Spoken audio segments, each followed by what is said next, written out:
Calgarians need to be able to move around our city. We will invest in transit and transportation with key investments in sustaining existing transit services through ongoing revenue shortfalls, enhancing equitable access to transit, early design work to expand the transit network, and supporting active modes of transportation. We will also maintain existing funding for the Green Line until such time as we know what the revised costs and funding strategy will be. Next slide, please.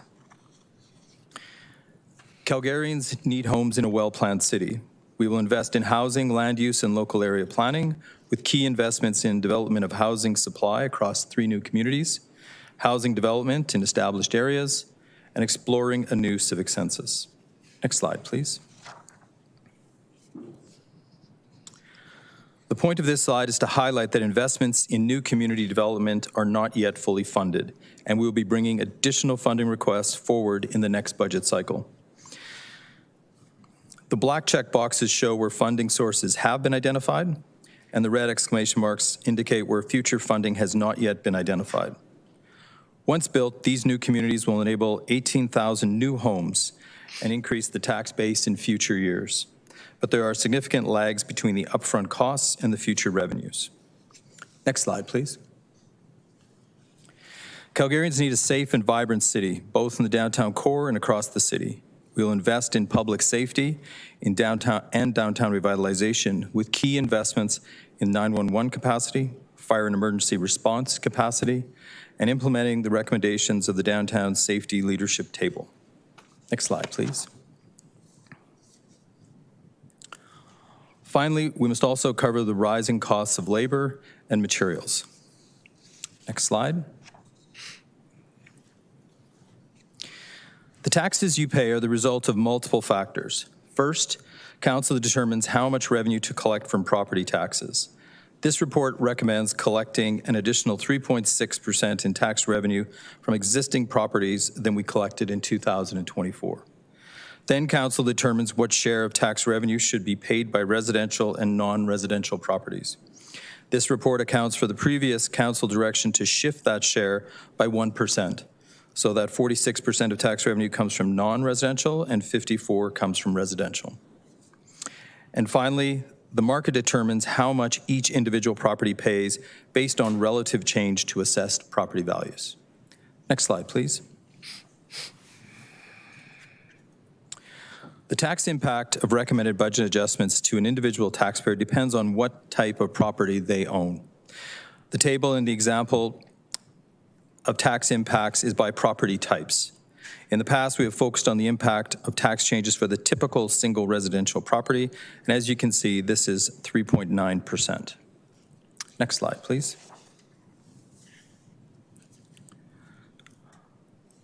Ultimately, for the typical single residential property, this is how it all comes together.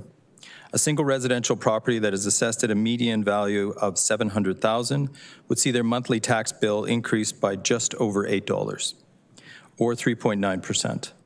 That property, if they consume the typical amount of water for a single residential property, would see their utility bills increase by around $5, or 3.7%. Overall, the recommended adjustments to taxes and user fees would increase that property's monthly cost by approximately $13.46, or 3.8%. Next slide, please. That concludes our presentation today. Thank you. Thank you very much for your presentation. We will now move on to public presentations.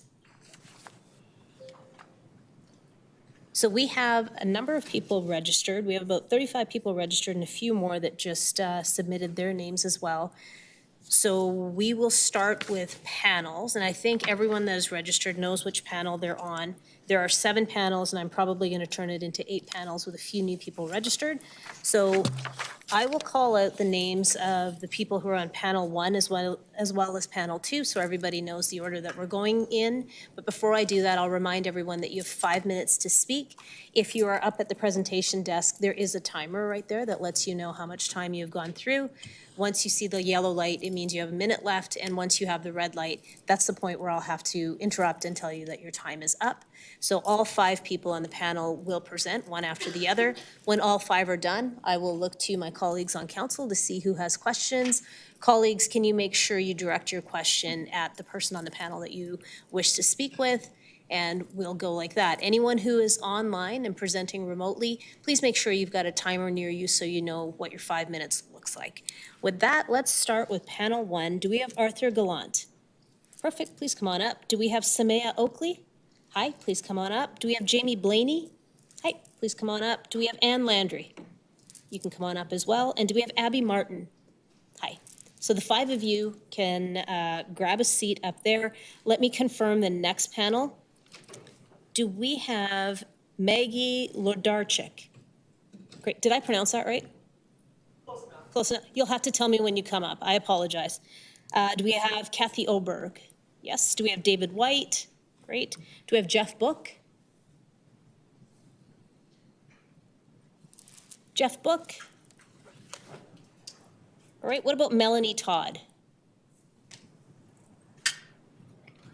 Okay, let's hope that Jeff and Melanie are able to join us by the time their panel starts. With that, let's kick things off with Arthur Gallant, please.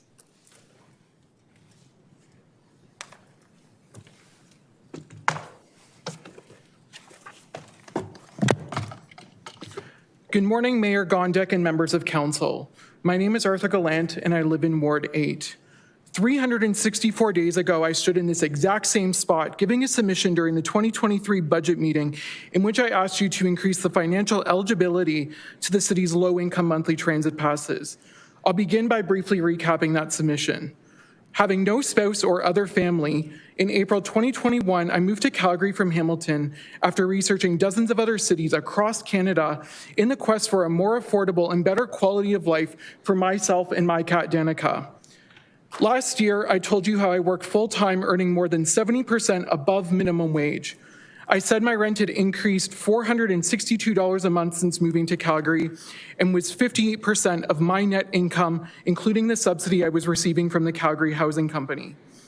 Last year, after all my fixed expenses were paid, if I was spending on groceries what somebody in my demographic was predicted to be spending according to Canada's food price report, I had $6.16 each day left to spend on variable expenses, including public transit.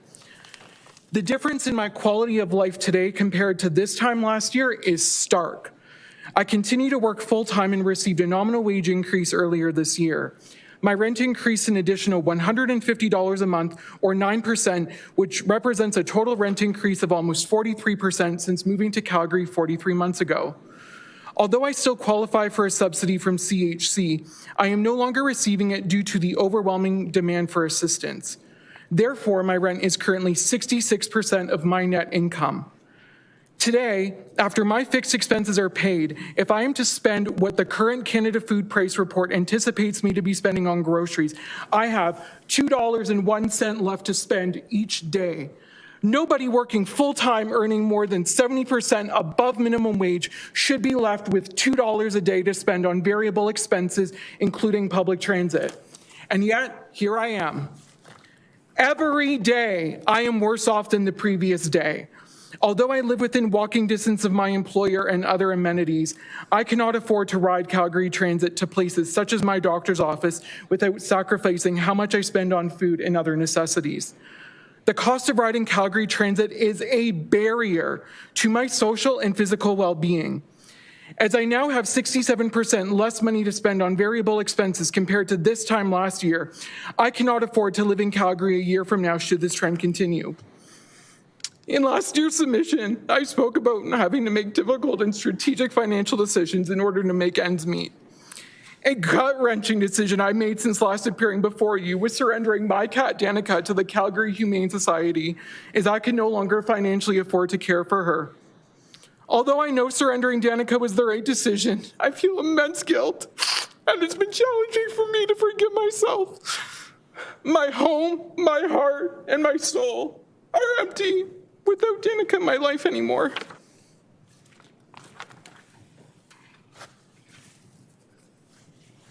Over the summer, this council voted against increasing funding to the low-income monthly transit passes.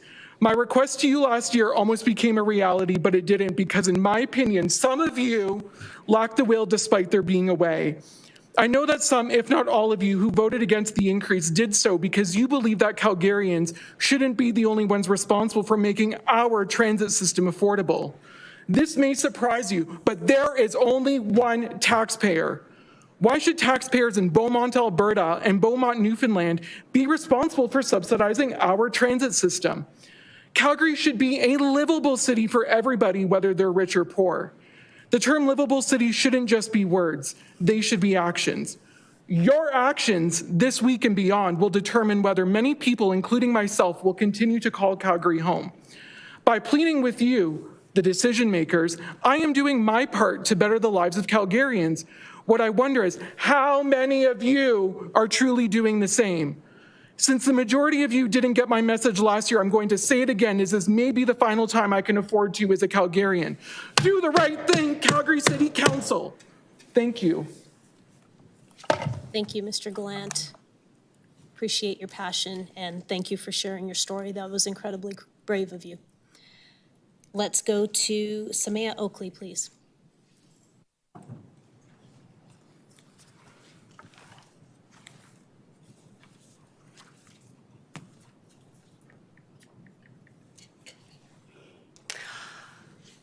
My name is the Reverend Samaya Oakley, and I am honored to serve as the Minister for Calgary Unitarians. Today, I stand before you on behalf of the Calgary Alliance for the Common Good, a coalition of 28 member organizations representing 100,000 Calgarians.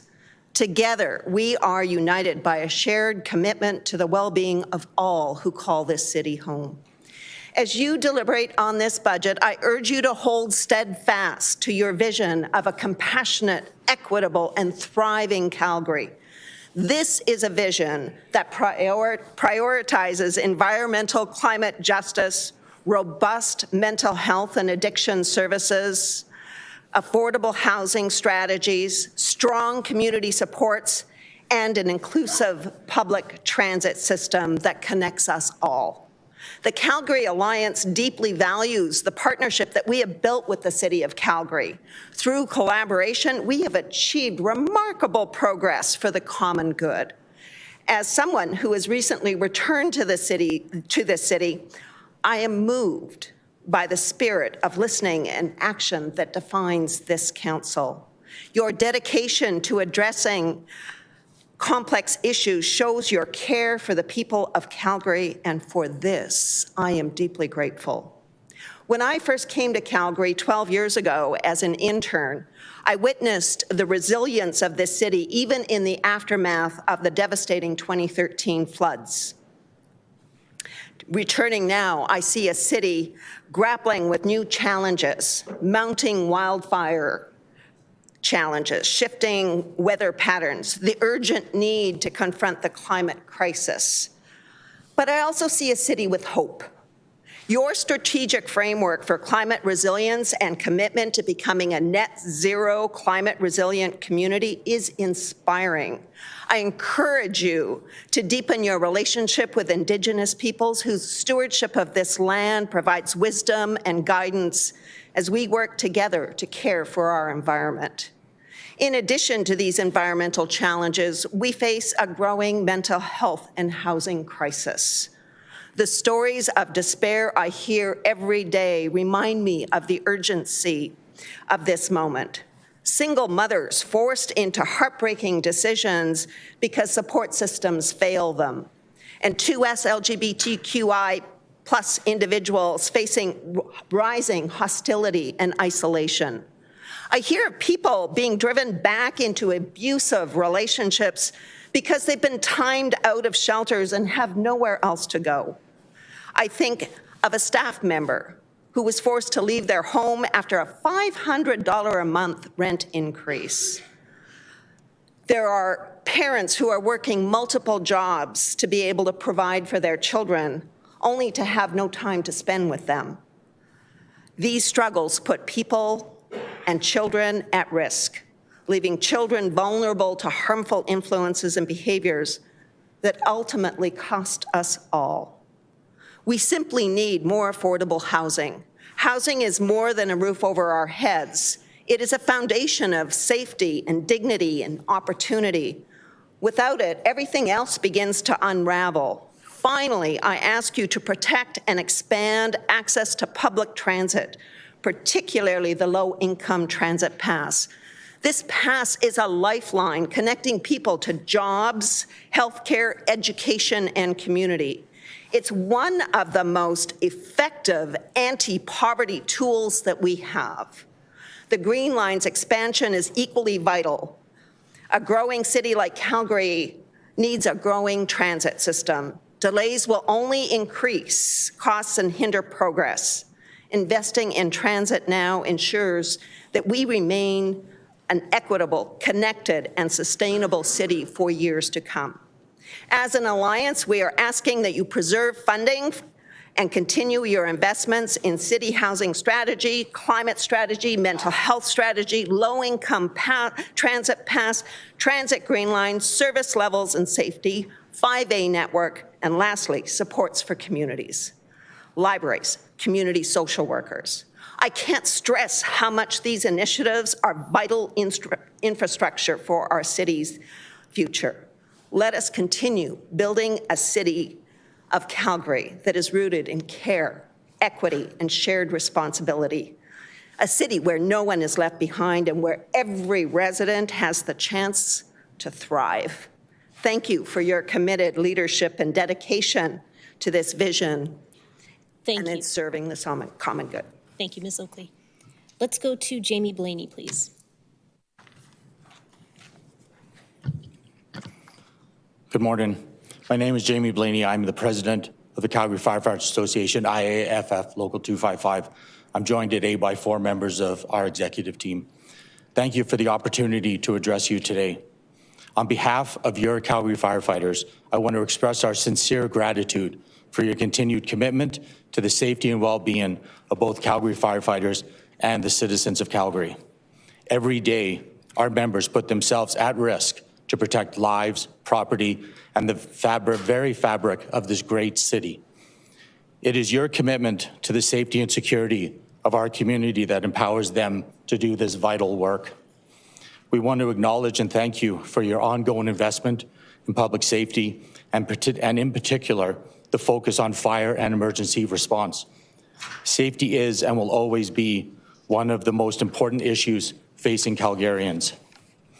Your support ensures that we remain prepared, not just to respond to emergencies, but to prevent them, protect lives, and maintain the public's trust. The mid-cycle adjustments to the 2023-2026 service plans and budget reflect a continued focus on the priorities that matter most to both our firefighters and the citizens we serve. We are encouraged by the budget as it recognizes the critical need for adequate funding and ensure that Calgary firefighters remain equipped, prepared, and supported to respond to emergencies effectively.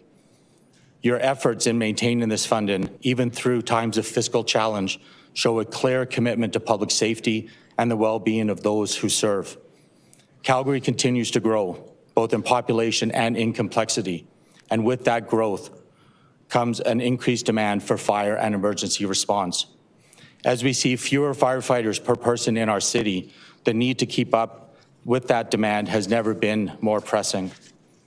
Your ongoing support of the fire department is not just appreciated, it is essential. With consistent and predictable funding, our firefighters are empowered to do their critical work, whether it's responding to fires, medical emergencies, rescues, accidents, or other unpredictable incidents. The reality is that without this kind of sustained investment, it becomes harder to meet the rise in demand for services. But more than that, it instills confidence in the community we serve. The people of Calgary deserve to know that when disaster strikes, they will be met with a highly skilled and well-resourced team, ready to handle whatever comes their way. By investing in our emergency response system, you are not only ensuring that firefighters are always ready to act when needed, but also that every Calgarian can go about their daily lives knowing that they are protected by highly trained professionals. Thank you for recognizing the importance of fire and emergency response. in the broader conversation about public safety. The predictable funding you have provided gives the confidence that our firefighters will always be there when Calgarians need them most. It also reassures our members that their needs, whether for equipment, training, or mental health support, are being addressed with the same level of care and dedication that they bring to their work each day. We recognize that this budget is not just a financial document, it is a statement of values. It reflects the priorities of this council, priorities that put the safety and well-being of Calgarians at the forefront. Your unwavering support reassures us that the challenges our members face are being heard and addressed. We are deeply grateful for your recognition of the importance of our work and the role we play in safeguarding the lives and properties of Calgarians. In closing, on behalf of the Calgary Firefighters Association, I want to reiterate our sincere thanks to you, Council, and the administration for your ongoing support. We look forward to continuing our collaboration with you as we work together to keep Calgary safe, resilient, and a great place to live for all. Your support enables us to meet the challenges of today and tomorrow with confidence, knowing that the safety of our community and our firefighters is in good hands. Did you submit this prior? Okay. I'll get this loaded up, maybe go to the next speaker. Oh, okay. Let's switch up and go to Abby Martin, please. Howdy, hi, how's it going? I know how it's going. Yes, my name's Abby Martin. I'm a concerned local business owner that relies on transit to operate my cleaning business. I'm also a member of Calgary Acorn, a community organization that fights for the future of our city's most vulnerable people. I'm here today to express my frustrations about passing more budget cuts onto the poorest citizens in these detrimentally expensive times. I'm especially concerned about the potential underfunding of the low-income transit pass program. These people, again, people, using the low-income transit passes are a mix of Calgary's disabled, Indigenous, elderly, young, and poor population, many of which are dependent on this program for necessary appointments, school, work, etc. These people, often on a low or fixed income, arguably shouldn't be the one paying and footing the bill, especially when we seem to have plenty of money to spend on new arenas, beefing up police budgets, and massive developments for commodity over the common good of the communities that make Calgary a beautiful place to live. I believe it is your duty as public servants to ensure that the most vulnerable citizens can continue to have a good quality of life in the city. Punching down on the poor is a popular tactic we've seen time and time again by the province, but from the city? How on earth is it acceptable to leave our most vulnerable to foot the bill? They do not own, plan, or operate public transit. In fact, many people's livelihoods depend on this service. The province made the incredibly unpopular decision a little while ago, and it was revoked, well, kind of, with tut-tuts from people in this room. Yet today, you, the council, are willing to make this unpopular decision on a less obvious platform. We say no. As I've said, I'm a local business owner. I use transit for my cleaning business and have a smartly packed little grocery cart with everything I need. If I was living on my own with no roommate, I would qualify for this program. I use transit because the cost of driving in this city is astronomical, and I refuse to pass that cost on to my clients. I work mainly with people struggling with disability, and I know many people who rely on this program to remain active community members. If we take that away, many of these people will be left high and dry. We need these programs funded in hard times because investing in the citizen ensures that they stay citizens and continue to exist freely where they call home and remain active members in their community. Taking this away will result in a lesser quality of life and is something the council will reckon when election time comes. Your jobs are less safe when you don't vote with the interests of vulnerable Calgarians in mind. That number is growing. We're tired, hungry, and we won't let this go. May I remind you about the people the people who utilize this program are human beings, people over budget cuts. We need properly funded programs that look out for all Calgarians, not stadiums to entertain a smaller, wealthier crowd. That number is dwindling, let's be real. All of us are feeling the pinch. The economy feels hopeless for young people like me. I and many of my peers working 2 jobs just to survive. We don't have extra money to go watch hockey games, let alone take a day off to plead for program funding. I'm incredibly privileged to be here to demand the city do better for us. Are you going to foot the bill or the gas bill to help these elders get to appointments, help young people get to work and school, help mothers get groceries, help disabled members of the community access essential services? We're here today to demand better. Your decisions are frankly life and death for many people here. Thank you, Council. I trust you'll take what I have to say in consideration for our future. Thanks. Thanks very much for your presentation. Let's go back to Anne Landry, please. Thank you for that, and thank you for the help. I'll just say next for each slide and call the slide as it proceeds. Thank you for the ability to present today regarding Calgary's budget. I have attachments in a PowerPoint presentation. This is slide 1. I have requested an emergency meeting at the House of Commons to address the catastrophic rented accommodation inflation in Calgary and the growing housing emergency. The city's Housing Data Dashboard, Housing Strategy Implementation website, Affordable Housing Service and Budget Plan seem to reveal no affordable social housing completions in 2024, despite the Housing Accelerator Fund, and at a time of apparent poor housing reporting, planning, and accountability. What about the city's target of 3,000 non-market affordable social homes per year? Calgary is apparently losing, not gaining, affordable social housing. Next, please, slide 2. My name is Anne Landry. I'm a long-term renter and one of Canada's largest financialized landlords in Ward 8. I wish to age in place. Next, slide 3. Budget in order to immediately advocate and/or implement to prioritize the homeless, renters, and the vulnerable, including with overhaul and definancialize the city's and Calgary Housing Company's administration with independent housing human rights expertise, governance, and wide public engagement. Implement landlord licensing and registry as already approved by Council last September. Build new permanent non-profit, non-market, social affordable heart housing. Hold annually updated Calgary census starting in spring 2025. Move to emergency and quarterly accountability housing reporting. Fund nonprofit outreach organizations providing street-level aid to the homeless. House and support homeless veterans. Approve subsidized transit fare entry. No means no. End financialization of housing that seems to be seen by many to be at the heart of Canada's housing crisis. Enough is enough. Next, slide 4. Calgary has recently repeatedly recorded the highest year-over-year rented accommodation inflation ever experienced in Canada. Next, slide 5. CPI, Consumer Price Index, should not be used to justify landlords' rental payment increases to tenants. Cost to the landlord, including decreasing cost per rental unit, should be reviewed. Next, slide 6. There are too many indicators of the growing housing emergency in Calgary. Next, slide 7. Watch the wording when engaging. Demographia, International Housing Affordability 2024 reveals that Calgary is seriously unaffordable. Next, slide 8. See the voices of the growing housing emergency. It's terrifying. Many meaningfully engage them. Next, slide 9. Engage the homeless. Stop the terror of homelessness, whether by fire or financialization of housing. Next, slide 10, and stop the terror of financialization of housing. Next, slide 11, engage human rights experts. Marie-Josée Houle, federal housing advocate, has long stated that we will not be able to build our way out of this crisis.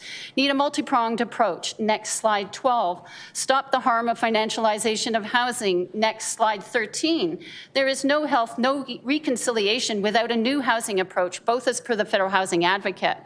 Next, slide 14, need legislative protections to eliminate tenants' housing struggle as per financialization of housing expert Martine August. Next, slide 15, Leilani Farha, global director of The Shift, reveals that financialization of housing creates a rise in homelessness and unaffordable housing, making tenants become poorer. Next, slide 16, not again. Rents of highly profitable landlords in Canada's multifamily residential sector apparently do not need to increase every year. Next, slide 17, there is increasing support for tenant protections. Next, slide 18, put people first. Implement tenant protections and housing supplements, stop distributions to housing investors, eliminate rental incentives, and permanently lower rent-gouged rents, maintain aging buildings using tenants' rents. Next, slide 19, use data. Don't repeat past mistakes.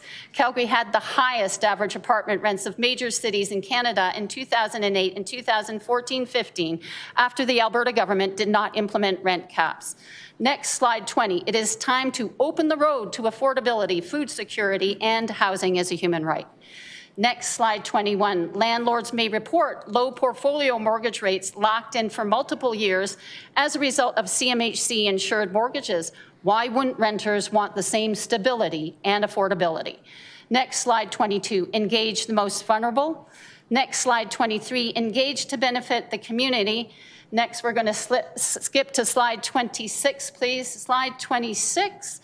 In Calgary, over 50,000 households are in core housing, need housing at $1,262 per month or less, and I'm out. Ms. There's Landry, a few more slides. you're out of time. You'll see it. Thank you. Okay, and thank you. Madam Clerk, how do we go about receiving this submission?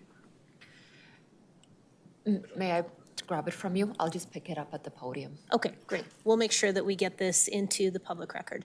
Thank you very much. All right, so those are our 5 speakers for this panel. I have a question from Councillor McLean.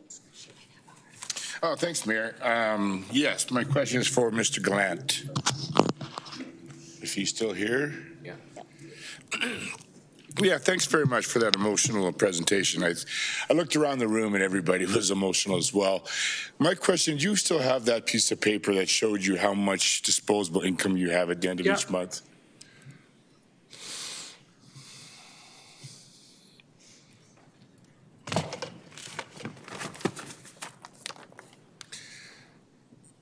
So how much was that again?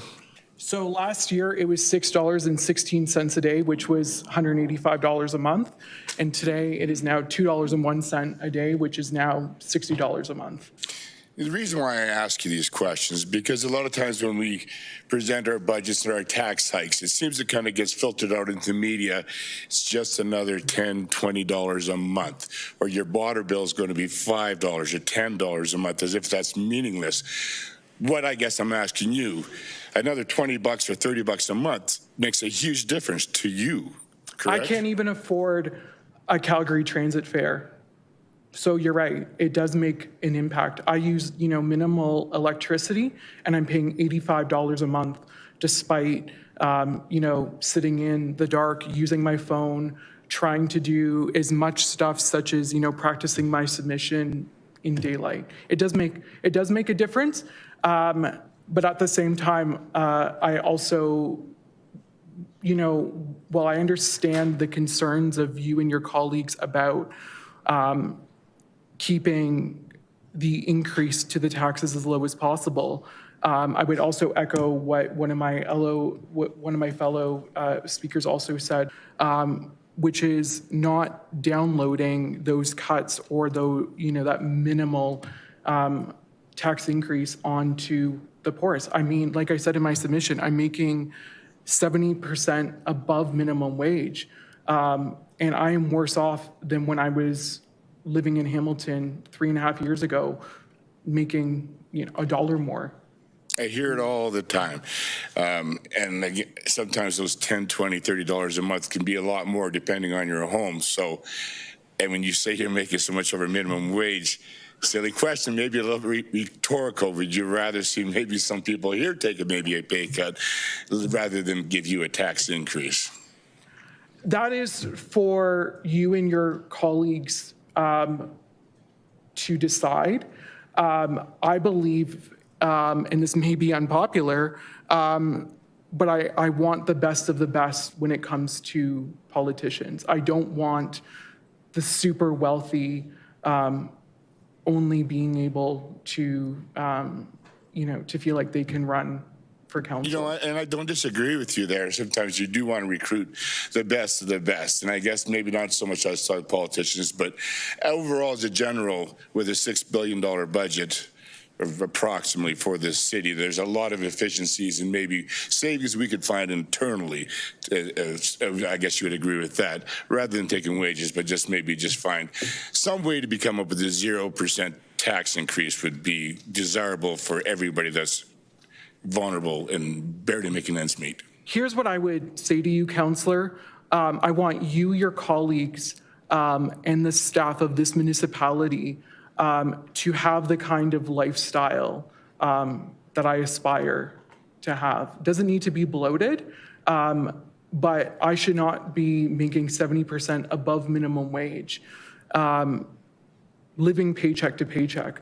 You know, I should not be at the grocery store with my phone out, calculating how much I have, or saying, you know what, I've already eaten, you know, regular ground beef twice this week, you know, that's it for me.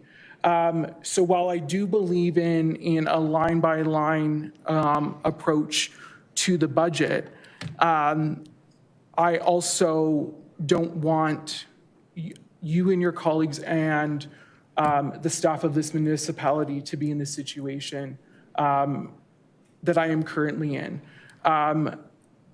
But with that being said, I would also say that in a $6 billion budget, I do believe that there are areas that can be trimmed in which people like myself can be helped, while at the same time giving Calgarians the services that they need and deserve. And, you know, and I say this really respectfully to all of you, I really hope I'm not back here a year from now saying that, you know, I'm making, you know, even less than, you know, the $2 and, or having less than, you know, $2 a day in, you know, to spend on variable expenses.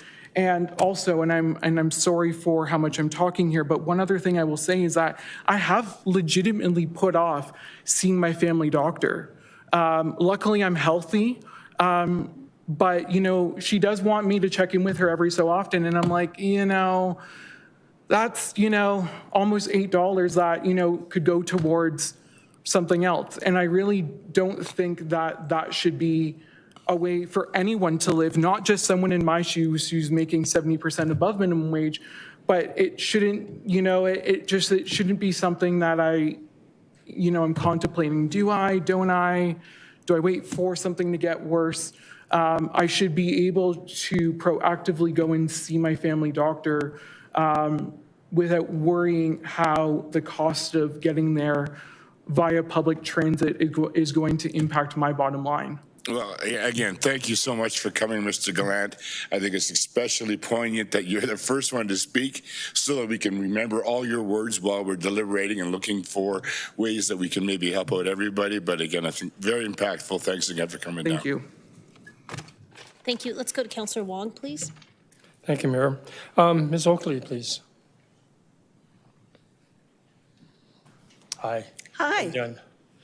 Can you just quickly just say again who you represent, which group? Calgary Alliance for the Common Good.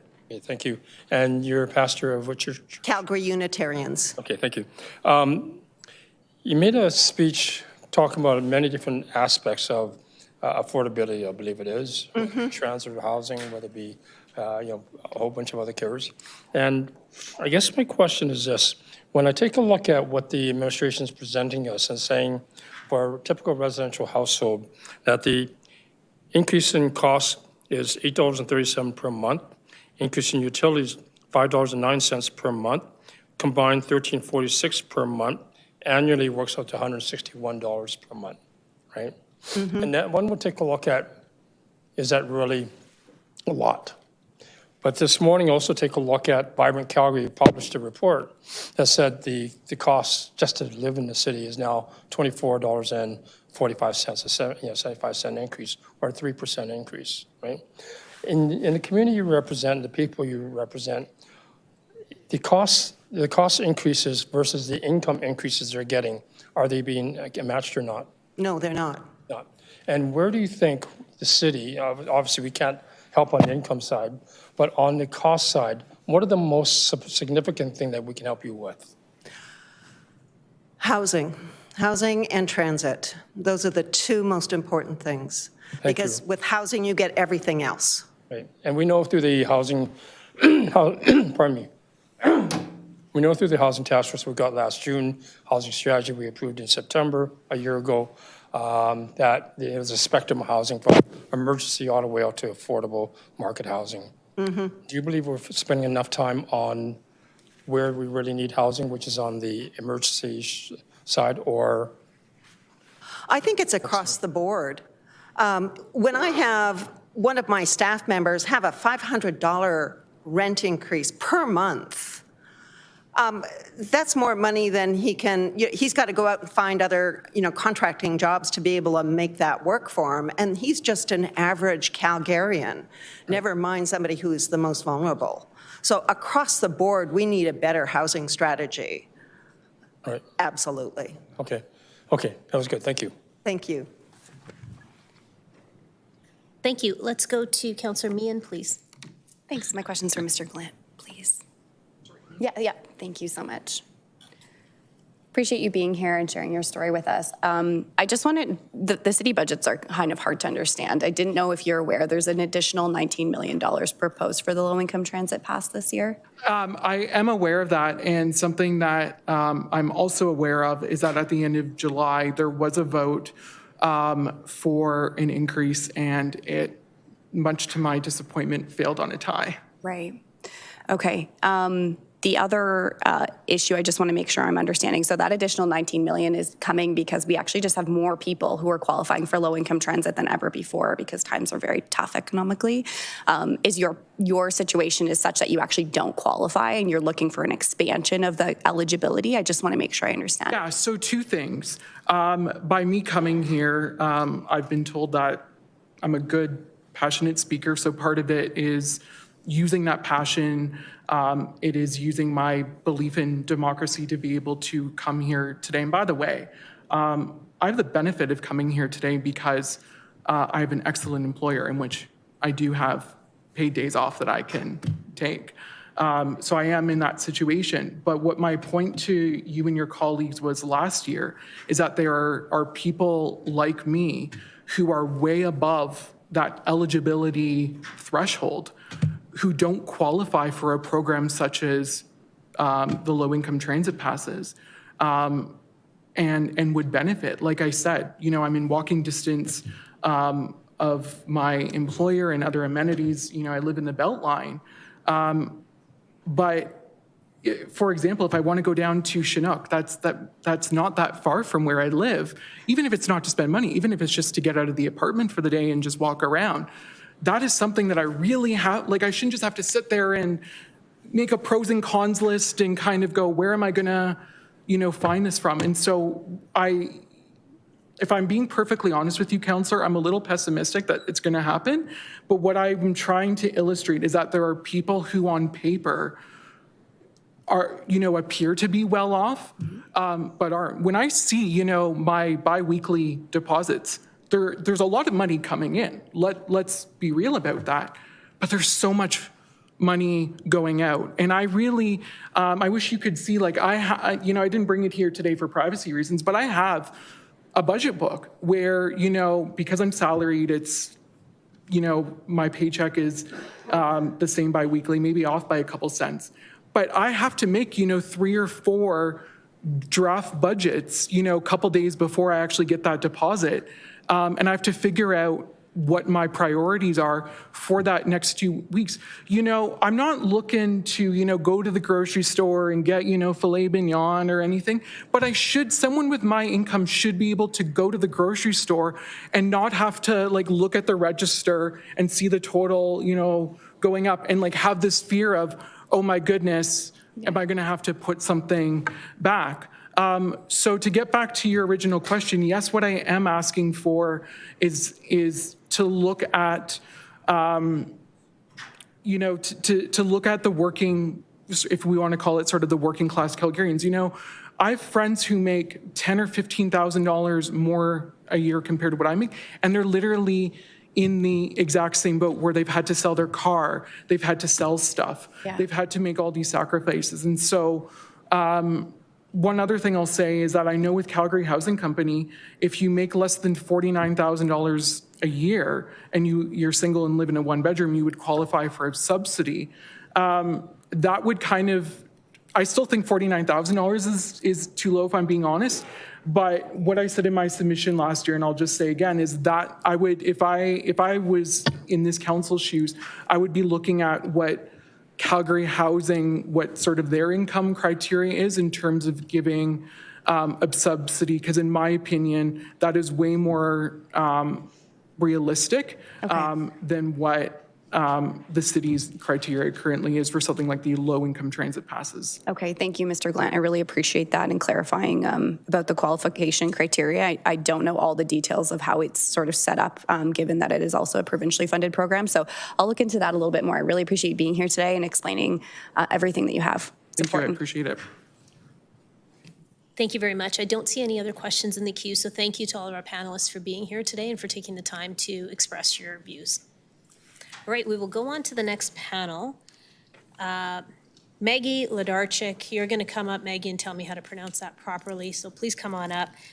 Kathy Oberg, David White, Jeff Book, do we have you on the line? I'm on the line, thank you. Thank you. Do we have Melanie Todd? Yes, I'm on the line. Perfect, thank you. I'm just going to see if the next panel is here as well, so please just hang in there. Do we have Robert Tremblay? Do we have John Orr? Great. Do we have Heather Bosnack? Perfect. Chris Marchuk? Great. And Laura Chambers? Okay, perfect. Let's go to the panel that we have before us. Maggie, let's start with you, please.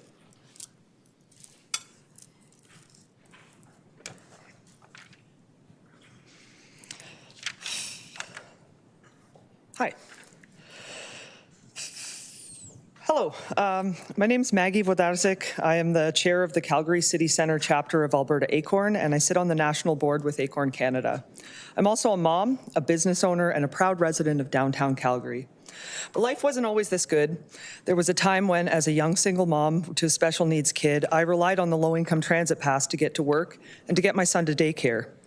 We used it to get to swimming lessons, hockey practice, and other special programming, and also many appointments at the Children's Hospital. 10 years ago, when I was hit by a drunk driver and my car was totaled, I used my low-income transit pass to get to my physiotherapy appointments while I was off work from my injuries. I was able to dig myself out of poverty, and this wouldn't have been possible without the low-income transit pass, because Calgary has the most expensive public transportation in the entire country for a single fare ticket, and the second most expensive in the country for a monthly pass. Every single person in this room should be embarrassed by that.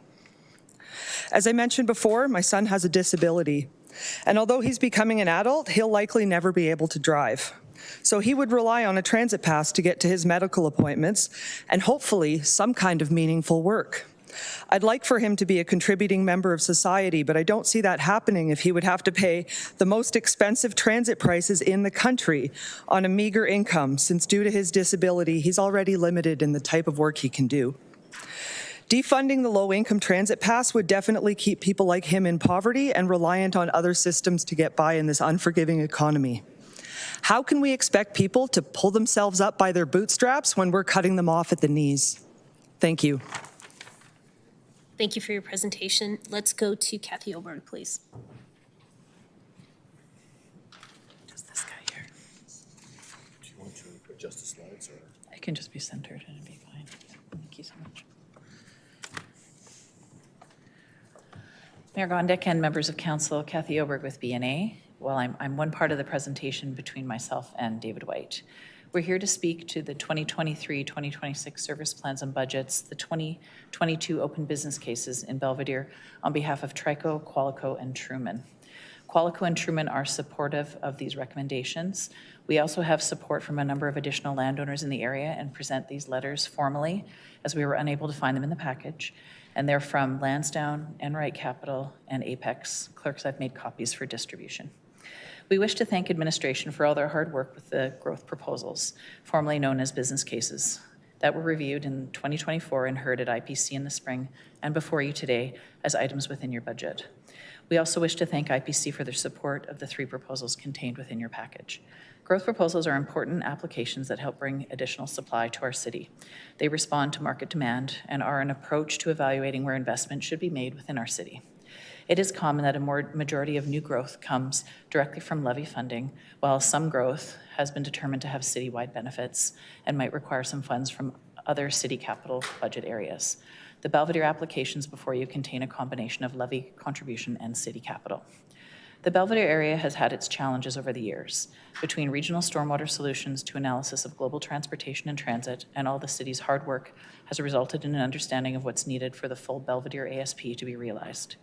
Developers have stepped up, and we have approved neighborhoods such as Belvedere, East Hills Crossing, Huxley, Liberty, Twin Hills, and soon to be new neighborhoods for Qualico, Truman, and Lansdowne, with future approvals from others. While we are at the goal line for outline plan approvals for Truman and Qualico, the overall area is being faced with transportation caps and limits past the currently approved tentative plans in Huxley and Liberty. In order to advance any additional housing, we need upgrades to transportation and transit. Such upgrades noted in these applications will open up 50% of the ultimate of the Belvedere ASP, amounting to approximately 15,000 homes. It should be noted that the ultimate transportation infrastructure will not only provide benefit to this ASP, but also additional benefiting areas to the south. The east sector has been noted as a contributor of 3% of the total supply for new residential homes over the past 5 years. The next 5 years is predicting that number to be 8%, with the final housing supply in the northwest dwindling from 25 to 11 due to almost being built out in the northeast. Without this capital being realized, we'll struggle to reach that 8% and many new homes that would come into this area. It is our belief that housing demand will shift into two directions when the Northeast is at its completion, both northwest and south. It is notorious that housing costs have been more affordable on the east side of the city, and anticipated that homes moving to Belvedere would continue to slot into that category within the housing spectrum. To date, Chestermere has seen unprecedented housing demand, and it can be concluded that we're losing supply to our regional partner. Before I hand things over to David to speak to the details around the capital request, I'd like to highlight some numbers. We are projecting 65,000 people within the Belvedere ASP, which is 30,000 new homes. It'll have $80 million in annual revenue, annual tax revenue, and $700 million in levies. To date, $30 million has been received in levies with all the development that I noted before. So the request today will assist in unlocking 50% of the ultimate build-out and amount to half of those numbers I noted into the city. The Calgary MDP aspires to see growth realized in both existing communities and new greenfield areas. We can appreciate that there is a narrative around expanding our development reach to the boundaries of our city, thus resulting in sprawl. We are very pleased to report that new communities are being developed at densities significantly higher than our existing communities. In addition to housing, we integrate complete communities. We've got housing, we've got transit, we've got work. It's all there. It's important that we balance redevelopment with cost-effective new development to balance the housing spectrum and prices. It's also important that we advance the development around areas that we've already invested in. The BRT is there, Stony Trail is there, and all that employment on the east side. Through rigorous growth application review, City Admin has stated that this is a community that is nearby. It has a nearby transit hub, it's got activity centers, it has employment. It is the closest new community to the downtown, and it is in close proximity to transit and the 7A Southeast Transit Corridor. I'd now like to pass it over to David to do the second part of our presentation. Thank you. Great, thank you for your presentation. Let's go to David White, please.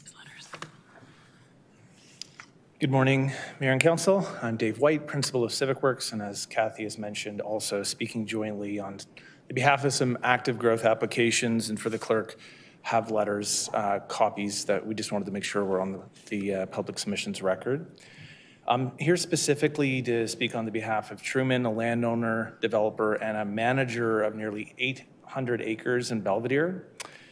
At Council's direction, Truman and Qualico have maintained active growth applications from the 2022 business case cycle, applications that seek to enable growth through the approvals of land use and outline plans on the balance of two full quarter sections on the and along the 17th Avenue Southeast Transit Corridor.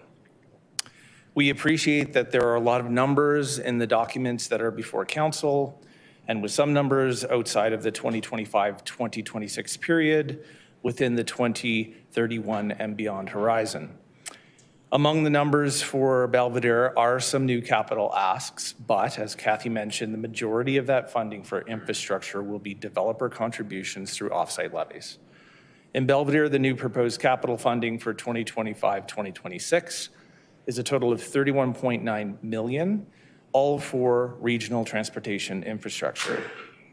The first big piece of infrastructure is a capital request for the construction of the Memorial Drive Stony Trail flyover. This is a shovel-ready project, and it follows previous capital investment in its functional design. Second is a capital request for the functional design of an extension of the 17th Avenue Southeast Max Purple BRT, and this is all about keeping progress towards future upgrades. Without upgrades to the regional transportation infrastructure, Belvedere's network cannot support the multimodal mobility required for growth. Active growth applications and the enabling land use and outline plans cannot be approved by administration without a funded status for this transportation infrastructure. For Truman and Qualico and other regional developers, they know that the City of Chestermere continues to directly benefit through leapfrog development, and that the City of Calgary is losing out on its ability to deliver more housing to the east sector and collect substantive off-site levies and property taxes within its own boundaries. We ask for Council support administration's recommended mid-cycle budget adjustments to support Belvedere growth applications, and would like to thank the Growth and Change Strategy team for their work on the business cases and review. Thank you for your time and consideration. Thank you for your presentation. Let's go to Jeff Book, please. Good morning, Mayor and Council, and thank you for the opportunity to present today. Please accept my apologies for not attending in person.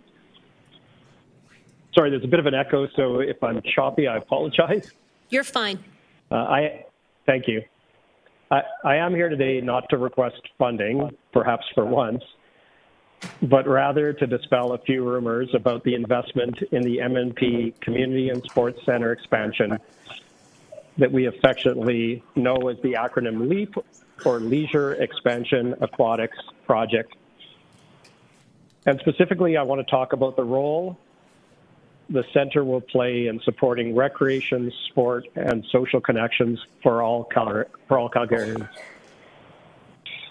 The four concerns we are hearing relate to accessibility, access fees, parking, and size or lack of community. So if I may, I'd like to tackle each one of these briefly. As it relates to accessibility, perhaps of all the concerns, this is the one that worries me or saddens me the most. This facility truly is for everyone. Although 40 years old, the center design wins awards for accessibility and prides itself on being here for all Calgarians. Our LEAP project is no different. The expansion of leisure water will introduce 4 new bodies of water, each of which will have full ramp entry, as well as thoughtful design for people that have different needs. With respect to parking, although those that use the center will know that from time to time parking can be challenging, this is limited to a handful of days a year. And we're currently working with the Calgary Parking Authority to find solutions to manage what we anticipate to be more use of the facility. Next, I want to quickly talk about access fees. It has been suggested that MNP facility is an expensive facility to utilize. And I just want to make sure that everyone is aware that we participate in the Calgary Fair Entry program. We have our own Access Advantage Fund that provides support both for programming and membership, and that no Calgarian will be denied entry for reasons of economic ability. And lastly, there's a concern that we're hearing about the size of the facility and that perhaps it lacks community. And I'd like to share a quick story of personal experience. When I started at the facility in 2010, I arrived here from a small community center that was all about community. And I was worried that perhaps I wouldn't find it at MNP.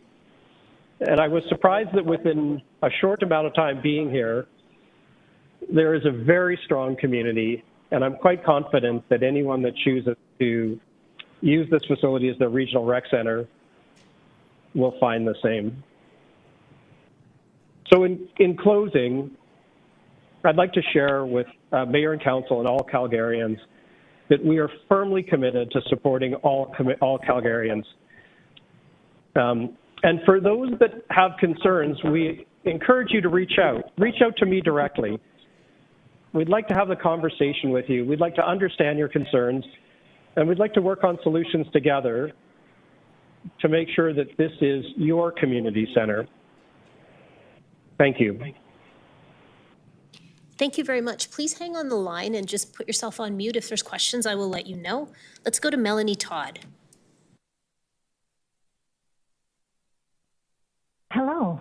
I'm just waiting for my slides.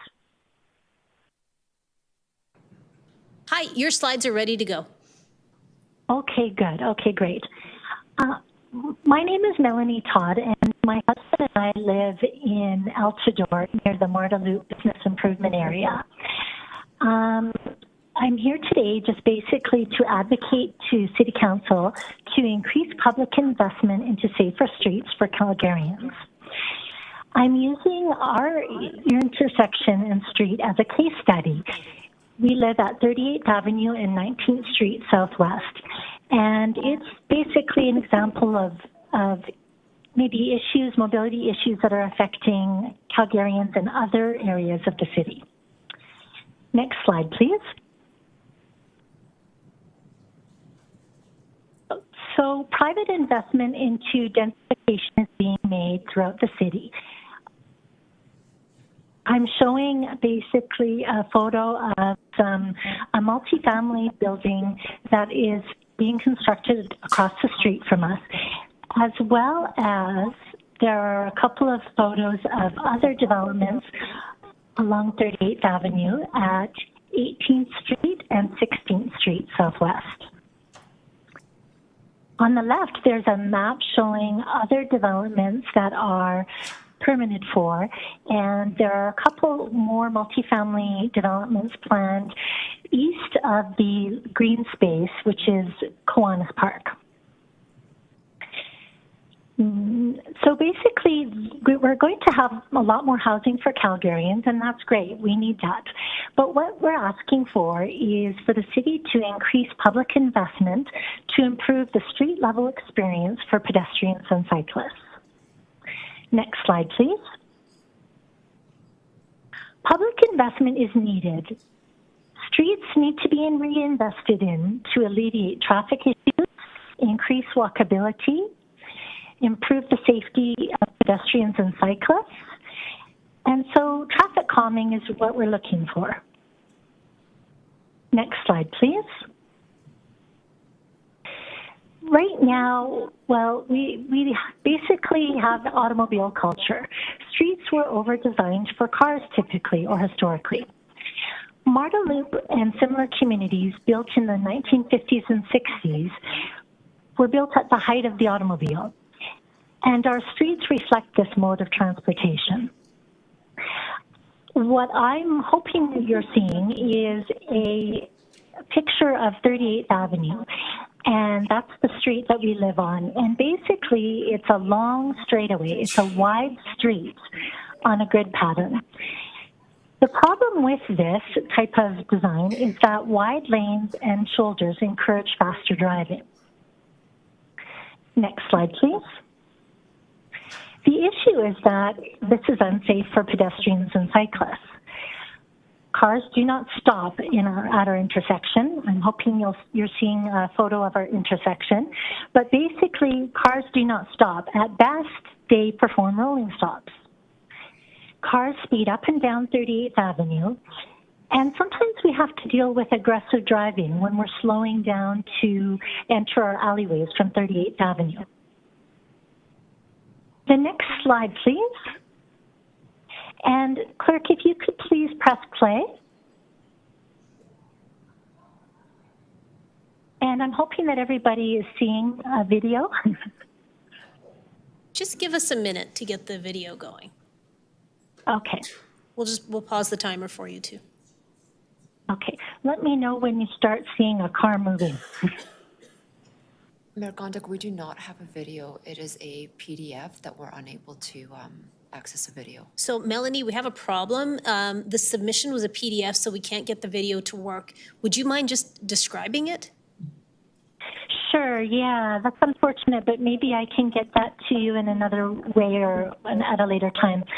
But basically, it's showing cars not stopping at the intersection, just rolling through. So there are crosswalks on all sides of the intersection. And, you know, basically when we, within the first few months that we moved to the property, my husband had a near miss crossing at the crosswalk. And recently a neighbor expressed the same issues.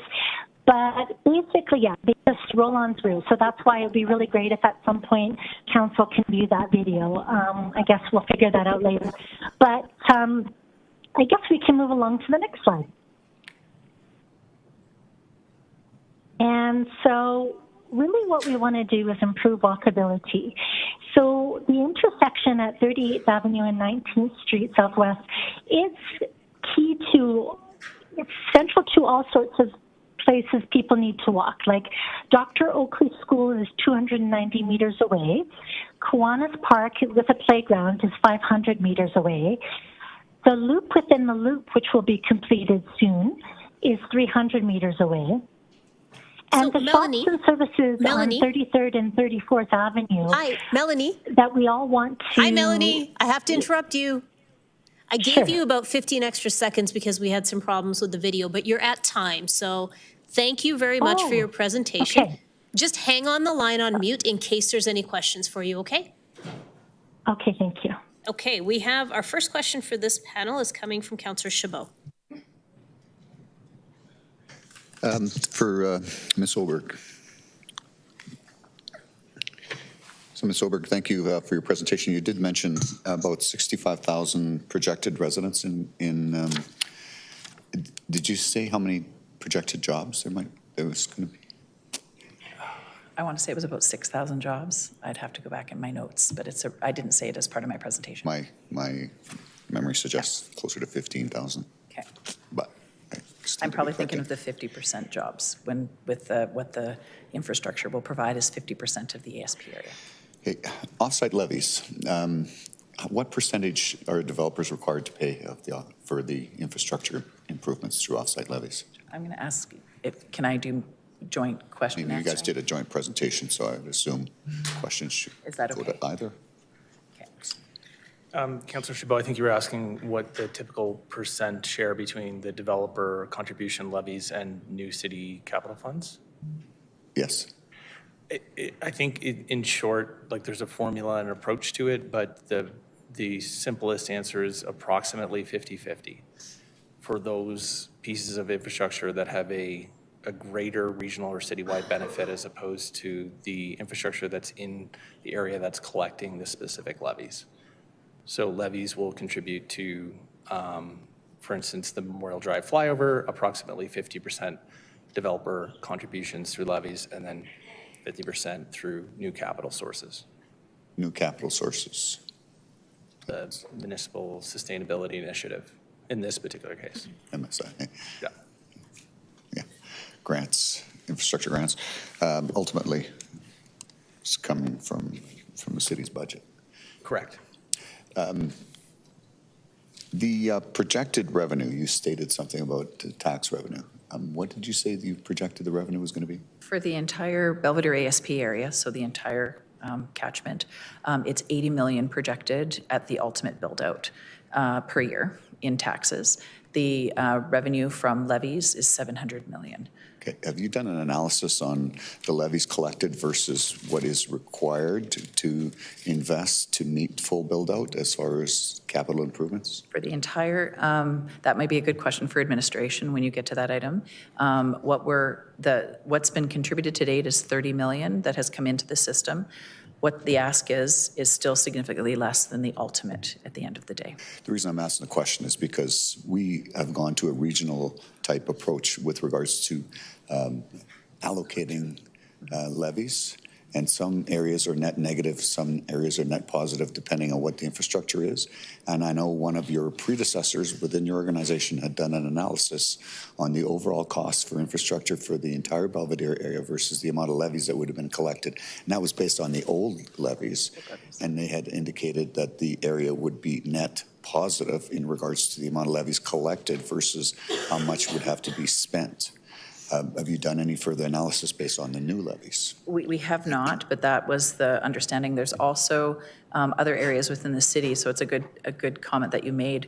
When we had the Ricardo Ranch area brought forward in the last set of growth proposals, it far exceeded the amount as well, and so it goes into that bucket that you spoke of, a bigger bucket of funds. And so this area is contributing more as well as other areas, so it helps to the overall city allocations.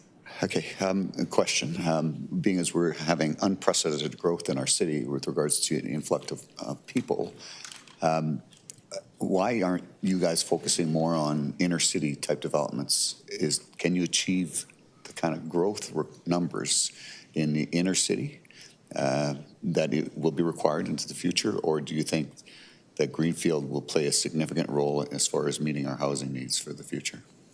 To answer your question, Councillor Chabot, on the behalf of Truman, who we support as one of the largest builders in the city, it's both for where they're growing, higher density, vertically mixed development, redevelopment in the established area, but also greenfield growth. And there's a number of reasons why, but from a market perspective, I think it'll absolutely both, and it reflects where the MDP is in terms of trying to achieve that 50-50. 50-50. Is that achievable right now? The 50-50 split? Yes. I think it's getting better. Certainly when that became an objective of the MDP, the shift was definitely more greenfield versus established area. But I think we've made a greater impact in the last couple of years with established area growth. Okay. There's a lot of comments about greenfield and how it's being subsidized by the developed area. Would you say that our new greenfield development is a draw on the rest of the city, or are they a net zero or positive contributor to the overall tax burden on a per capita basis? Well, I think, as Kathy had mentioned, what's telling about the type of growth that's happening in the greenfield in comparison to a kind of a community by community density is it's meeting and exceeding any of the MDP targets in terms of population and jobs. And I think that the robust levy system and the way that the growth application system works with stage gates, multiple stage gates, I think that there is a thoughtful investment happening that is primarily driven by developer contributions to infrastructure in much of the greenfield, especially the most contemporary build-out. Okay, specifically in relation to Belvedere, which is what you were talking about, why there? Do you see that as providing more affordable units than maybe in other parts of the city as well? You did sort of touch on that. I would agree with that. We are going to be faced with, the Northeast has about 3 to 5 years left of supply. There's a significant, there's a spectrum of housing costs around the city. Certainly we see multi-generational living and lots of other elements within the Northeast. Ultimately, it's the adjacency of services and our network and jobs. So we see this with the amount of increased growth that's occurred in Chestermere. We see that this area is a viable area to be able to access services. So it's our thoughts that it will have an increased supply, as well as the city's suburban residential growth report also predicted the same. And pricing of land plays a part in all of this as far as providing affordable product? I think the relative price of land and, speaking on behalf of Truman, their understanding of the east and the northeast sector, and they're in all quadrants of the city, they feel that relative affordability will be delivered through all housing types in Belvedere. And they're moving to multifamily, single and everything in between, along with providing commercial and employment opportunities with the Huxley development, which is building out just now. Right. So you're looking at building what is needed now, which includes market, affordable market product. Correct, and full spectrum as David has identified. Same with Qualico, full spectrum along 17th Avenue. Okay, thank you. Thank you for your submissions here today. Thank you. Let's go to Councillor Walcott, please. Thank you. Don't worry. I'm not today. My question is for Ms. Todd, please. Are you still on the line? Yes. Hi. One of the kind of the core part of the presentation that you got through was just really around how people move through your neighborhood and in your community and safely. And so one of the things that I wanted to kind of ask about, just to highlight as simply as I could, is would it be fair to suggest that people in your community or yourself just kind of choose the option that's you feel is the safest? Yeah, I mean, I think basically we just need to design for slower traffic, and that might mean narrower travel lanes, shorter block lengths, just some traffic calming to slow down the cars on the road. The city has some really excellent programs in place. Active and safe routes to school, the pedestrian strategy, the speed hump installation program, and neighborhood streets. But we just need to put some funding to those policies so we can actually reap the benefits of those great ideas. Thank you so much. And then do you ever experience I guess the best way to describe it is gaps in a lot of the programs, not from what the programs are doing themselves, but even the connection between them. In particular, I'm just thinking about exactly the intersection you showed and how close you are to the Main Streets program that's happening just a little bit up. But still, so many of the streets are still those wide streets that are not really walkable. And so I was wondering, like, when you're thinking about, especially with an Altador, you're thinking about 16th and you start to see some traffic coming there. What's your thoughts or perspectives on some of those gaps that you'd like to see closed between our programs? Well, I'm not sure if I'm going to answer this correctly, but I just think there's, the Main Streets program is awesome. We're going to have a wonderful neighborhood, basically support businesses in the area. But I guess it goes back to my slide about private investment is being made into all of these things to make the community better. But we're not able to kind of walk safely between the amenities and services. So I think just putting some funds into traffic calming to enjoy, for example, the Main Streets development and the loop within the loop and that kind of thing. Thank you so much for presenting today. Thank you. Thank you. Let's go to Councillor Sharp, please. Thanks. Ms. Oberg, I have a question for you regarding the Memorial Drive flyover as well as the 17th Avenue improvements. Is it critical that we do that work now? There are two tentative plan applications that have been submitted for Huxley and Liberty that have received conditions that they cannot get a next phase developed without upgrades. So they've got, I don't know how many homes in each one, if it's 250 or 300 lots in each one, but both are faced with that condition. Okay. Did you want to add anything?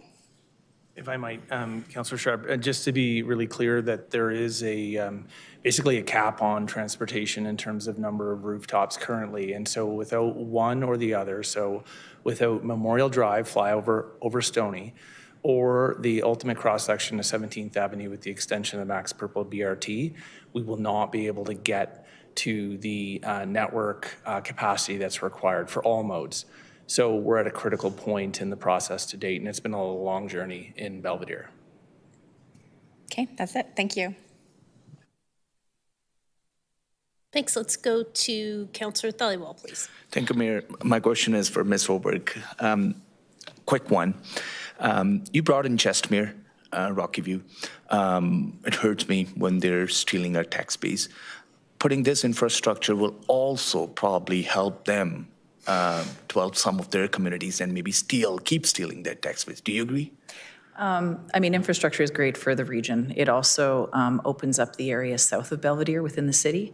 So we've got a future area structure plan area that hasn't been planned yet, so that will also open that area. So I agree. There's many ways that we're working with our regional partners, which we've seen over the last few years. Likely it will.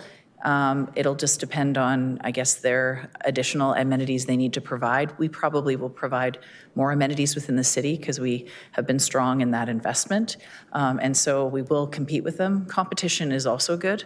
Competition also brings down prices. When you've got lots of developers competing against each other with different phases and product types, it does help the affordability element to new homes. I had someone tell me that they live in Jesmere because it's more affordable. They come and work in Calgary and still use our infrastructure, which is great.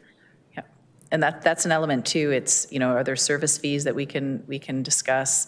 We're a region. I would hope as a region we want to attract as many businesses and people as possible to be regionally strong. I think we continue to do work with our partners, and hopefully we get the benefits from that as well when they use those services. But certainly we're allowing that with the BRT line as well to bring them into the city and hopefully spend money. Okay, thank you. That's it for me, Mayor.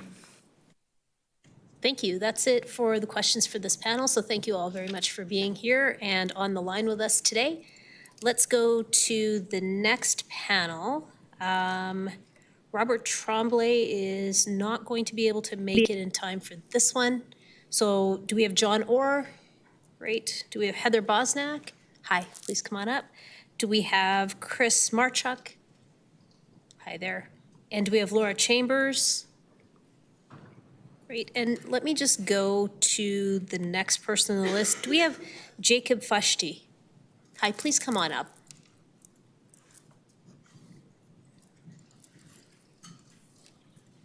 Okay, and then I'm just going to check on the next panel. Do we have Timothy Hensman? Thank you. Do we have Lothar Viviora? Thank you. Do we have Chris Chieson? What about Chris Williams?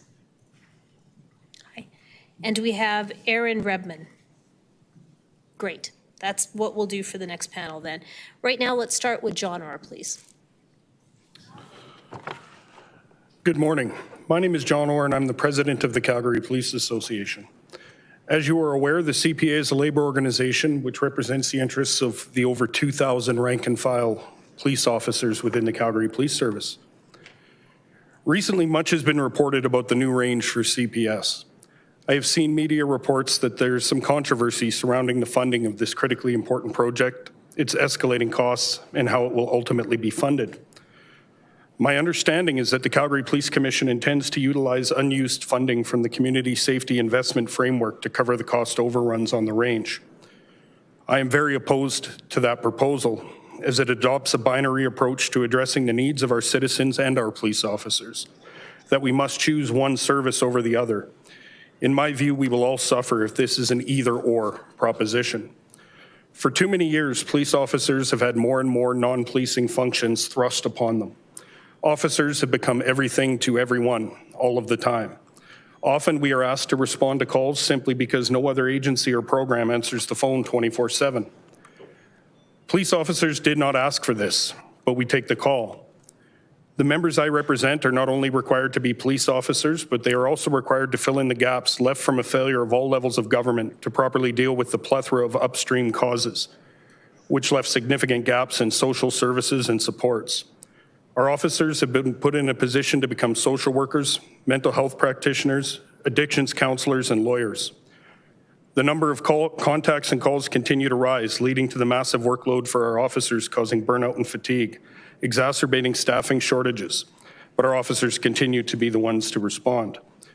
Whenever this failure of treating upstream causes has led to a critical incident involving the police, it is often the members I represent who are blamed, and often by those who are responsible for the failure to begin with. To be clear, police shootings are extremely rare in Calgary, and the members I represent continue to do an exceptional job in de-escalating almost all incidents where there is an encounter with the potential use of lethal force. In the very rare circumstances that a shooting occurs, it is when our officers are left no choice but to use this force to protect the community and themselves.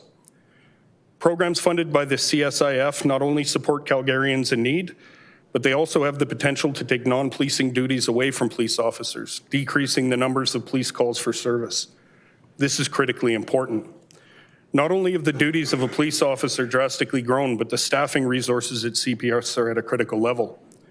Currently, Calgary has 153 officers for every 100,000 people in our city. This is far less than the numbers in Edmonton, Vancouver, and Winnipeg. It's a category we don't want to be last in. The current deployment of patrol officers in Calgary sees far too few officers assigned to patrol. Minimum complement numbers set by CPS allow for just 60% staffing on any given shift, and shortages have meant that far too often the minimum has become the goal. These patrol allocations have seen only a nominal change since 2000, meaning while our population has surged close to 60%, the number of actual officers on the street has not kept up. The increase in the number of specialty units and the incredible diversity of services CPS now offers or attempts to support has meant that the number of police on patrol has simply not been able to keep pace with our population growth. The proposed range is also absolutely essential. The current range has presented a health and safety risk to the police officers who work and train there for many years. Officers have fallen ill with elevated lead levels in their blood due to inadequate mitigation technology.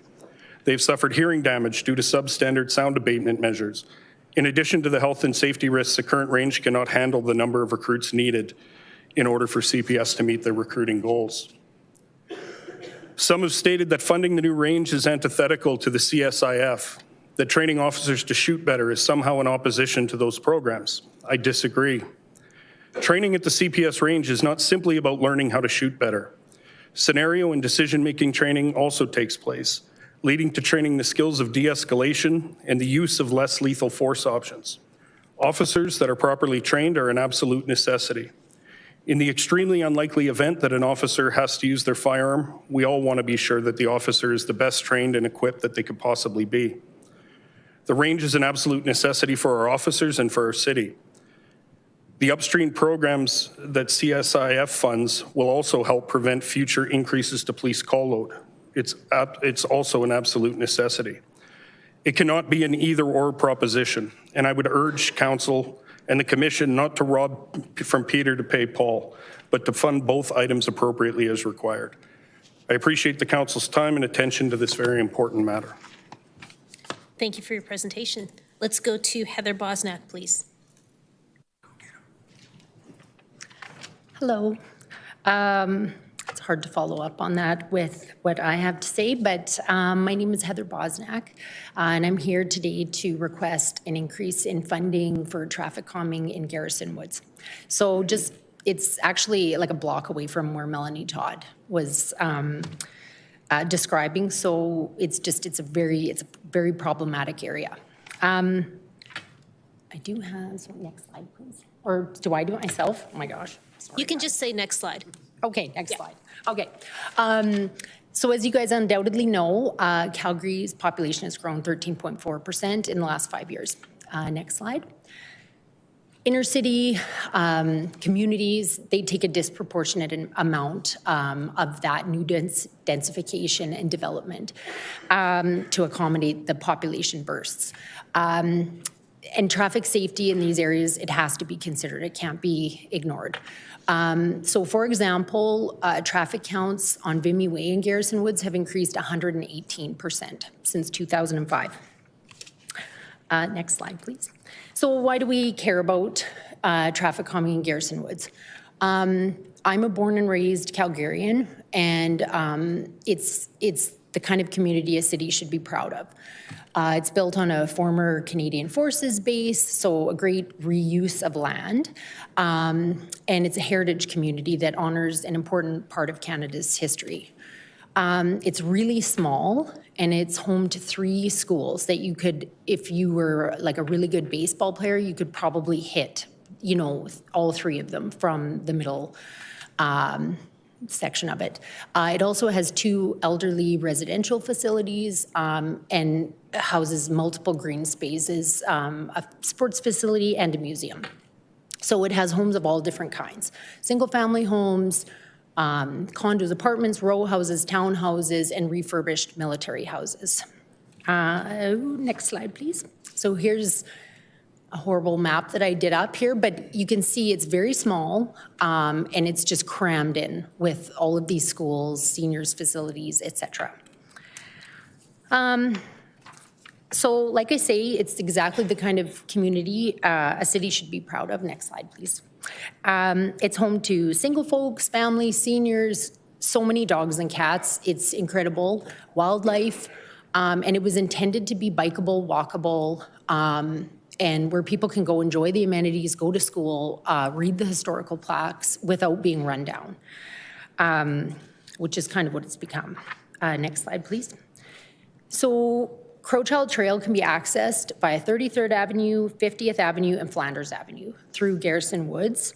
And 33rd and 50th are designed to handle traffic. 33rd is undergoing the Main Streets project, making it more safe and walkable and bikeable.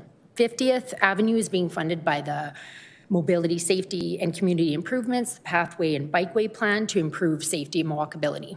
And the businesses benefit from that biking, walking, car traffic. Next slide, please. So Garrison Woods has nothing. Like, it has nothing for traffic calming.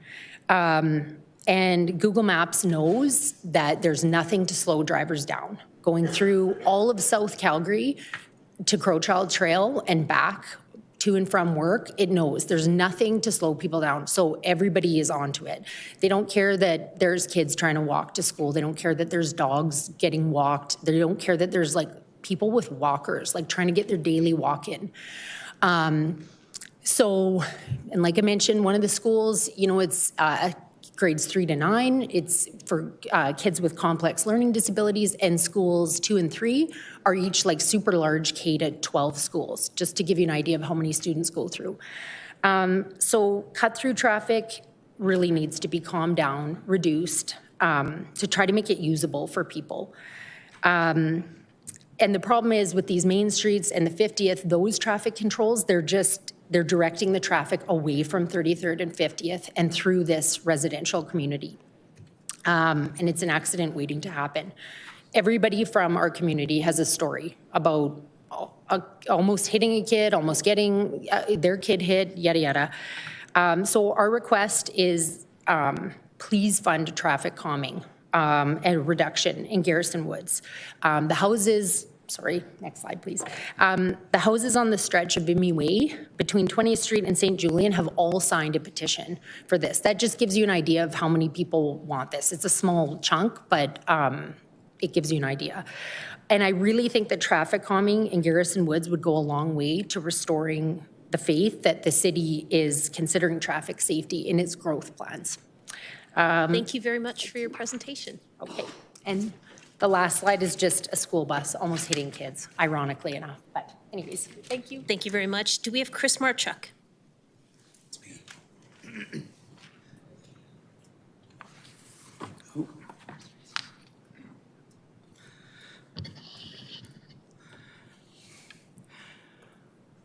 Hi, my name is Chris Marchuk. I live in Ward 13.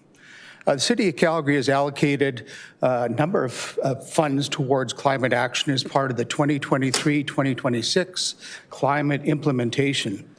It's hundreds of millions of dollars. This is a heavy expenditure on non-governmental initiatives. Time and again, people in Calgary have shown their distaste for decisions and dictates by our city council that do not make sense to taxpayers and do not fit with the will of people in Calgary. Some know that our city is being driven by foreigners. Others know that there is just something drastically wrong. A conspiracy theory was created with pompous oligarchs and country leaders who met in 1992 and 1994 to devise a plan to make a record profits and psychologically take control of the people with climate crisis narrative. Under the veil of the United Nations, the International Committee for Local Environmental Initiatives, ICLEI, was born in Canada, now called Local Governments for Sustainability. Calgary joined. Today, more than 1,800 climate experts say the climate crisis is nonsense. And what we are seeing right now is a natural pattern of weather change that has happened for centuries and is no way being created by human activity. Unlike the other conspiracies that governments fell for over the years, this one would entice country leaders in towns and cities into following along, driven by the promise of funding and jobs. And here we are. So Calgary accepted ICLEI and the Partners for Climate Protection and initiated an agenda 30 years ago that would build infrastructure, garner funding, and jobs based on a lie, a conspiracy. Agenda 21, Agenda 2030, Smart Cities, Net Zero, 15-minute cities, Sustainable Development Goals, and over 100 organizations, committees, groups, initiatives, etc., were born, all based on an agenda that is suspiciously the same with its end goals as the New World Order, One World Government, the latest Bill C-293, and the disastrous Pact for the Future. Our country and our municipalities are under serious attack by non-governmental, unelected organizations who see opportunity to take over our communities and our country. No shots need to be fired. Our city has been slowly accepting small changes year after year where time and focus is concentrated on fulfilling climate objectives that have psychologically and organizationally been accepted as the norm. But it's not. It is built on a conspiracy, an unproven narrative. We need to seriously look at the needs of our city and the people. We have budgets that are bloated and driven by use it or lose it mentality. Budgets that support false narrative, a conspiracy. Experts who purposely will not be shown on TV emphatically declare our planet is not in danger. Calgary municipality has lost their responsibility to the people and have instead taken orders from NGOs who think that they know better about what is good for us in Calgary. They don't. Many councillors may not even know or may not be familiar with this agenda. We have talented, intelligent professionals in Calgary and Canada who can assess our needs and act accordingly without being dictated by unelected foreign organizations who have little understanding of our city or our needs and have no business in our business. We have municipal leaders, all of you, who can do a better job of running our city if given a chance. Our local people won't cost billions of dollars. And I'm having a hard time turning the page. I suggest we remove the PCP from our budget as well as all the other spin-off committees, groups, SDG operations that are collectively being paid millions, if not hundreds of millions of dollars to follow a false narrative. A conspiracy. I challenge the council to visit where we're spending needless millions of dollars or hundreds of millions or billions of dollars, what we see in a budget, on non-governmental organization agenda that will needlessly damage our city and our way of life and do nothing to save our planet. We need you to think local and to save our city. Remove us from ICLEI, the Partners for Climate Protection. It is a voluntary organization, and remove us from all that is siphoning tax dollars to follow a conspiracy. I have a package that can be sent to you sometime later. I also have a form. Thank you, Mr. Marchuk. You're just at time. I have a form that I can provide. We'll make sure that the clerks come over to grab that from you. Okay. Okay. Thank you very much for your presentation This form will allow you to withdraw from all of Thank these you for your international presentation today, globalist sir. groups. We're going to go on to the next presenter. Thank you. Someone will come and get that from you. Can we go to Laura Chambers, please? Okay.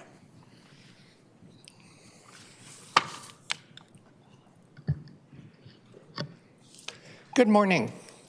My name is Laura Chambers. I live in Ward 9, and I am here today to address a topic of great importance as it pertains to budget issues. Brian Mulroney signed Canada into the United Nations Partners for Climate Protection in 1992. Along with 178 other countries, he and other leaders were lured by the promise of big money to go green. His signature made Canada a UN state, provinces became sub-states, and all cities became UN city-states, of which Calgary is one. By 2000, we saw countries being governed by the direction of the World Bank, the World Economic Forum, the World Health Organization, and a UN organization that this council is probably quite familiar with, the International Council of Local and Environmental Issues, ICLEI. We know that you are familiar because since 1994, all city officials have received a copy of a municipal primer from the Federation of Canadian Municipalities and ICLEI. That primer is what gives all municipal governments who have signed on with the ICLEI program the direction on how to fraudulently restructure our local government. And since 1994, none of the men and women that we have voted into municipal government have sworn an oath to the people that they govern. Instead, they immediately, upon being elected, they signed the Municipal Act Declaration of Office, and that declaration, unlike an oath to public office, has partnered them with the for-profit Corporation of Calgary. This brings me to the crux of my presentation.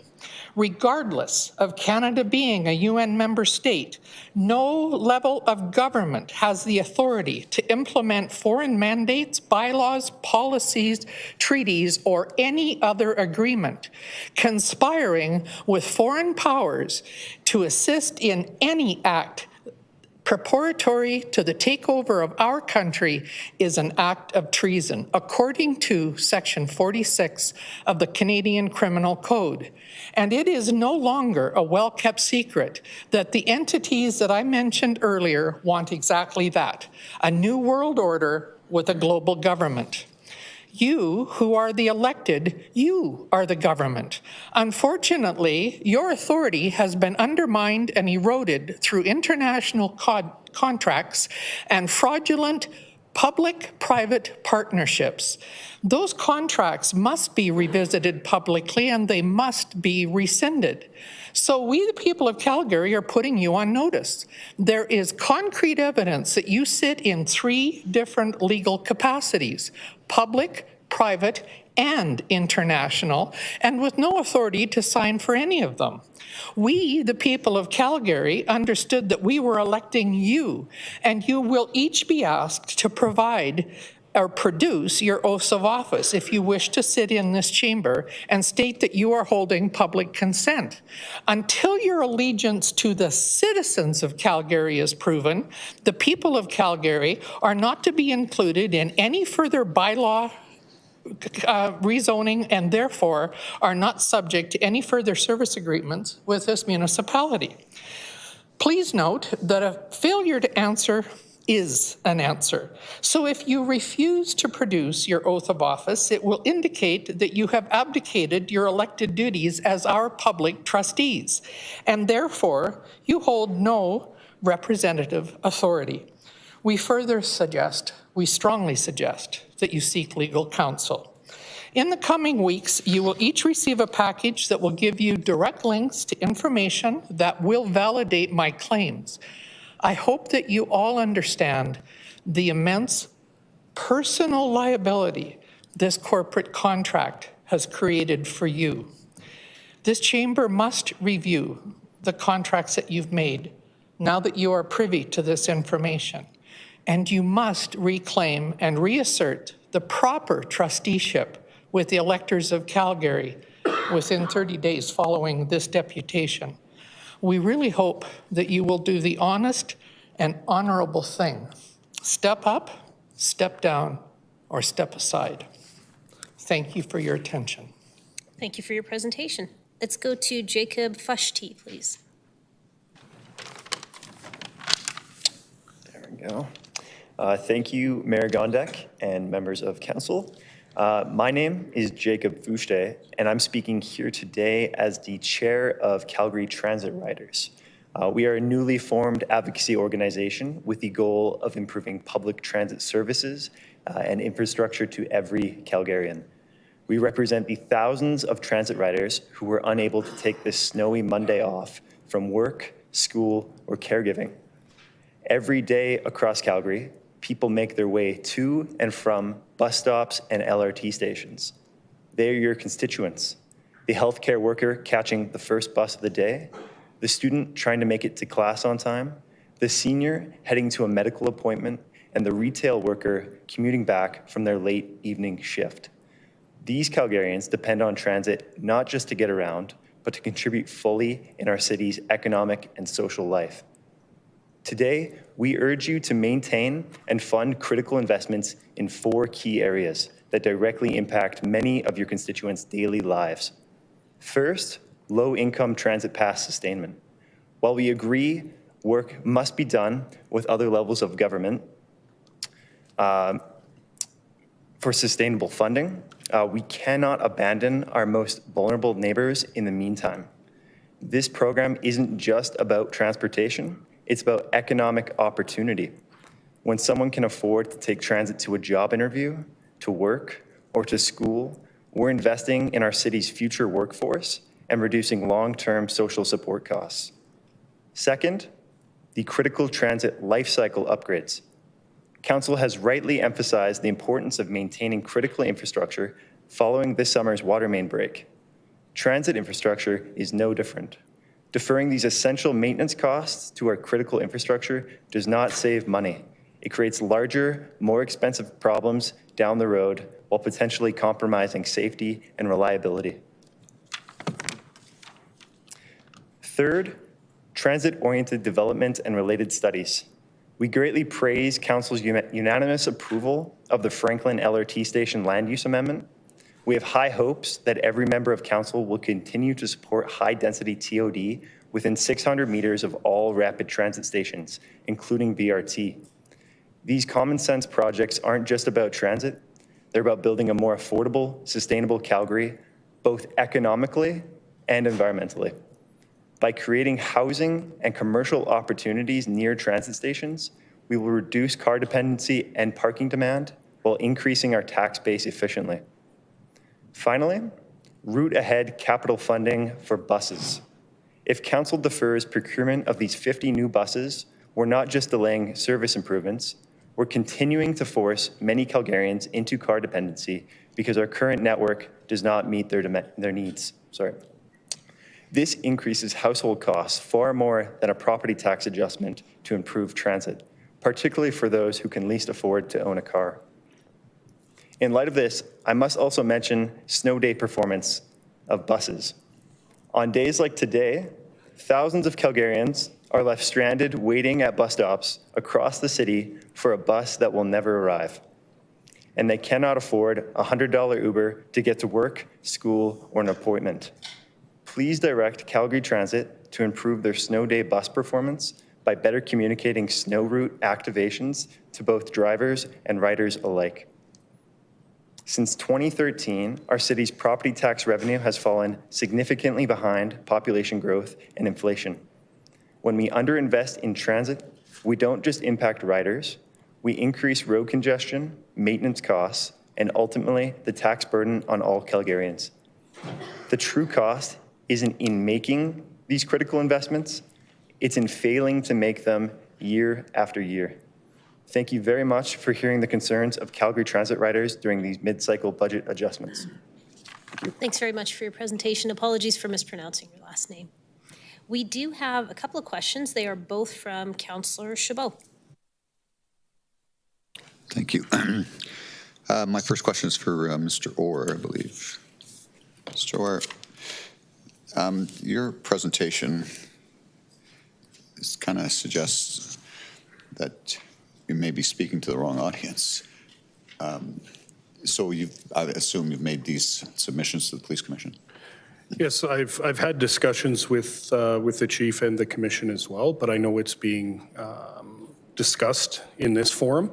As recently as this morning, there was more information released by the commission, so I'm just here to encourage the option of taking from the capital budget to fund both projects. Yeah, I mean, listen, I know that there's been a lot of questions in the past about how budgets get allocated within the police department. Of course, we as councillors can't direct any of that. We can certainly make suggestions and give us our best recommendation and ask those questions. Ultimately, we can't actually direct it. But you're suggesting that it should not be an or, but an and. Is Correct. that kind of what I heard? Correct. It shouldn't be either or, it should be and. Both the range and the CSIF are critically important, not only within policing, but within the city itself. So that would potentially require an increase to our budget to accommodate that. Okay. Yeah, I just wanted to be clear on that. Okay, my next question is for, thank you, sir, no further questions for you. For Mr. Marchuk, sorry, Mr. Marchuk. Mr. Marchuk, you indicated there was a couple of things that you wanted to provide us with. You said it was a link or a report or something? I provided a form that allows the council for Mayor Gondek and the clerk to withdraw from the Federation of Canadian Municipalities, as well as ICLEI and the Partners for Climate Protection. Okay. We can provide, or I can provide, information backing up all of what my presentation has given. And your source of reference for that? Experts in climate for one of them, other information, which is the actual Agenda 21, as well as the Agenda 2030, as well as the Pact for the Future, and of course we can do the Bill C-293. All of them is the same nature. Okay, I'm not familiar with that last one you mentioned, but I am familiar with the other ones you referenced. If it's possible, you could submit something to my Ward 10 office and cite those specific references. Absolutely. I would appreciate that. Okay. And I do have a question for Ms. Chambers as well, if I may. Sure. Ms. Chambers, thank you for being here and for your submission. You did indicate that there was a link that you were going to submit, that you submitted. I have not yet, no, sorry. I didn't even receive notice that I was on the list to speak today. I came in hopes. But I will be putting together a package and sending for each of you will be sent in, yes.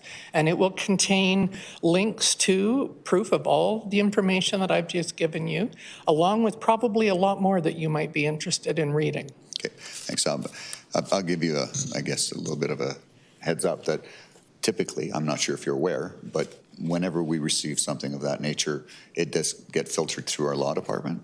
So there's a high likelihood that your submission will be submitted by one member of council to the law department to provide comments to. I'm sorry, I don't quite understand what you just said.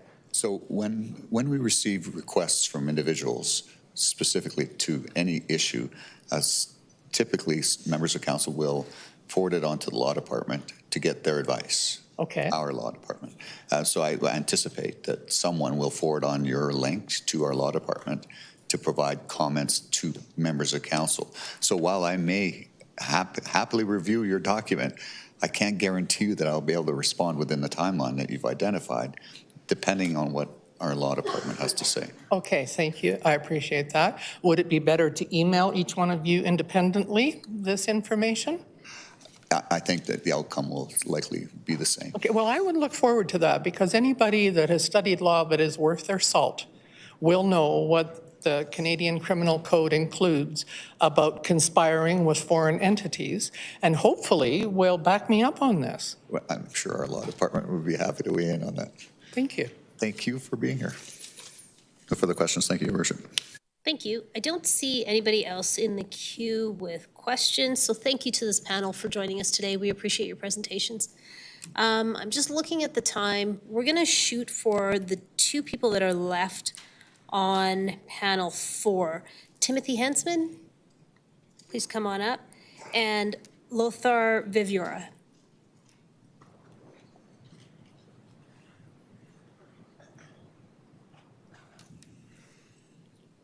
And while you're both coming up, I'm just going to see if Robert Tremblay is available. Do we have Frano Kavar? Do we have Ruhi Ismail Teja? Okay, let's go with the two folks that we have. We'll start with Mr. Henson. All right. Thank you, Mayor Gondek and members of council. I'm speaking as a member of Calgary Transit Riders. We exist to lend a voice to the Calgarians who value transit and cannot be here today. I wanted to speak particularly regarding capital investments not proceeding on attachment 3 to the mid-cycle budget adjustments, most specifically the accessibility strategy and critical life cycle upgrades. Although there are a number of other items in this area which have been deferred until after 2026 that are also related and important. The objective of the accessibility strategy is to undertake various initiatives for those facing mobility challenges at train stations, bus shelters, and pedestrian crossings. Deferring funding of this strategy is going to result in poor experiences for those with mobility issues for the years until they are implemented. So for many Calgarians, these transportation methods are their primary options. And in choosing to defer funding, we are deliberately failing to support these individuals for that period.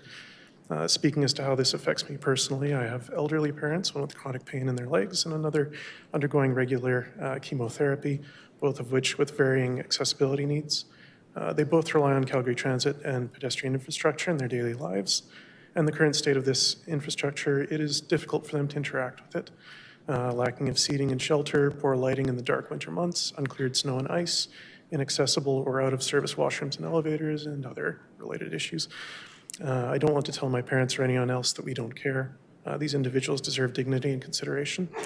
Relating to the noted critical life cycle upgrades, this line item is for equipment replacement and safety enhancement to support transit operations, including ballast deterioration, poor drainage, fire sprinkler testing, and hoists for bus maintenance. So railway ballast is the material which forms the track bed, rocks and such, and it provides stability to the tracks and helps to drain away water and other materials. Failure of the ballast causes the tracks to become unsafe to run trains. Similarly, our bus fleet is aging, with many of the community shuttles far beyond their operating life of 5 years, many of them approaching 10 or more. Lacking appropriate and effective equipment, we're asking our maintenance teams to work under poorer conditions for years more. During this time, maintenance issues are going to accumulate further. And similarly, I would suggest that it is not a good idea to wait for a fire emergency to test the fire sprinkler systems. These costs are not going to get less expensive in the future, at least not likely. The cheapest time to perform this kind of maintenance would therefore be now or sometime soon. In deferring this maintenance, we're asking operators and riders to endure additional risks to their safety and making a more difficult job for the maintenance teams in the future. So we're also asking Calgarians to pay more in the future for worse service now. These items were moved to the not proceeding category due to significant financial pressures and constraints. I've given 2 examples, but there are many more that are included in the recent reports that could also be argued as critical and urgent costs that the city must address. On attachment 8, there is an included property tax analysis. It is noted that Calgary's residential property tax is among the lowest in Canada. It is also noted that non-residential property tax is disproportionately shouldering the burden of municipal costs at a ratio of nearly 5 to 1. And this is coming very close to meeting or exceeding the legislated maximum. From reading this, it feels to me that we're living on borrowed time, both from a tax perspective and from a maintenance and services perspective. We can choose to fix problems like these now, or we can push them down the road and pay for them through more difficult experiences in our daily lives, and then fix them later anyway at a higher cost. We can ask Calgarians to shoulder years of difficulty and increased risk, or we can ask Calgarians to pay an amount that reflects the actual costs of the services that we enjoy. It's important to make a commitment to fund critical maintenance and accessibility for transit now. These investments cannot be allowed to be devalued or delayed, both for the people who use the services today and for the people who must deal with the consequences of our decisions in the future. Thank you. Thank you very much for your presentation. Let's go to Lothar Vivura, please. Hello, Your Worship, members of council. I'm a condo owner in Ward 7, and I'm strongly opposing to pay a 3 times higher property tax increase than single-family owners. Studies show that basic infrastructure like roads, water, sewage, garbage removal, libraries, fire, police is efficient and less expensive for the city budget than in low-density areas. This, for example, the street frontage of my condo with 165 units is all served by these utilities, and I compare that to 5 single-family detached units. So do the math and see what's more efficient in terms of using the city infrastructure. There's also evidence that an average price single-family house costs twice as much in infrastructure as the property tax paid by the homeowner. What you need to explain to me is, why do you promote densification on all levels of planning in the city, but punish the ones who choose to live in a condo and not in a single-family home? Because condo living by choice, but by nature, is more expensive right from start. You pay higher maintenance fees and condo fees. For example, I pay for my 1,600 square foot condo per month $2,000 in maintenance fees and in condo fee and in property tax. If you do a quick look at realtor.ca and look at what often I read in your publications, condos for $355,000 pay 10.5% higher property tax. While 90% of all the condos for sale, around 400 in this bracket of, let's say, 1,200 to 1,500 square foot, costs between $450,000 and $800,000. So the $350,000 calculation you did on property taxes, they don't get you that far. They are not really bearable. So I would like to make the point that already mid and high-rise condos and apartments, which is the future of efficient public infrastructure anyway, are being higher taxed, and therefore they're already subsidizing the lower density areas. So I'd like to take a look at these hard facts, and before you make a decision about taxing condo owners 3 times as much as single-family owners. The studies, I looked at quickly studies, and your administration is more than able to do that as well. The Urban Development Institute made a sufficient study and evaluation about these situations, and I hope you take that into consideration before you make your decisions. Thank you very much. Thank you very much for your presentation. We do have some questions for you. Let's go to Councillor Chabot, please. Thank you, Mr. Lothar. It's Mr. Viviora. Sorry, Mr. Wujora. Forgive me. Lothar. Are you aware that the revenue neutral market calculation process by which we administer taxes is outside of our control? No, I'm not aware that it is out of your control. So that by extension, then I would assume then that you're not aware that the taxes that you're going to pay is a direct function of how much your property is appreciated compared to all other residentials? I'm aware of that, yes. It's strictly a mathematical fact that you will likely be paying more, which is direct function of your assessment, which is what you can actually appeal. Mm-hmm.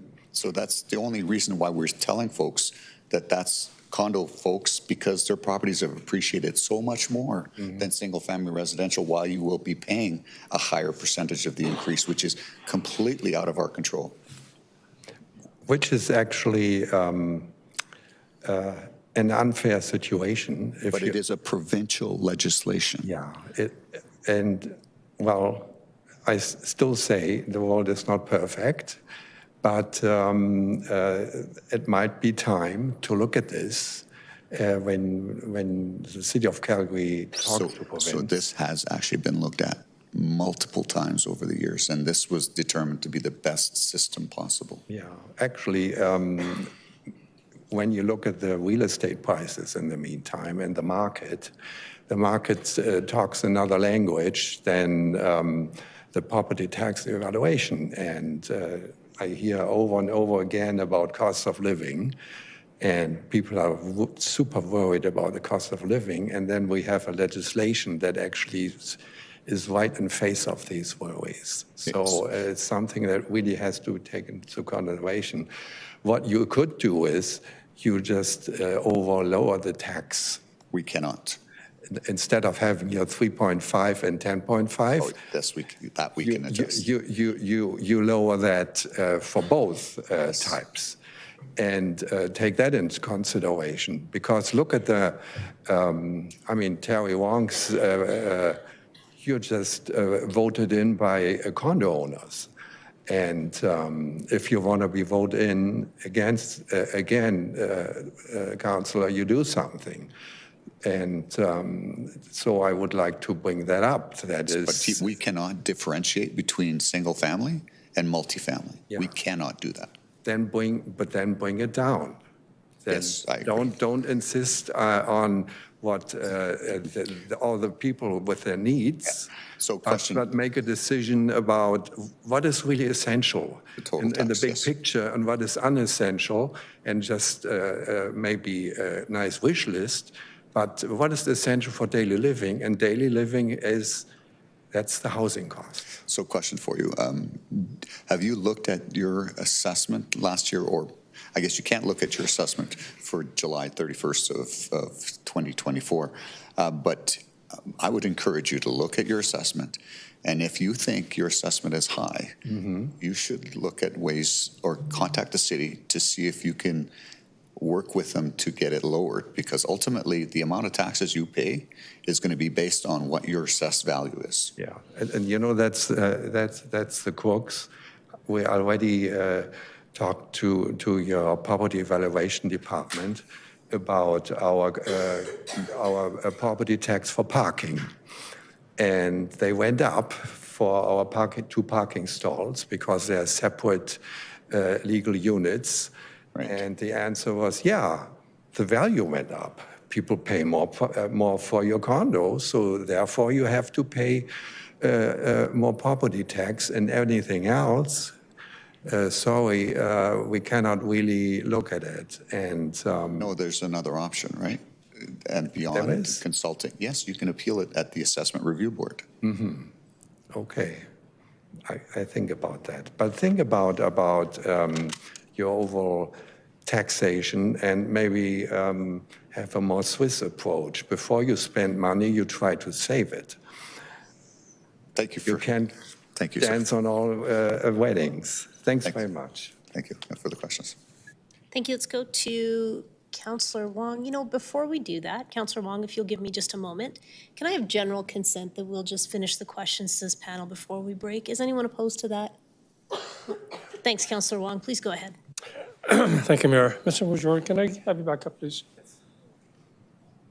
First off, thank you for being here, and also want to thank Councillor Chabot for trying to highlight the difference of provincial legislation versus municipal legislation. Yeah. I hear all the time from condo people, not just in Eau Claire, but across Ward 7 and across the entire city, how the condo increases between single-family residential and the condominiums. Yeah. There's a differential, and that's hurting them.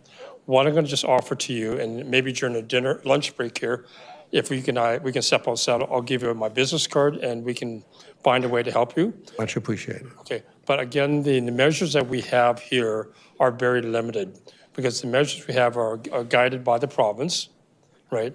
Also by the way in which we have limited taxation approaches, okay? And ultimately, there are other costs that I'm sure you're concerned about relative to parking and everything else. So again, I offer the opportunity to have a conversation next week, perhaps after we get past this, if that's okay. Great. Okay, thank you. Thank you. Mr. Henman, thank you. Thank you for bringing forward what was buried in the back of our books, and that is things that are not covered in the budget here. And I was going to ask our administration, but brought forward the capital budget portion. There's a $10 million request accessibility as it relates to improvement there. And I guess, and I appreciate, what you refer to in terms of family members and everything else. One of the things that I hear all the time, particularly from people who are seniors who travel from far away into the core, and that is lack of public washroom facilities.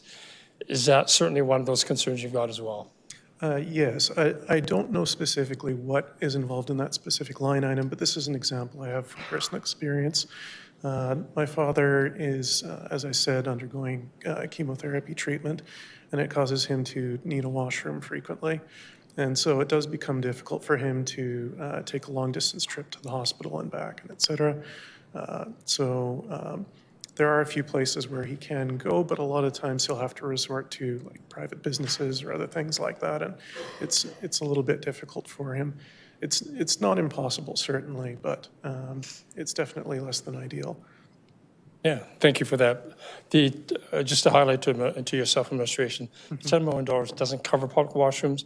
I think it's one of those things that we definitely need to look at to support the aging community and those community that are in medical sort of need. Thank you, appreciate it. Thank you. Thank you. Let's go to Councillor Walcott, please. Thank you. This one's for Mr. Fajor as well. Yes, Councillor Walcott. First, I'd want to thank you for being here. Some of my colleagues were pretty concrete in their answers towards you, but I was curious if in your request you had much experience with Edmonton's tax model with regards to multifamily housing. No, I don't.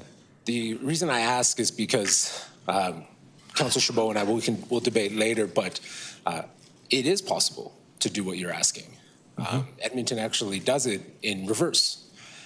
They tax multifamilies and condos at a higher rate, at 15%, and they only recently just ended it through municipal powers. It is something we have through subclasses that we do have the ability to do that Edmonton does right now.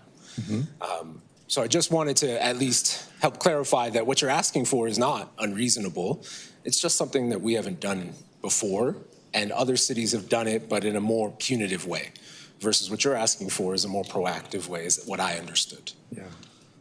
Thank you so much. Well, thank you very much. I mean, you already set the road for more densification, and there will be more and more condo owners in future than single family by nature. And I think then that's something you look at in your taxation decisions. Absolutely. As well, to make all these condo owners happy voters for you.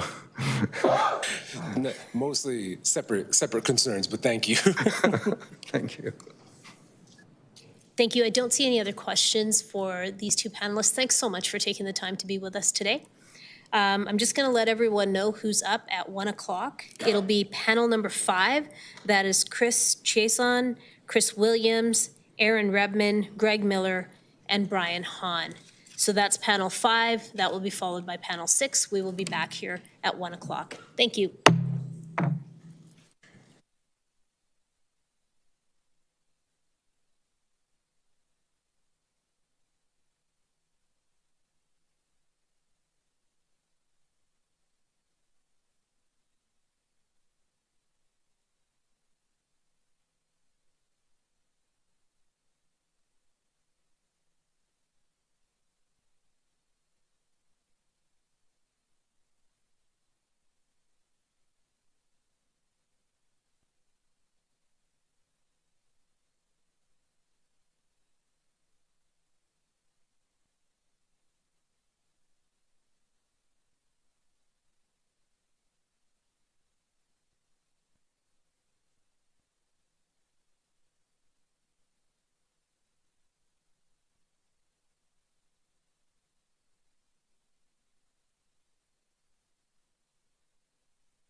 Hi, everybody. Welcome back to the regular meeting of Council for budget deliberations. Madam Clerk, could we do a roll call, please?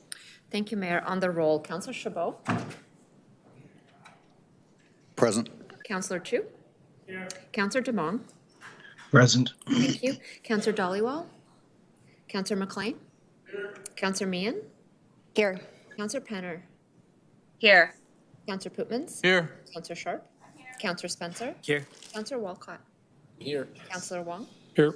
Councillor Wyness. Councillor Carra. And Mayor Gondek.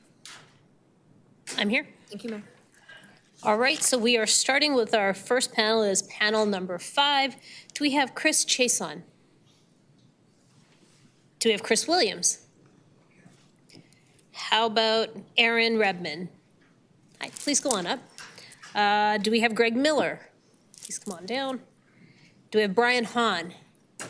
Hi, come on down. Okay, so we'll go ahead with 4 folks on this panel, and if Chris joins us, we'll just add him in at the end. And let me check on panel 6. Do we have CJ Feets? Hi. Do we have Beverly Redman? Hi. Do we have Guy Buchanan? Great. Peter Oliver? Nathan Harlock? I'm here online. Okay, perfect. Thank you. Let's get started with panel 5 then. Let's go to Chris Williams.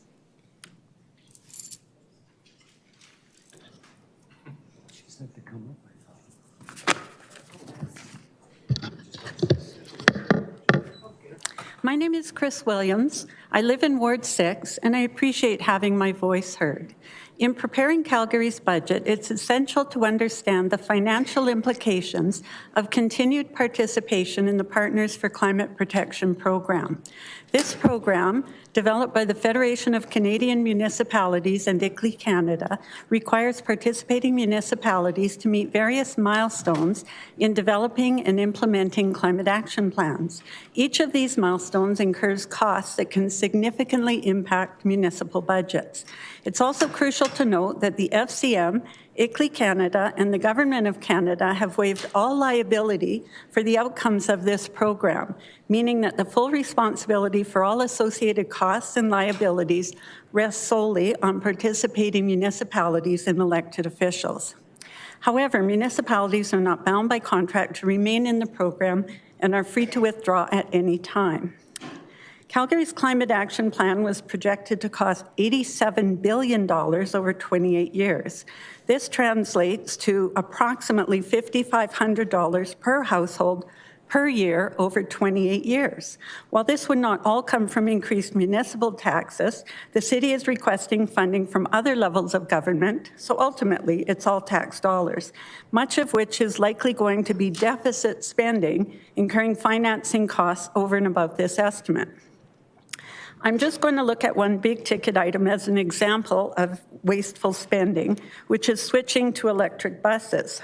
The city announced it would secure $491 million to replace up to 259 diesel buses with electric.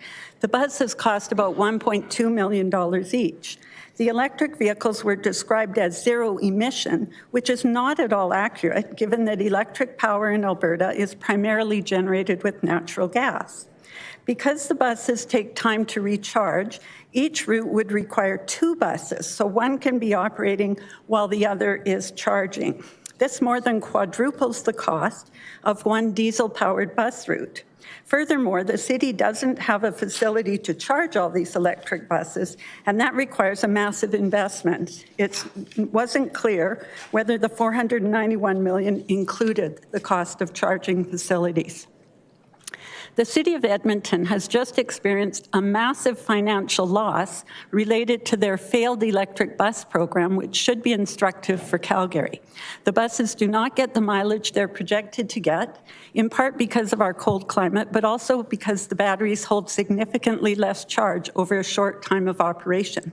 While a transition to electric is described as going green, these initiatives do not appear to factor in the environmental costs of strip mining the earth using heavy equipment powered by fossil fuels, nor the environmental cost of increased tire consumption caused by the heavy electric vehicles, nor the increased wear and tear on municipal roads due to the heavy vehicles. It does not factor in the socioeconomic costs of mining the rare earth minerals, which have been reported to often be sourced from mines using children laboring without proper protective equipment and exposed to toxic heavy metals in dangerous working conditions. Nor does it factor in the environmental impact of disposing of spent batteries, which don't last as long as expected. There's also the liability risk, given that electrical vehicles are more likely to catch fire when involved in a collision, but also there are many reports of spontaneous combustion. And typical guardrails are not designed to withstand the impact of these heavy vehicles. I'll be following up with information from climate researchers, including a Nobel Prize winner, showing climate data that does not support the climate crisis narrative. This includes evidence that current CO2 levels are near historic lows going back 500 million years, and that CO2 does not drive global warming. The science on the supposed climate crisis is far from settled. And Council has a duty to critically assess the data on both sides of the debate before committing to these enormous expenses, which don't appear to be justified by the climate data. By weighing the costs and liabilities against the potential benefits, Canadian municipalities can make informed decisions that prioritize local needs, fiscal responsibility, and community well-being. I urge the city to withdraw from the PCP, ICLEI, and all other UN-affiliated climate action programs. The science doesn't justify it, we can't afford it, and it's not all that green. Thank you. Thank you very much for your presentation. Let's go to Aaron Redmond, please. Right. Thank you for this opportunity, Madam Gondek and councillors. My name is Aaron Redmond. I'm from Ward 6. Okay, in your budget, think local and get back to the will of the people. When council ignores the will of the people, most often it is because council has an agenda that does not fit with the citizens. It's not an accident that we have seen the will of the people ignored in Calgary, where an agenda such as high-density housing, the diktat of unelected, unaccountable, non-governmental organizations such as the UNC 40 cities were considered over the voice of the citizens. It was not right because council was driven by mandates handed down from organizations who have no business in our business. Go back to the drawing board.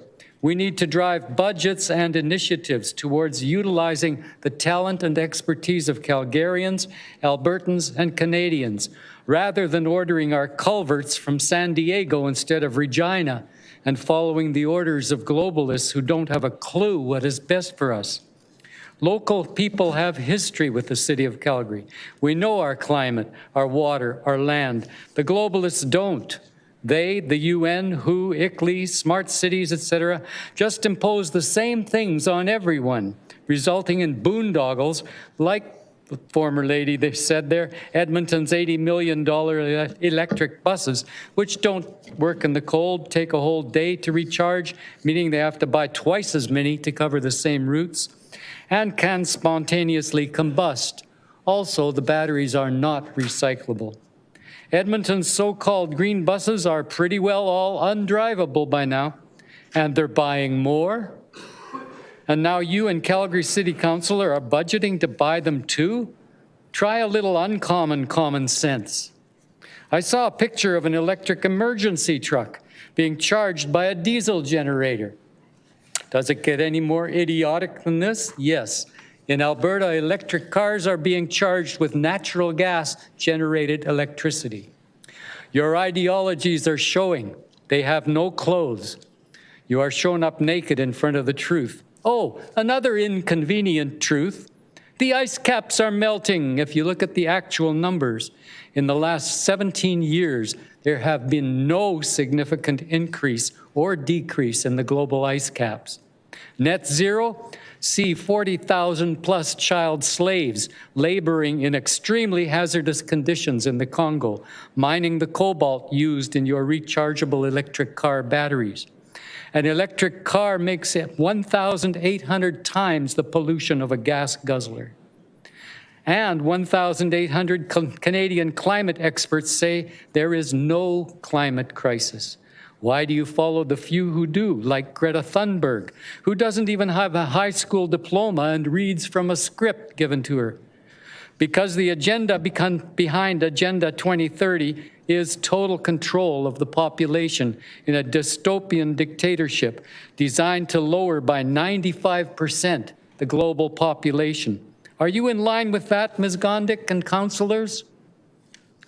In order to return to the cohesive, friendly, collaborative, and progressive city we once were, I ask that Council remove Calgary from the PPCP, ICLEI, UN, WHO, all of the non-governmental organizations who are unelected, unaccountable, and not liable, though all of you are personally liable, and rather build local infrastructure and budget agendas to mirror the will of the people.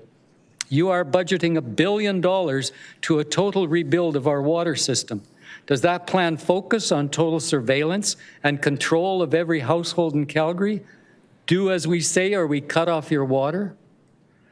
My trust for this council and the mayor is at an all-time low. Please do the right thing and prove me wrong. Our children will thank you for it. Thank you. Thank you for your presentation. Let's go to Greg Miller, please.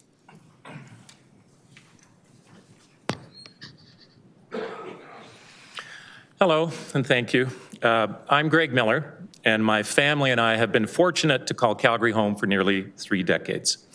And I'm here today to voice my support for city services, and especially join those voices you've heard already today in support for affordable, non-market housing. I support a tax increase. And while I understand some of you are already thinking out loud about cuts, I must remind you that Calgarians have spoken. In the recent fall survey, Calgarians confirmed that homelessness, affordable housing, and housing affordability remain top issues, as they should, because the numbers show that our housing situation is dire. For example, in 2022, the Calgary Homeless Foundation's point-in-time count estimated that over 2,700 Calgarians were homeless. In 2023, the University of Calgary School of Public Policy concluded that 40,000 households, or 115,000 Calgarians, were at risk of homelessness. Even from the City of Calgary itself. According to the City of Calgary 2023 Housing Needs Assessment, over 84,000 households, nearly 1 in 5 households in Calgary, cannot afford their housing because A, they earn less than 65% of the median income, and B, spend 30% or more of their income on shelter. Now, over the last 3 decades, while my family and I have enjoyed and shared in the incredible prosperity in our city, the number of households in need has doubled. And the situation is not getting better, as median rents have risen 21% in 2024 over 2023, and rental vacancies are now forecast to drop to just 1% by 2025. So here you sit. What can you do about it? Well, you can certainly support the housing strategy outcomes. Residential rezoning was a sensible, practical way to encourage the growth in an incremental fashion for market housing, and certainly in developed areas. But now you must take steps to encourage the growth in non-market housing in developed areas. And I think there's 4 ways in particular you might be able to do this. 1, release more city land for development. There's a number of very worthy, capable professional agencies and organizations just looking for the opportunity to build. 2, increase your direct capital funding for non-market housing projects. This will help drive additional funds from the province, the federal government, as well as private donors to build the housing Calgarians need. 3, facilitate and support the social services that Calgarians across the housing spectrum need to live. And finally, and I think this is a particular message for Council, more than just reviewing applications for non-market housing, you must be advocates for the responsibility we have to house all Calgarians. Non-market housing isn't a threat to communities, it's a benefit. In closing, budgets are really the true measure of an organization's priorities, and it's no different for the City of Calgary. This is your opportunity to demonstrate you care at least as much about housing thousands of Calgarians as you do about housing a hockey team. Support this tax increase, support housing, support Calgarians. Thank you. Thank you for your presentation. Let's go to Brian Hahn. Mayor Gondek and members of council, on behalf of BUILD's members, I want to thank you and administration for your ongoing efforts in preparing the budget update. We would like to share our suggestions, particularly regarding growth, infrastructure funding, and the management and execution of programs included in the update. Our respectful requests and recommendations align with Calgarians' priorities, affordability, and municipal service reliability. First, we wish to address the November 7th notice of motion regarding EC 2024-1240. BUILD has reviewed the NOM, consulted with its members, and agrees with the concerns highlighted, such as aging infrastructure, life expectancy, operating capacity, repair timelines, and service reliability. While the NOM aims to address these challenges, limiting or restricting additions to housing supply will hinder Calgary's housing supply and affordability goals. BUILD supports approval of increased capital and operating expenditures to address the NOM's concerns, including implementing the elements in the city's accelerated water loss program. We also encourage, where possible, leveraging new development and redevelopment as opportunities to accelerate infrastructure replacement. In areas like Bowness and Montgomery and citywide, BUILD encourages the city to collaborate with BUILD's members and other stakeholders to capture those opportunities, improving infrastructure reliability while meeting housing supply needs. Growth contributes significantly to Calgary's finances. In the case of new community development, developers cover all costs for on-site infrastructure and 100% of their share of costs for all off-site infrastructure.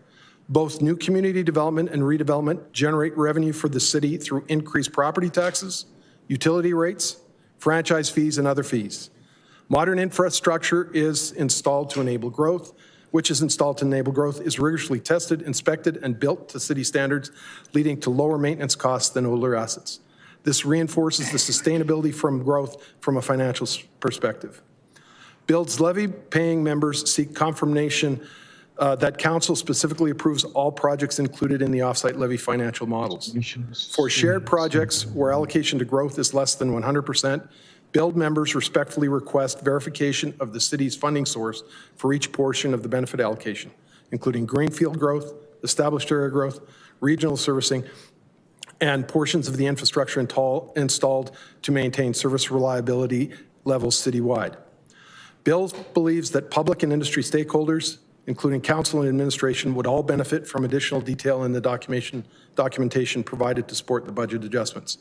BUILD members have noted a past pattern of actual spending on capital budgets that is less than approved amounts. For the water lines of service, that underspend over the period of 2019 to 2023 is greater than $1 billion. It is unclear from the reporting BUILD has found so far what projects were budgeted for and not completed.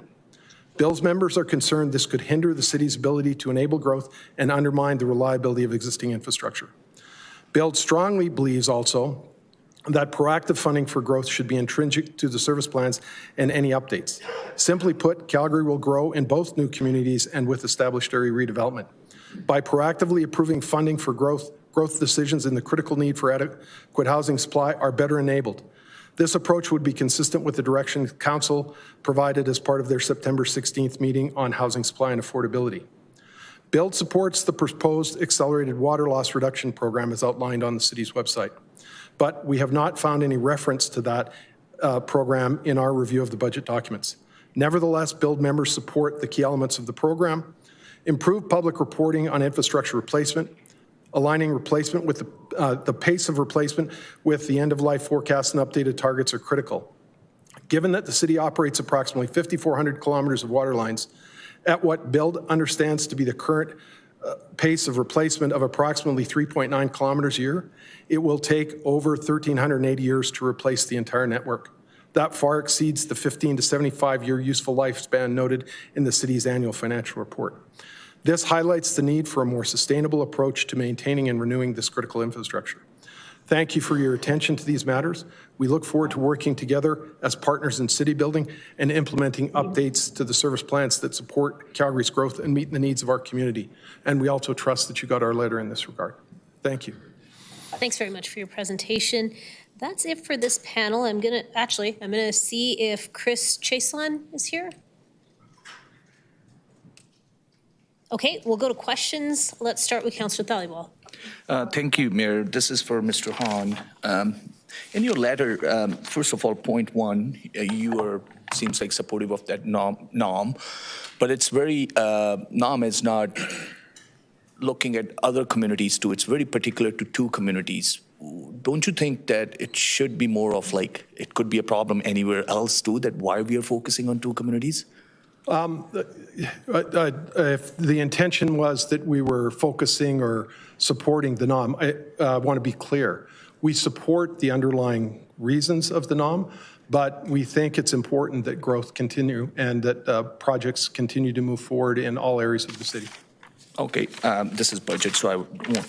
In your point two, you're saying the city share of offsite levy infrastructure, so you feel that not enough is being put into what is being collected. You gave an example of North Water Servicing option, and your comment says, Bill seeks to confirm the source of funding for each of these allocations. So I'm just trying to understand, you feel that they are purposely underfunded? No. Don't read anything into our statement other than the statement itself. We seek to confirm that they are funded. And if that's done, then check mark.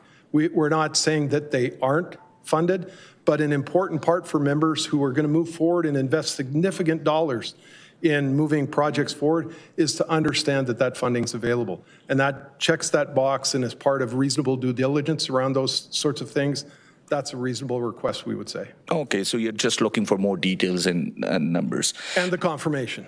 Okay. And then point two, in there you also say clear execution plans and accountability measures are necessary to ensure these allocated funds are spent efficiently. So you're looking for more of an execution plan along with these numbers? Yes, and I think you may have heard in my remarks there that when we started to dig into the budget documents, and there's an enormous amount of them, and we may have missed something. I can't imagine what all of you around the horseshoe here had to cope with over the last while. It's an enormous amount of information. But when we looked at things, we saw over that 2019 to 2023 period, budget amounts approved, and I think these are all shown on the city's website, that were greater than the amounts that were spent.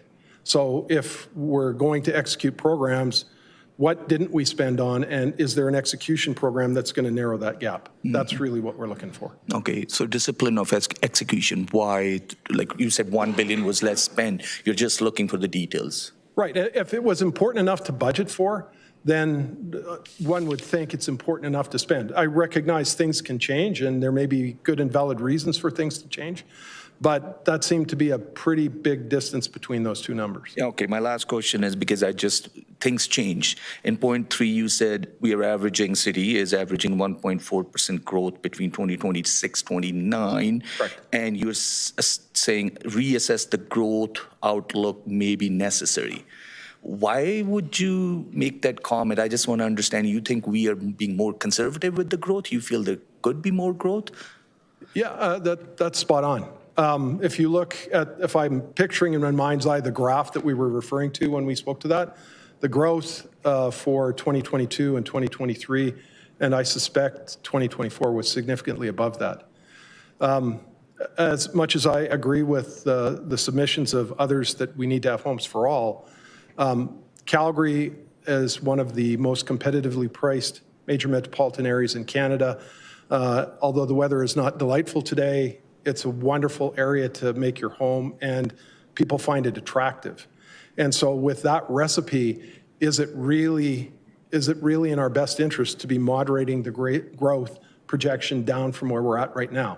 And at the very least, the budget should be tested for resilience to be able to pivot in the case that forecast doesn't materialize and it's higher.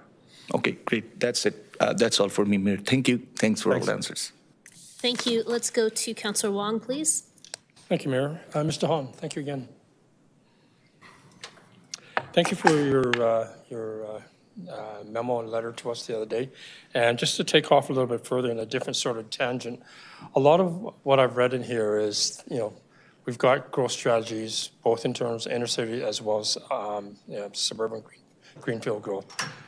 What I also took out of there is that you need a lot of information to really drive this through, right? Do you feel that we are providing you enough information, demographic-wise, housing, population growth, all this information that you need to be able to model even better this recommendation or your statement? I think as a blanket statement, and the appropriate context to give it is we're working through the budget documents just like anybody else, and there's an enormous amount of them, and the ability in the time frame that we've had to process them to do a thorough job is challenging. I would say my colleagues and I would observe that the information disclosure just continues to get better and better. And so big check mark for that. I think in the environment that we're all working in, more data and more timely data makes for better decisions. And so I would encourage the current trajectory to carry on. I think administration continues to improve the quality of the data. But with that, I think we need to move from a world where we're just producing the data to critically analyzing the data. Right. I hope that hits your question. And that's actually a good segue, because one of the things that we asked our administration to do, and is a funding request here, is to again do a 2027 census and giving more more information relative to the population, as well as dwelling units and so on and so forth across the city. The second part of that equation, though, is that what do you do with that data?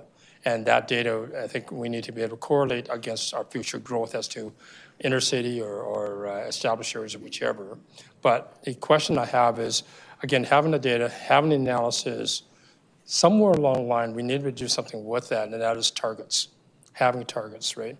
And do you believe that we should be focusing on creating targets of density and population growth at intercity, established areas, suburban growth, quadrants, whatever? Well, I would say we do have those targets, and a lot of that is established in the municipal development plan. I am, if I may just take a slight detour, I'm so glad you asked, or you mentioned the census piece, because you can only say so many things in 5 minutes. Yep. We strongly support the restoration of the census, rather. So a check mark for that. I think certainly all of those targets are ones that need to be driven by the will of Calgarians in the end.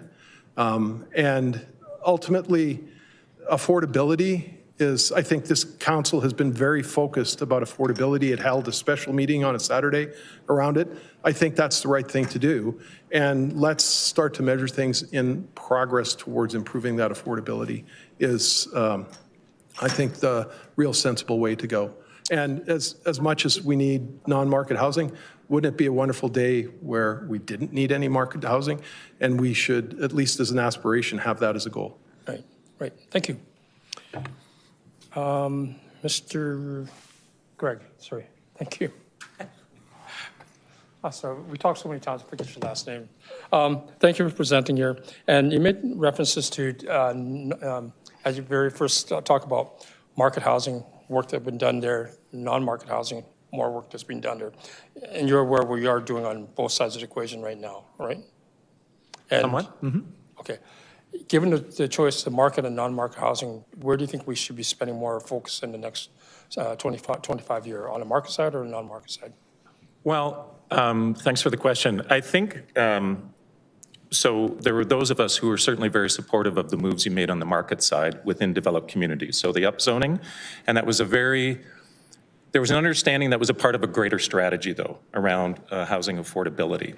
And I think for those of us who are supportive of it, we acknowledge that broadly speaking, it can have a mitigating effect on the price of homes by creating more supply. Ultimately, you're going to meet demand and hopefully lower price. But I think we also recognize there's a bunch of other pieces in that housing strategy that rely on non-market housing, that there is, in fact, I would argue, a place for government to be involved. And there are certain things that the government can do. Again, you have land holdings, you can facilitate the work of other agencies who may be at arm's length at the city to actually deliver when the market can't quite hit those say 30% of income affordability benchmarks. And I think the only way you do that, and now we're starting to see alignment from local government, provincial government, and certainly federal government to address that. So I think it's a really important part of an overall housing strategy. Right, so just to paraphrase, focusing on non-market because of all the different options or grants that are available is a way to go. Yeah, I think it's super important, yes. Okay. On the market side of the housing, we've spent a lot of time through, blanket rezoning, as you referred to, and creating more single-family, row house, townhouse densities there. But what we're seeing in the marketplace, it really doesn't help on the affordability side of the equation. In other words, people are saying it's still beyond my price range to get how does it qualify for a mortgage or down payment, this and that. How do we solve that problem? Well, first of all, time will tell then on the overall impact of residential upzoning. We'll see what sort of an impact it actually does have on pricing. But back to the original point, and so you may yet see some price decreases. We're waiting, we're watching, certainly the mitigation and increase. But again, I don't think, I strongly believe there's still a place for non-market forces and non-market resources to come and address critical housing needs. I think we agree on the non-market side. It's a market side. I'm trying to find a way to make it affordable more than anything else. And right now, I'm not seeing that happening. So. Well, if I may, I mean, my entire career has been in the private sector. Yep. And this may sound like heresy, but sometimes the market does not answer all the questions and all the problems that are out there. Whether it's in the software business, whether it's in all manner of industry, and I don't think housing is necessarily an exception. I think sometimes you require non-market solutions to deliver because the market can't necessarily deliver everything we're looking for in all aspects. Right. Thank you. Appreciate it. Thank you. Thank you. Let's go to Councillor Putmans, please. Thank you, Mayor. Mr. Hahn, Mr. Hahn. I said Dr. Hahn. Mr. Hahn, wonder where the doctor came from. Thank you for your presentation. Thank you for that, though. I'm setting you up. Apparently. Councillor Wong opened the door to the discussion about the MDP, and I'd like to walk down that path a little bit with you. I don't think Bill has a position on this, but do you take an opinion that you'd like to make public about the 50-50 balance the MDP suggests between Greenfield and inner city? Is that the appropriate target for the city? I'm gonna punt. Respect that, yeah. I'm gonna punt here and say that right now we're in kind of our final review of the update to the Calgary plan and aspects like that. And certainly that's one that's being deliberated by membership, and I expect a few weeks down the track you'll find a better formed opinion. I would say as a general statement, Councillor Putmans, that we recognize that growth has to take place both in new communities and established areas. And I think Councillor Chabot, who I was looking to lean on over here, said it sometime earlier this year that it's not new community growth or established area growth, it's both. And I think that's a sensible answer. How will those ratios vary over time? I think it will be important to recognize that they will vary based on what people want, market demand, and it'll ebb and flow. Thank you. I'd like to tie in some of the environmental discussion that's happened along the way this morning. I think you were present for some of it. And the evidence seems to be that Greenfield perhaps is not as attractive from an environmental point of view as inner city can be. But we're looking at a rate right now where some people are suggesting the ratio is going to emerge as something like 80% Greenfield, 20% inner city established neighborhood for the immediate future. Would you care to comment on that as a reality that might be challenging for us to respect? I would encourage you to make sure you investigate all the sources of data around that. Certainly the products that are being built in new communities and redeveloped communities for sure now are way more energy efficient than what has been in the past. And there are an array of people working on the other impacts or footprints that occur, whether they be transportation, like my own son's doing research in that regard. And so I think you have to be very careful about understanding that problem or that equation, I guess, in detail. And also recognize that when you go to renew pieces of infrastructure in established areas, that it, by the current nature of how that's done, it embeds a significant amount of carbon. in what's happening. And so that full equation and all of those variables need to be laid on the table and reviewed and discussed. There will be a time where the infrastructure has to be replaced, much as I kind of alluded to early in my remarks. And those are great opportunities to kind of find the nexus between a redevelopment opportunity and an infrastructure life cycle extension. And I would encourage the city to grab onto those and work with stakeholders to make those a reality. Thank you very much, Mr. Hahn. Welcome. Thank you, Chair. Let's go to Councillor Chabot, please. Thank you, Mr. Hahn, if you don't mind. Sorry. A question was asked of you earlier about the split between res and non-res. In light of the fact that we've fallen significantly behind on our target and it's projected as a cumulative total over time, that in the end, over that time frame, we need to at some point reach that 50-50 split. Being as we've been so far behind for so long, it's created a bow wave essentially into the future where the developed area will have to exceed the greenfield area significantly to achieve that 50-50 split. Do you think at some point we should look at rebasing our targets? Well, as both you and Councillor Pootmans asked me that question, I think the answer is actually a question. Why is there the difference? I think really understanding the why in terms of why there is that difference and why it's not readjusting, I think is important. And I think it's worthwhile for the city to kind of look inward and understand that why there is that difference. Yeah, no, I guess it's a philosophical question more than anything, because while we strive to achieve that 50-50 split, and we are getting closer to that differential, we've got a backlog where we have not achieved that, which is something that is going to be difficult to make up in the future. We will have to exceed the developed area numbers compared to the greenfield numbers to reach that 50-50 cumulative objective. Do you think we should continue to maintain philosophically 50-50 or still stick to that cumulative total? Again, I'd go back to what I said earlier. Look, ultimately, it's what the product people want to buy. It's their choice, right? And some might argue if Calgary, just to make a ridiculous example out of it, if Calgary decided the only place it was going to build new housing was in redeveloped areas, there would be people who wanted other choices, and there's other choices all around us, right? There's Airdrie, Okotoks, Strathmore, Cochrane, right? That said, I mean, if you take it again to the ridiculous end, Calgary will ultimately reach its size, and then 100% of the opportunities for new housing will be redevelopment. I think, I will go back to where I started, Councillor Chabot. I think it's important to understand why that delta has occurred and it's not moved at the pace the city hoped, and understand what are the barriers that seem to be in the way of it changing in a fulsome that analysis in a very fulsome way. Okay. When it comes to funding infrastructure, we do have certainly very robust mechanisms for putting in infrastructure in new areas. Do you think we need to look at new methods of investment into our established area to I guess, replace and upgrade some of the older aging infrastructure and to accommodate a greater build-out than the method we have now? Because the method for greenfield is paid for by new homeowners.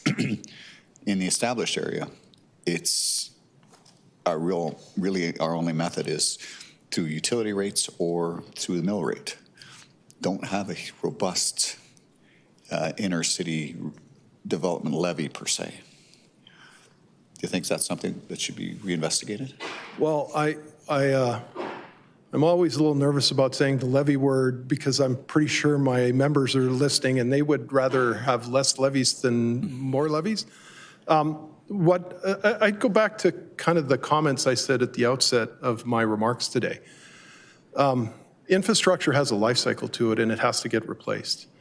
I think there's a lot of examples that we could cite that highlight a case around being really, having our pencils really sharp around infrastructure lifecycle replacement and seizing the opportunities those present, because the money's going to have to get spent anyway. How can we leverage those opportunities to create whatever incremental capacity we need and reliability in the established areas to go forward?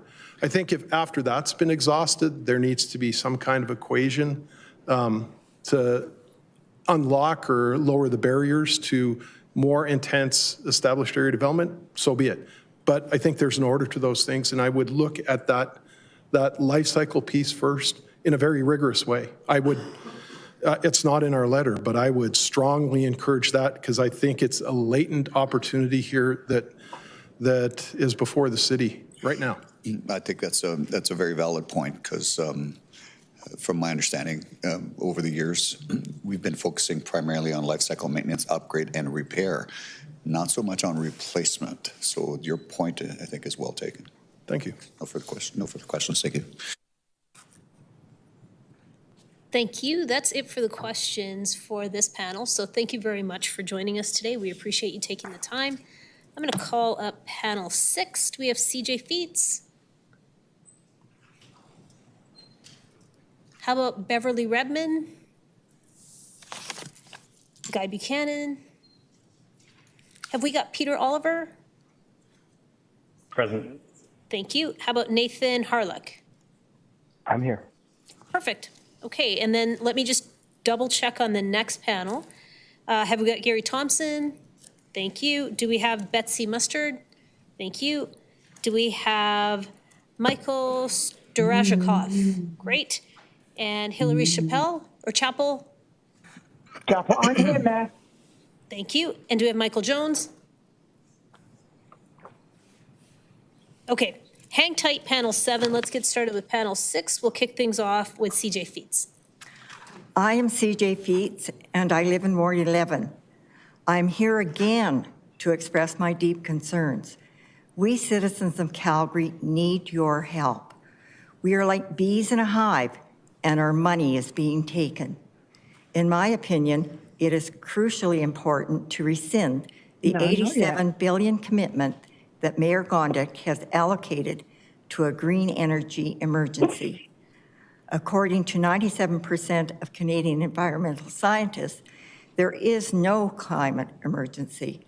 Still, Mayor Gondek's green energy emergency is to be implemented on the backs of every taxpayer in Calgary. Why? I realize that the mayor, sorry, I've got the wrong thing here. Based on today's figures, $87 billion gives me a per capita obligation of around $65,000. That is over 3 years of my yearly income. That is more than $6,000 per household a year. How do you expect fixed income seniors or low-income families to come up with more than $500 a month to pay for this? We know that the Green Energy Emergency Plan is part of the instructions received from ICLEI, or as it is now known, the Local Government for Sustainability, and that plan is based on UN Agenda 2030. All the UN programs are neither elected nor accountable. Based on the Canadian Criminal Code, it is also known that any elected official in Canada who carries out the mandates, policies, bylaws, or treaties of an unelected foreign entity is committing treason against Canada and can be held liable. Environmental is in the federal lane and jurisdiction. In fact, it is actually unconstitutional for the City of Calgary to enact this type of legislation. Environment is not a responsibility of Calgary's municipal level of government. The Council must rescind the $87 billion green emergency commitment. As our elected officials, your main concern is meant to be the well-being and safety of the citizens of Calgary. Allocating money to protect Calgary citizens' needs and safety, plus the city's basic infrastructure, should be the priority given by all councillors. These basics should be met before anything else, yet they are not. Before looking after the basics, the council is scheduled to buy electric buses that are sensitive and fail in cold weather. Alert, Calgary can get extreme cold temperatures. The 80 million gross failure of electric buses in Edmonton should serve as a lesson to all Calgarians, including this council. The news is filled with articles about electric vehicles spontaneously catching fire. How is this taken into account in this ludicrous decision? Apparently, it is not. Please, please find some common sense and don't follow through with this. The amount of electrification expected is far above what is being produced. This, too, is known to be a part of Agenda 2030. Are you even aware that you're being manipulated? I find it very hard to believe that you would vote for these initiatives if you really and truly understood the far-reaching implications. If you continue to take us Calgarians down this path, it will affect each of you and your children too. This will include none of us will own our own homes. None of us will have our own cars. We will all live in a 15-minute city where we will need to build credits in order to leave that 15-minute city's boundaries. We all will not be allowed to do business more than 15 minutes outside the boundary. We all will only be allowed to purchase 3 items of new clothing per year. We all will only be allowed to fly once a year. Does this sound like a dystopian nightmare? It does to me. Please read Agenda 2030 and then do some research on C40 cities. I firmly believe that to avoid this future nightmare, Calgary needs to withdraw from the Partners for Climate Protection program. This is important as Calgarians cannot afford the associated costs, which range from $7,200,000 to $192 million plus. Thank you very much, Ms. Feets. You're just at time. Thanks for joining us. Let's go to Beverly Redmond, please.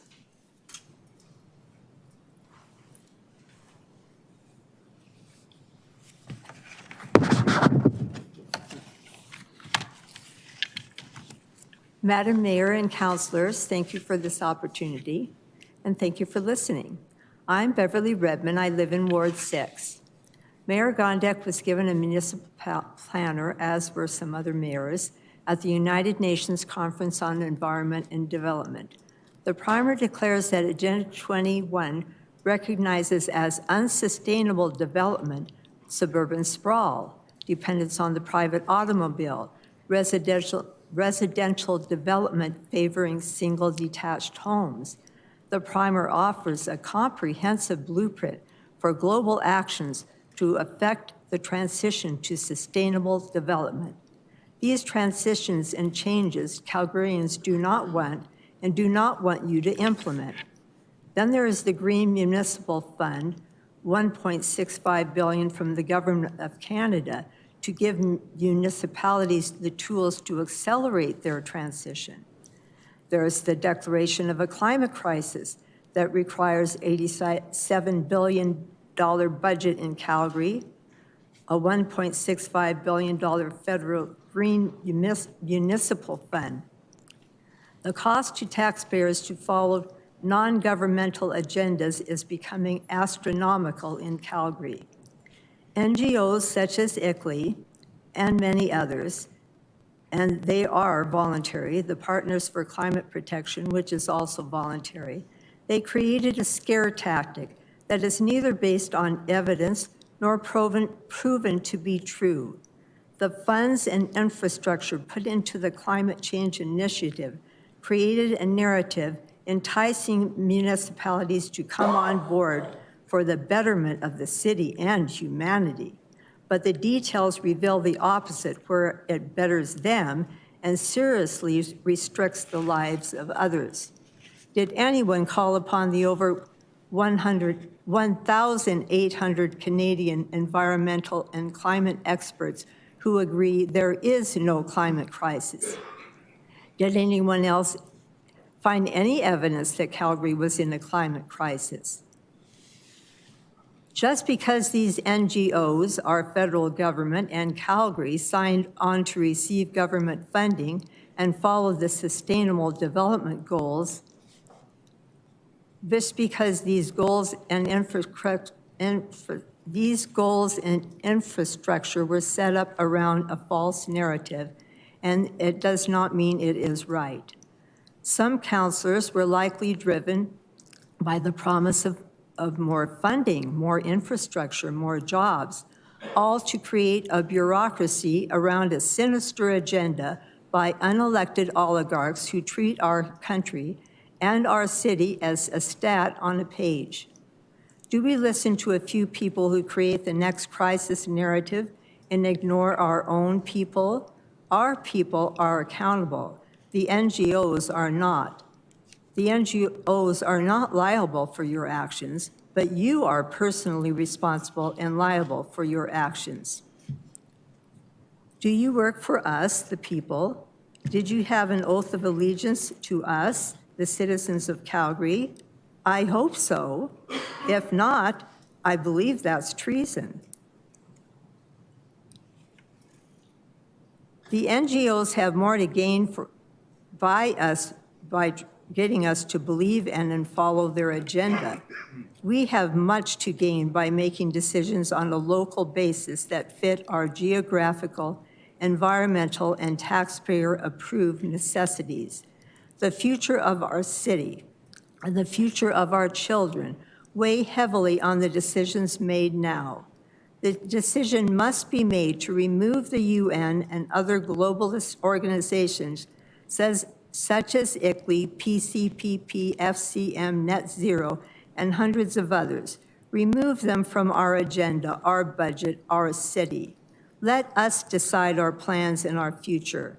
We can foster a harmonious relationship between the council and the people where we celebrate working together for the best interest of all, rather than the dictates of those who have no business being in the business of Calgary. I ask you councillors to stand with me and stop these NGOs from taking over our city. Remove ourselves and our funding from these unelected organizations. They are voluntary. Get out of them. Thank you. Thank you very much for your presentation. Let's go to Guy Buchanan, please.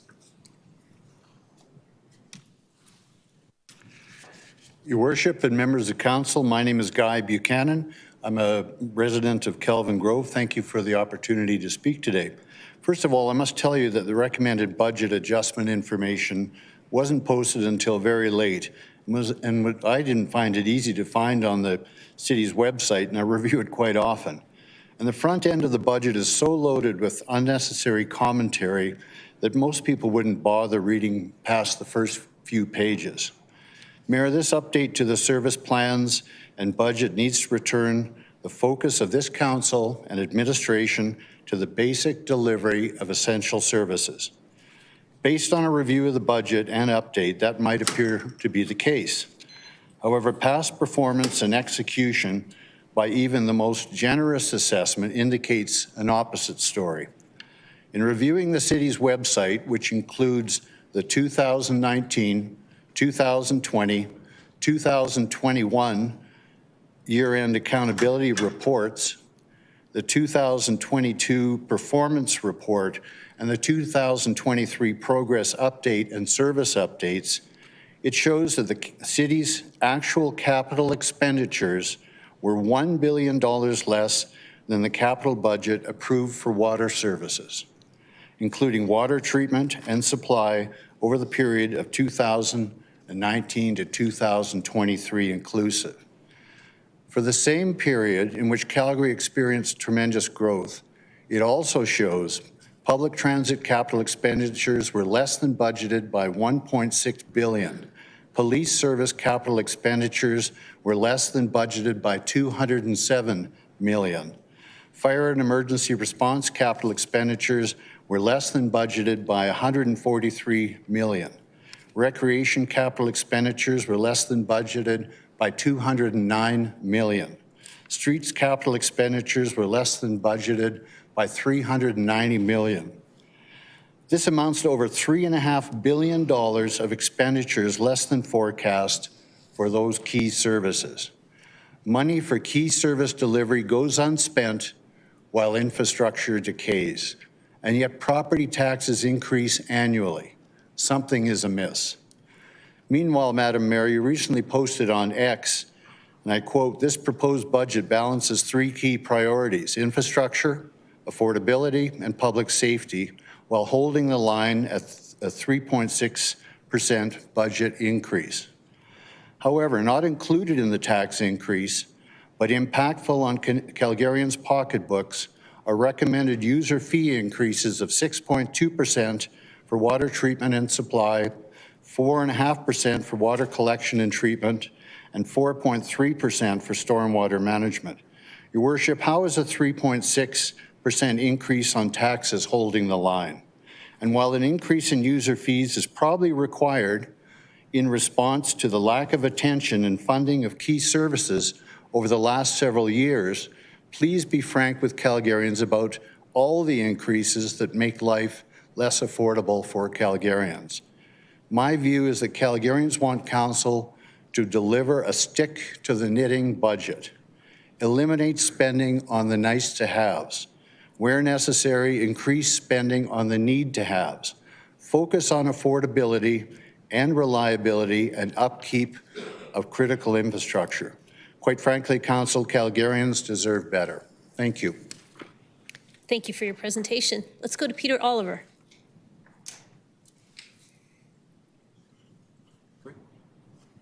Here with Project Calgary.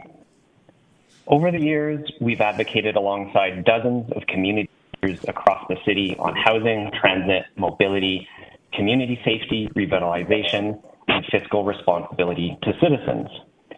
Unfortunately, the proposed budget amendment perpetuates a long-standing injustice where the needs of citizens and taxpayers in existing communities are taking a backseat to the private interests of a small group of wealthy suburban developers who benefit from massive public subsidies. In the case of this proposed budget adjustment, to the tune of another $500 million for 4 new sprawl developments. Now, I don't want to be too hard on you, and I certainly won't be accusing anyone of treason today. But this council does deserve to be commended for a couple pretty big things.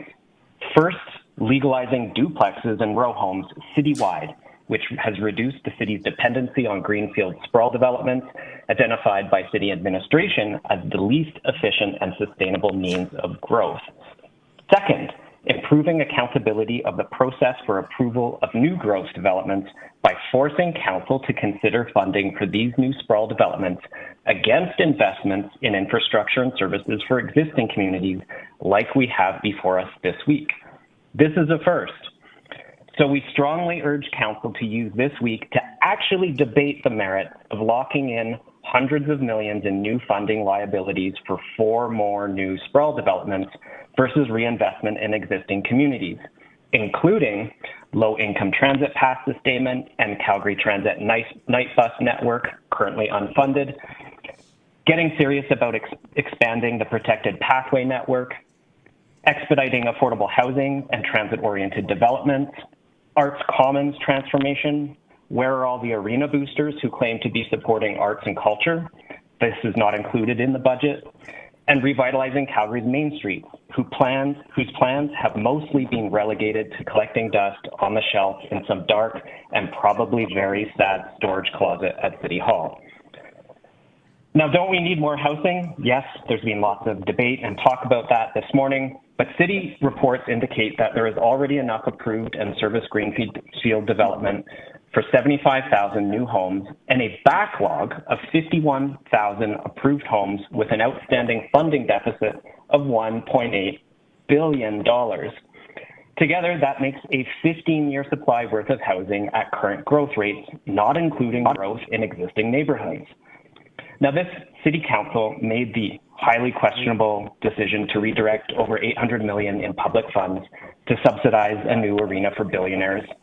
The question this week is whether council will once again prioritize public funds in the service of a wealthy few and propping up unsustainable business models reliant on subsidized sprawl growth while imposing harsh austerity on taxpayers and citizens. Or will council reinvest back in existing neighborhoods and finally give Calgary taxpayers and citizens the infrastructure and services for which they are already contributing? Thank you very much for your time. Thank you for your presentation. Please just go on mute and hang on the line in case there's questions for you. Let's go to Nathan Harlock, please. Good afternoon. My name is Nathan Harlock, and I have some slides. The Public Sector Accounting Board, the independent body for public sector accounting standards in Canada, has published 4 statements of recommended practice, which is, or SORPs, to enhance decision-making and accountability for improving the understandability of reports issued in the public sector. Recently, I've spent some time reading SORP 4, Indicators of Financial Condition. So far, it's my favorite SORP. Slide 2. SORP 4 says that an assessment of government's financial condition needs to consider, at a minimum, the elements of sustainability, flexibility, and vulnerability.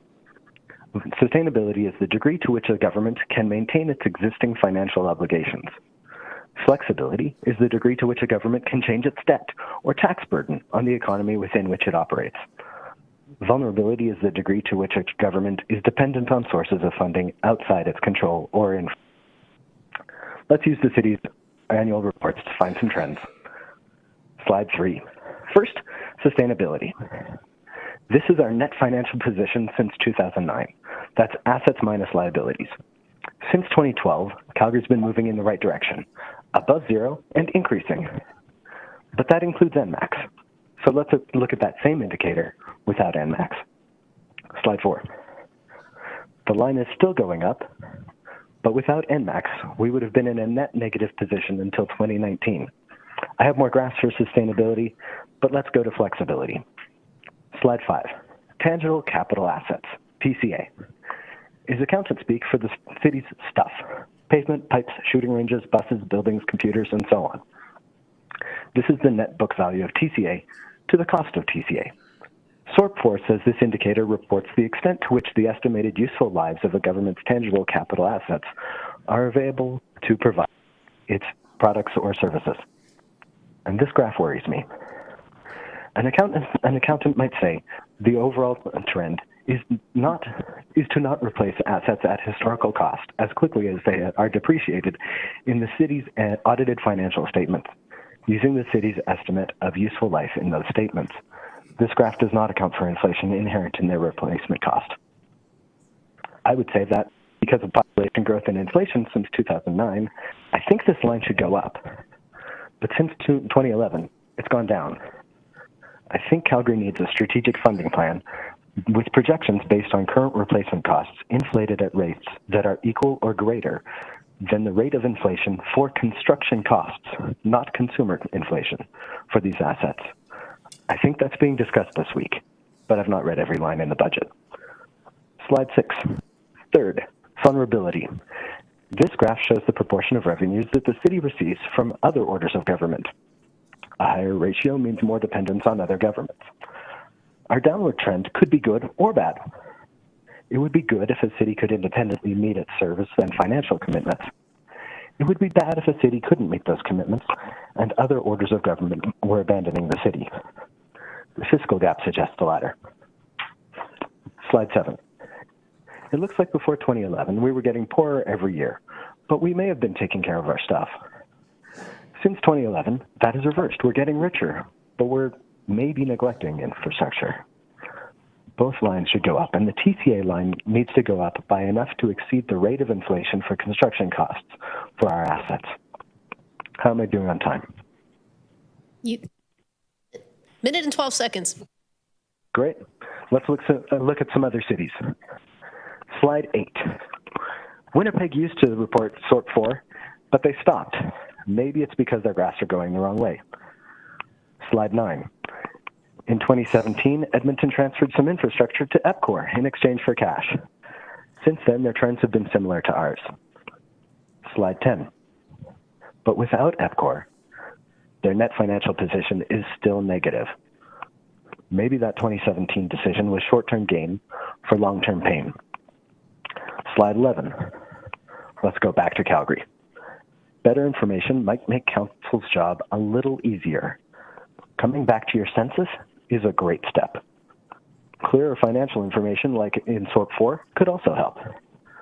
SORP 3 deals with TCA. It might also help, but I've not read it yet. Slide 12. I'm going to leave some questions on the screen for everyone. Council might want to ask administration these questions too. Thanks for your time, and I wish you the best during the rest of this meeting. Thank you very much for your presentation. I don't see any questions for this panel, so thank you all very much for joining us today. We appreciate your time. Let's go to panel number 7. Gary Thompson, please come on up. Betsy Mustard, please come on up. And Michael Sturjakov, coming up as well. Hillary, do we still have you on the line?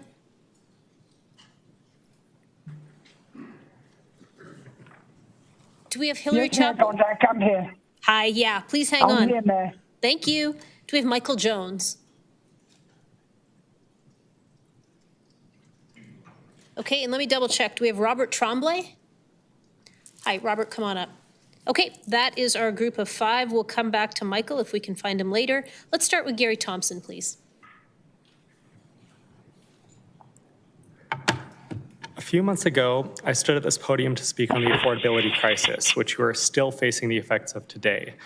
In my speech then, I said that my dream was to one day live in a small condo not too far from transit, and I'm excited to share here today that that dream is becoming a reality. I'll take possession by the end of this month. I'm here to talk about what made that possible for me, why it's become so far out of reach for those around me, and what could be focused on in this budget to enable these same opportunities for more people.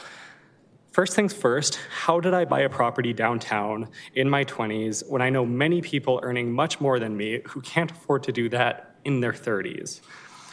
I could list a lot of factors, some major, some minor, some aren't in the control of this government, some are. I'm still living with my mom, at least until the end of the month. I never went to post-secondary. Well, tuition keeps getting much further out of reach, and I don't travel much. But one of the biggest cost savings I find people overlook is that I never bought a car. I never even got a license. I'll fully admit that this is by choice, but even with that admission, I'm not sure how much of choice I had. Based off cost estimates of an ordinary used sedan, including purchase price over lifespan, insurance, maintenance, and gas, by my conservative estimates, over 10 years of car ownership would have cost me $42,860. That is half of the savings that went toward my down payment. And the place I bought doesn't even come with parking. It would have been way more expensive if it did, so I'm actually glad it didn't. So let's compare that to transit. The adult monthly pass is $115. Over 10 years, that's $13,800. I don't even use the bus enough to warrant a monthly pass because usually I've been walking or biking to work. My e-bike costs me $1,500, and my previous e-bike cost me $2,000 and got stolen after 2 years of use. My e-scooter before that cost maybe around $500 and got in a collision with an SUV. So leading me to learn that actually a tooth costs about as much as a used Honda Civic. So if my bikes were to average $1,500 and last 2 years before getting stolen or destroyed in an accident, that's $7,500 over 10 years. Plus maintenance, let's say $200 per year, brings it to $9,500. It's cheaper to get my e-bike stolen every 2 years than it is to take the bus. With all that said, it has been a challenging time for me to live without a car here. A lot of people here say I can't live the same life, like they can't live the same lifestyle as I do, and I'm not about to dismiss that. People like me struggle to maintain this lifestyle because public transit and bike infrastructure is not adequately funded. It's not as connected or as safe as most people want it to be. Even on my way here, multiple buses didn't arrive on time, and I wound up arriving significantly later than expected, as tends to happen on the first snowfall. Why does it happen every first snowfall? Anyway, so this is why I'm here to say, if you want people to afford homeownership, as is no longer seen to be a normal thing for my generation, invest in expanding bike infrastructure and transit, not just for those who have the luxury of choosing to go without a car, but for those who don't have the choice. I support admin's recommendation of increased funding towards the 5A network. I'm also speaking for increased funding towards low-income transit passes, later night bus routes, and more focus on transit-oriented developments in established neighborhoods. How am I doing for time? You've got 46 seconds. Okay, then I might as well also throw in support libraries. It's not really part of my speech, but you know, they just went through a cybersecurity attack. Everyone knows how important they've been, and I think they could really use it. That's all. Thank you so much. Thanks very much for your presentation. Let's go to Betsy Mustard, please. Hello, my name is Betsy Mustard from Ward 7. Thank you for giving me the opportunity to speak. I'm here to speak to the anticipated spending on the water preservation and supply in the Calgary area. And I'm speaking more from the heart, motivated, I discovered last night, by remembering my father too spent his last retirement years trying to preserve the water in Lake Ontario, or Lake Huron. We lived in, he had a small cottage in a fishing village, and they wanted to dredge the river for the sailboats of the rich and wealthy. And that would have wiped out all the fish ability to reproduce and to have the fishermen go bankrupt, and it wouldn't be good for the beaches. And so he petitioned for a number of years. The point I bring this up is, with many discussions over the years, a resolution was met through a process requiring mutual respect and God's wishes for balance and harmony in the community and in the river and the lake. And I'm seeking that same level of respect and scientific rational understanding of how to assure we maintain a secure, clean source of water in Calgary. We know that the level of water is going down as the Bow Glacier melts, and I know somebody else spoke to that and said it wasn't melting, but you can see it's melted. And we know the community drawing on its reserves are growing.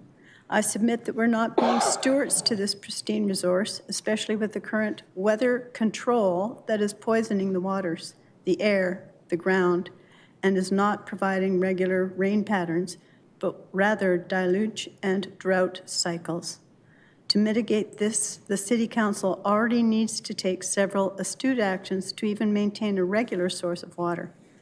When I voted for my city councillor, I was led to believe we were supporting a plan to protect our environment. And now I see that it is rather supporting plans initiated internationally, not locally. The water levels were already depleted and insufficient before the planned immigrants arrive. How will we meet this need? I worry that a plan is being offered by the City Council, a contract. I would accept your actions ensuing from your climate change agenda, but only when you can provide proof that climate change actually exists.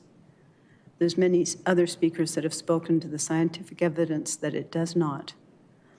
I already anticipate increased spending needed related to our water needs, as have you, to increase our reserves by permaculture design principles weather modifications through geoengineering. This would provide the means to no longer need to limit our water use, as we were required to do this summer.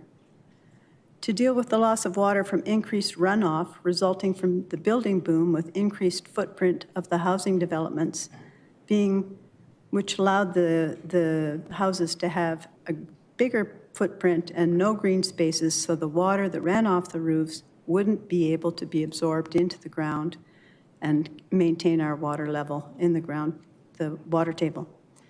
And for the infrastructure costs due to further anticipated water main breaks, as has been talked about many times today. I just saw that the budget was for 60% allocation for infrastructure, but I don't know how that's going to meet the water needs. I'm pleased to hear so many people expressing their interest in it.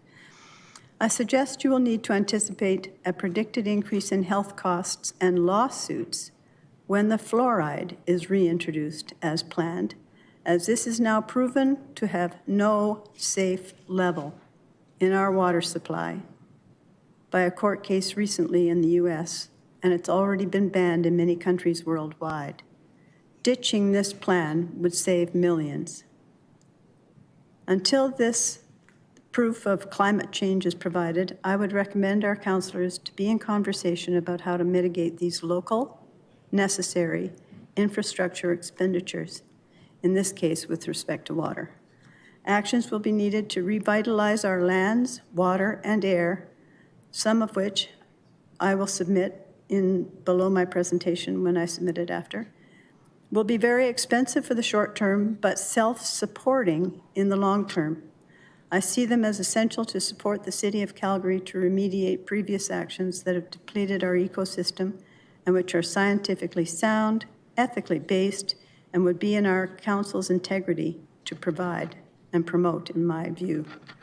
Thank you, and I will await your response and reply in 1 month's time, together with the responses to the other submissions. Thank you, Betsy. You're just in time. Thanks for joining us today. Let's go to Michael, please. Hi, Mayor and Councillors. My name is Michael Strajikov from Ward 13.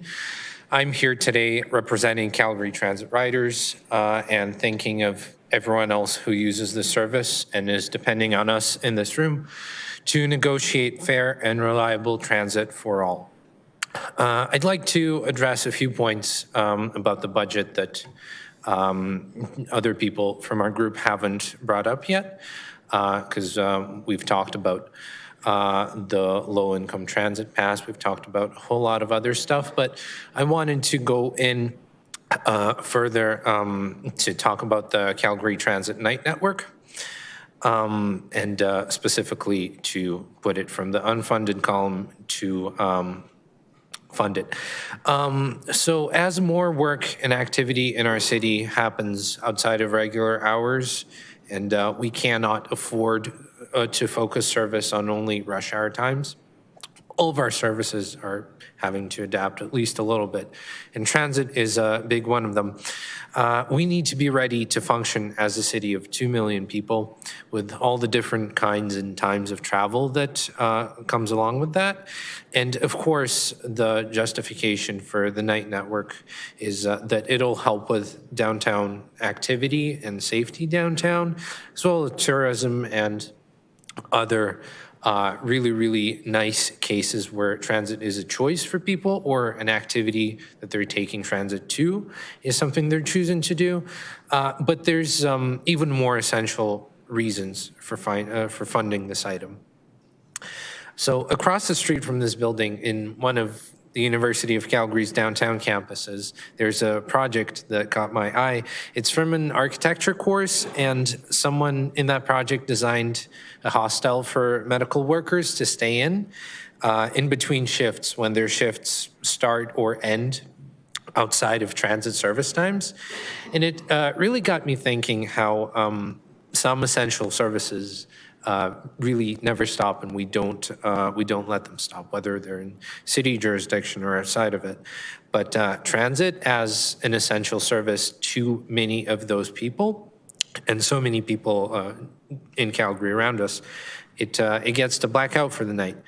And I believe that people traveling at and working at different hours, often in absolutely essential services, not just healthcare, but in air travel and food service and other retail, or just students studying late. Absolutely anybody can use night service. They all deserve a service they can rely on without fearing that it'll, end if a task runs long. The lack of a night service that we have right now also limits employment options for so many people who can't take the risk of taking a job where, if you miss the last bus, your ride share is going to cost, at least double than what you made in the last hour, and usually more. Just the amount of economic opportunity that we're losing from the lack of night services is massive. And currently, rideshare companies are pocketing the results of it. And it's all because we haven't funded our own reliable local solution. So just like funding the low-income transit pass program, this investment is an investment in our economic stability and our social cohesion so that more of us can reliably get around the way we deserve. It's not a nice-to-have thing for a big city. It's not frivolous, and we know that because everyone else has done it to an extent. We're the biggest city in Canada not to offer a night transit network. I believe Winnipeg is last behind, and they have half our population. And this is something we can begin to provide ourselves. This plan fits into the Route Ahead strategy and the public transit safety strategy, which this council has already approved. And it also fits well with your citywide TOD direction, which we applaud you for approving. So we urge you to fund it. I'll use my remaining 30 seconds to once again reemphasize how essential it is to continue with the low-income transit pass program, which thousands of riders depend on.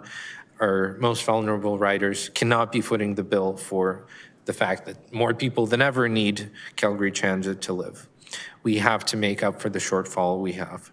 It's the reality for us riders. The transit is an absolutely essential service, and it needs to be the reality for this budget as well. Thank you so much. Thank you very much for your presentation. Let's go to Hillary Chappell, please. Good afternoon, everybody. Yeah, through Mayor Gondak, and good day, City Council. My name is Hillary Chappell, and most of you know me. I'm speaking not on behalf of a group, but as an individual. However, I do belong to several committees, which includes Fairfax Calgary Community Voices, the Women's National Housing and Homelessness Network, Aging in the Right Place, and until recently, the Client Action Committee with the Calgary Homeless Foundation. I'm here today to speak in favor of the Calgary Transit Low-Income Bus Pass. As a former homeless woman, I know how beneficial the pass is to our city's homeless, folks living in poverty, refugees, and young families, including single parents. It allows for people to get to interviews, get a job, go to work. The pass enables them to go to the doctor, the library, and maybe most important, allows for social connection, which is vital to maintain good mental health. Now, unfortunately, I'm unable to be with you today, as I am disabled, and traveling in the snow is a little treacherous when you use a walker. I cannot sit that long. I need to take pain medication, which enables me to walk. Waiting for 12 hours to speak on this issue does not work for me. When I was homeless, I moved back to Calgary after living in Edmonton for a while, and yes, homeless. I wanted to see my sister, who I'd not seen for quite some time, and I had to get free bus tickets from the shelter where I was living. When I was at the YWCA shelter in downtown Calgary, I heard of Vibrant Communities Calgary, who operated a committee called Poverty Talks. And I was invited to join that committee.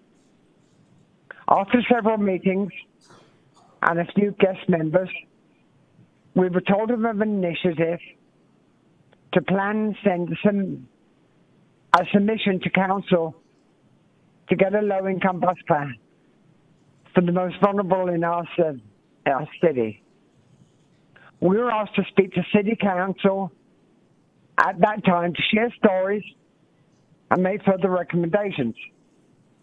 The debate was long, and many amendments were made to the submission, but with the support of former Mayor Nenshi, Drew Farrell, Brian Pincott, and several councillors, the notion passed with Band A, B, and C, and the income was based on LICO, the low-income cutoff table. We're all very excited that we're successful. After a lot of advertising, the Fair Fares Department was set up at City Hall.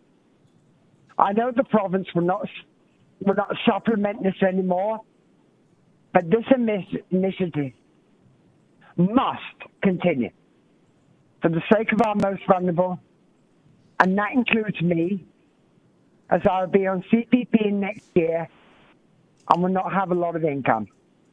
I may add that, what was I going to say? Yeah, I find the buses not safe anymore. The drivers are always in a rush.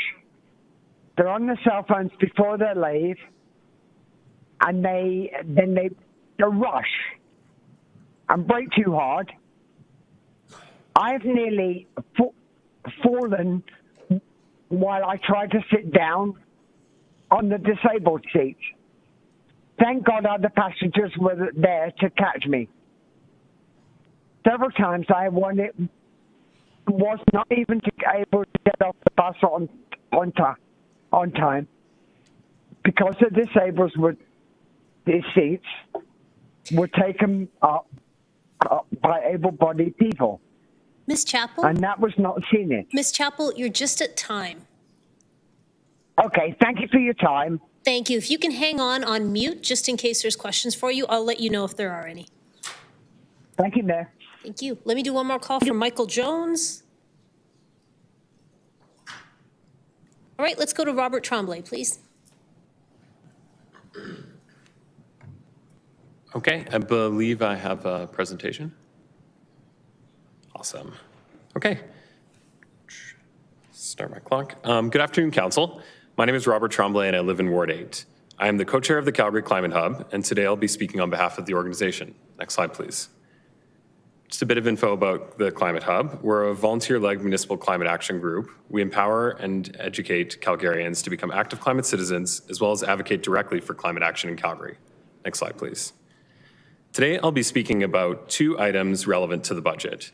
1, continue to fund the low-income transit pass, especially as the need for that pass increases. And as well, we would like to express continued support for funds already committed in the 5A stream. These are each critical means for Calgarians to access clean and affordable transportation. These should also be viewed as critical investments in the efficiency of our city's transportation system. Of course, both transit and wheeling are much more energy efficient and thus lower emissions than driving, but each of these are also more efficient from the perspective of municipal and societal costs as well. I know you've been hearing about road conditions lately, and while there may be direct work to do on that issue, the only way to get a handle on this issue in the long term is to build a city that allows more Calgarians more ways to get around than just to simply drive. C-trains, buses, scooters, and bikes simply cause less potholes per capita than personal cars and especially trucks. Next slide, please. Now, I'd like to remind you of what's in Calgary's climate strategy. Transportation makes up 34% of Calgary's carbon footprint. This is essentially wholly made up by gasoline and diesel burned in private vehicles. Next slide, please.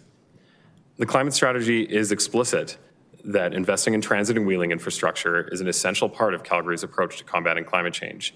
And it's up to all of you to ensure that it is funded each and every budget. Next slide, please. Looking back to Calgary's fiscal situation, here's some data from our own administration. We can see here that walking and cycling have net negative cost to society, with each having significant health benefits to Calgarians. Transit is notably also significantly less costly than driving. Next slide, please. Let's look at an example of potential savings to the city from folks who switch to cycling or wheeling. 5A users cost the city significantly less than drivers. As I mentioned before, less potholes per capita. We can see here that per kilometer, folks who wheel cost the city 2 cents per kilometer, while drivers cost the city 30 cents per kilometer. Additionally, drivers travel significantly more on average than cyclists and e-mobility users. Combined, this leads to a savings of $4,500 per person per year. Next slide, please. Scaling that up to a societal level, we can see that that savings widens to $17,600 per year. This is largely due to the health benefits of cycling. While healthcare costs are not a municipal consideration, Calgarians are all also provincial taxpayers, and I hope that you'll consider that reduced healthcare spending will also increase the affordability to Calgarians from a lesser tax burden. Next slide, please. So what does this look like if we scale up these benefits? For every 1,000 users added, the benefits I've mentioned result in $4.5 million saved to the city per year, as well as $17.6 million to society. These are big numbers, and in crunch times like now, we need to be investing in a city that will deliver these sorts of savings, now and in the future. Next slide, please. Finally, I'd like to contextualize the affordability benefits of wheeling with my personal experience switching from driving to cycling full-time. In 2021, one of my New Year's resolutions was to decarbonize my transportation, and I was about this close to buying a Tesla Model 3. It's a cool car, but buying any new car is, to me, not really a financially responsible decision. So I thought, I'll try biking first. So as you can see from the numbers on the screen, between avoiding insurance costs, fuel costs, maintenance, and even getting a bigger rebate on my carbon price, I've saved almost $15,000 in total. This has allowed me to save more towards a down payment for a home, purchase another new bike just for fun. And as my savings goal is about $20,000 a year, that average of nearly $5,000 a year saved has made that much more achievable for me. In other words, switching to biking full-time has enabled me to maintain an affordable and livable lifestyle while building a financial future for myself. Next slide, please.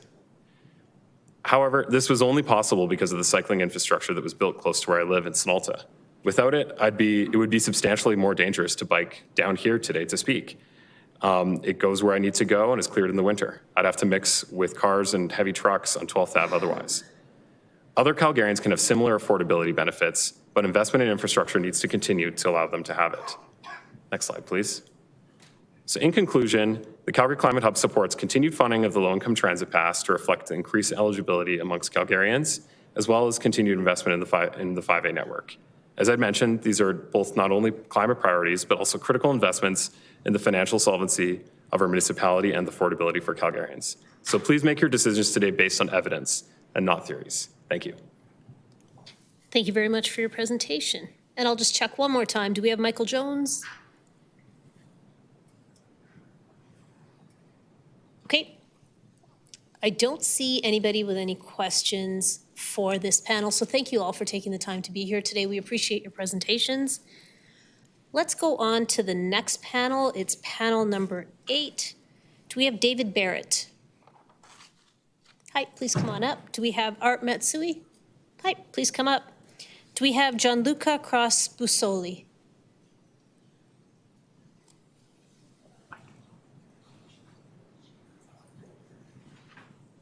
And then I have the name D-E-N-Y-S. I'm not sure if it's Denise or Denny.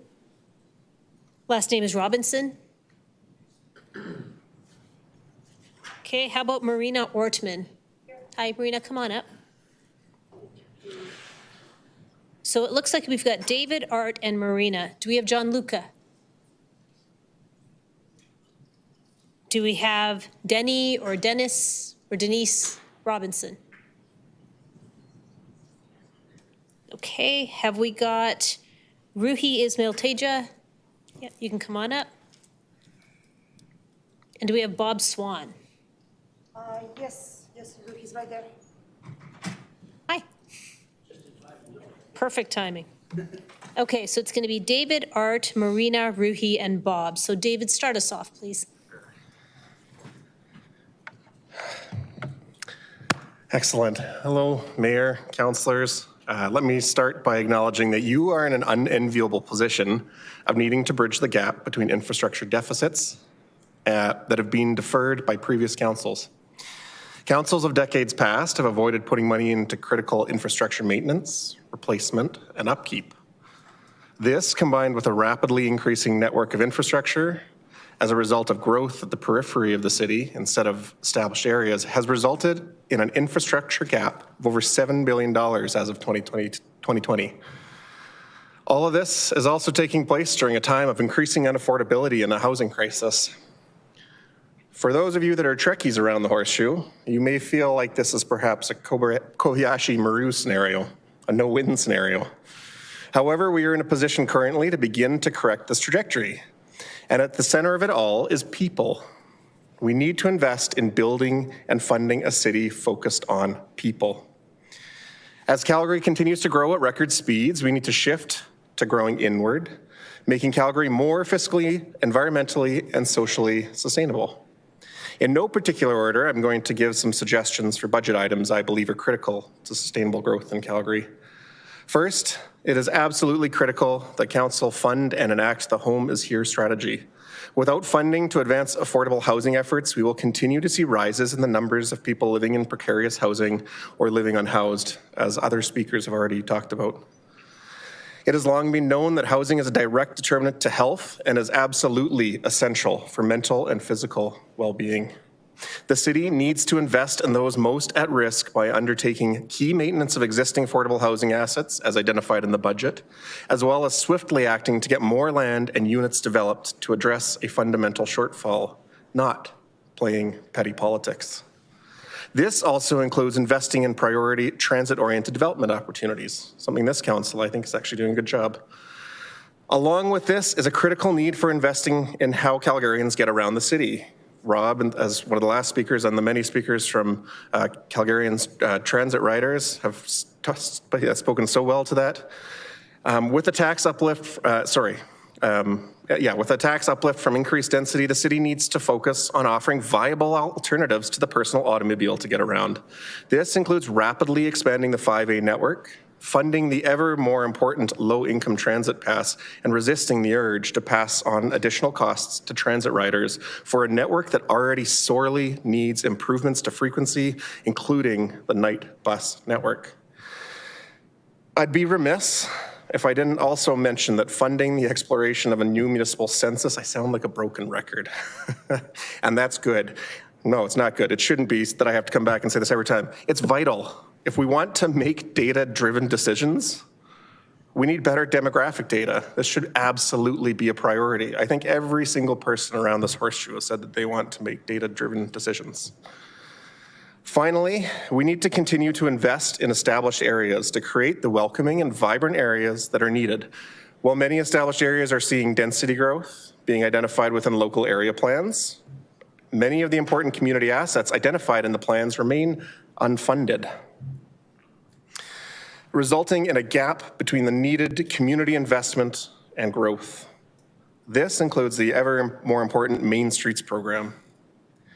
In an attempt to wrap this up while I stay on time, maybe even cede a few seconds here, I'll conclude by encouraging all of you to consider how we, the city, can operate in a more sustainable fashion, placing Calgarians at the center of all these decisions.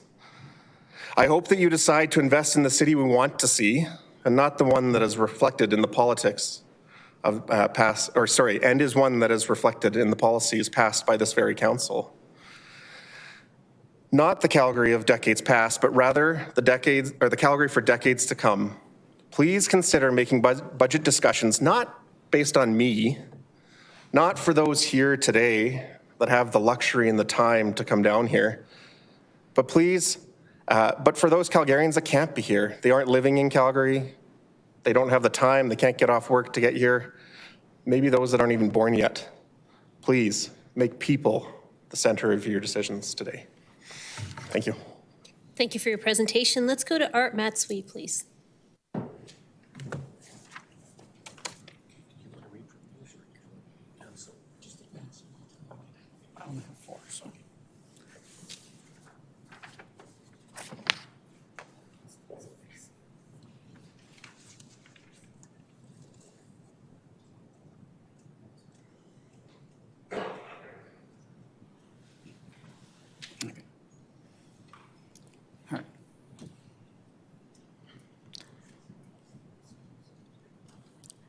Hi, my name is Art Matsui. I'm a senior and a longtime Calgary ratepayer. I'm here today to advocate to remove money from the budget. The allocation in question is the money allocated for community water fluoridation. The budget for adding fluoride, a known neurotoxin, to the water system has ballooned to $28 million, with approximately $1 million per year in supplies and maintenance. Since Council approved the addition of fluoride in November 2021, there has been a landmark decision on fluoride in the U.S. District Court that is binding on the U.S. Environmental Protection Agency. Next slide, please. The conclusion of this 80-page court decision is that water fluoridation at a level of 0.7 milligrams per liter, or 0.7 ppm, excuse me, which is the level that Calgary will maintain in our water system, presents a, quote, an unreasonable risk of injury to health or the environment. The most telling finding in all these 80 pages is that at 0.7 milliliters per liter, fluoride poses an unreasonable risk of reduced IQ in children. This is in addition to the risk of skeletal fluorosis and increased bone fracture. These are of particular concern to seniors like myself. Next page, please. Excuse me. The other new data is the Cochrane Library review on water fluoridation for the prevention of dental caries. This is a review of 157 studies up until August 2023. Next slide, please. They have recalculated the benefit of fluoridation on children's caries, and it is now no benefit to a quarter tooth improvement. And this is because of better oral hygiene and the use of fluoridated toothpaste, compared to the studies that Council relied on in 2021 and before that. I have appeared on Council on 2 previous occasions, and I've given 2 notices to Council on the public record that I do not consent to adding fluoride to the municipal water supply, and that Council's actions are medicating me without my consent. So for the 3rd and final time, I'm giving notice that should Council proceed with this adding fluoride to the Calgary and surrounding areas water supply, they are medicating me without my consent. Such addition of fluoride puts myself, a senior, at increased risk of bone fracture, and I will be seeking compensation to mitigate this risk. Did Council know that hip fracture is one of the leading causes of death among seniors? The compensation I seek will pale in comparison to the compensation that parents whose children have reduced IQs because of the addition of fluoride at 0.7 milligrams per liter to the Calgary water supply has caused. Council and administration now have knowledge from this monumentous decision that adding fluoride to the water at the previously regarded safe level of 0.7 ppm presents an unreasonable risk of injury to health. Council, do the right thing. Stop the fluoridation program and return the money to water pipeline maintenance where it belongs. And I have an extra minute. So if I talk about this study, there's 80 pages in the court decision that talks about how fluoridation causes decreased IQ in our children, and we don't need that. We're falling behind the rest of the world, and we don't need to decrease the IQ of our children. And the legal liabilities for the city are enormous, because this is on the record. This report, it's a court decision from the U.S. District Court, is on file, and it's been sent. I know it's been sent to Council and the mayor before, so let's do the right thing. Don't put fluoride in our water. Thank you. Thank you very much for your presentation. Let's go to Marina Ortman, please.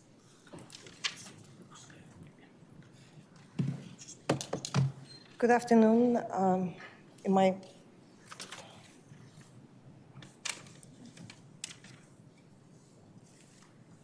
I have my slides somewhere, or? Your slides are up. Oh, perfect, yes. Yeah. And PowerPoint through there? Excellent. Good afternoon again, Lady Worship and Council. Thank you for giving us the time today. We are back here to advocate for Inglewood Pool, and here's why. We have over 3,400 people in support of keeping this pool open. Next slide, please. So why we're here today? We'd like to point out failure of the city administration to meet previous commitments, which were, next slide, please. In 2021, there were, besides the keeping the pool open in the short term, there were provisions set out as to measure usage and tax support, add services. Just back up, please. Can we go back, please? Thank you. Expand operating hours and services, market the pool in programs, and assess data annually. Instead, what happened was, as we learned on October 8th, tax support data was not measured for 3 years. Hours to the pool, next slide please, were cut by 40%. So this is the pool, Inglewood Pool operating hours at the moment. Starts at 11 a.m. and closes at 6:30. Barely about 7 hours on a weekend. This is a rent-free pool hours, which is about 96 to 100 hours a week. So administration turns around and says, Inglewood pool usage is low. Yes, we understand why, because the hours were cut significantly, but nobody talks about it. We are here to open your eyes on that. So what we're asking is keep the pool in operating budget, expand hours properly, give people time to swim. Our normal swimming hours are 6 a.m. so people can swim and go to work.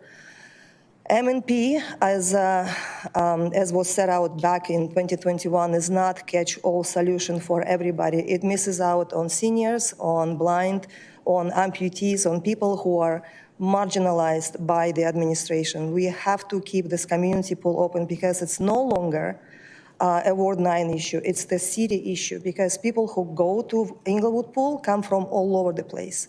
If you'd like to see for yourself, you can go and talk to everybody. And what I'd like to point out, the pool is not closed yet. However, people like Canadian Council of the Blind are already suffering because they've been moved to shoulder ice amenity at different hours. It's 3:30 in the afternoon. The people who are visually impaired, they often rely on their friends and families to drive them to the pool. Now, half of them cannot even attend distance, and they just cannot physically get there. Administration points out that Inglewood Pool outlived its life by 20 years. Well, by that logic, so is Shoal Dice, that was built in the 1960s, Killarney, that was built in the 1970s, and Babahan in the 1970s as well. Babahan is actually 10 years younger than Inglewood Pool, yet they all receive funding and being maintained. And Inglewood Pool is just being closed for the reasons that are, well, the main reason now was in May, electric repairs, which we, like we said before, we didn't see the estimate. Now the number reduced to 350. As we also learned, the numbers, the measurement of the pool has not been assessed and has not been provided. It was just basically left out there to be, and it survived despite the neglect of its maintenance, and it's operating just fine and it's safe to use. What else I'd like to say is M&P is not catch-all solution. We actually tried to go on the weekend. We couldn't find the parking there. We were asked to park by casino. So imagine a senior goes to M&P and has to walk 400 meters to the entrance. It's just not feasibly possible, or the blind person for that matter. So, and again, just put it back in operating. Open hours, get it back to 100% of its operating capacity, expand programs and see what we can do. This pool is needed, and it's not broken. Let's keep it, please. Thank you for your time. Thank you for your presentation. Let's go to Ruhi Ismail Teja, please.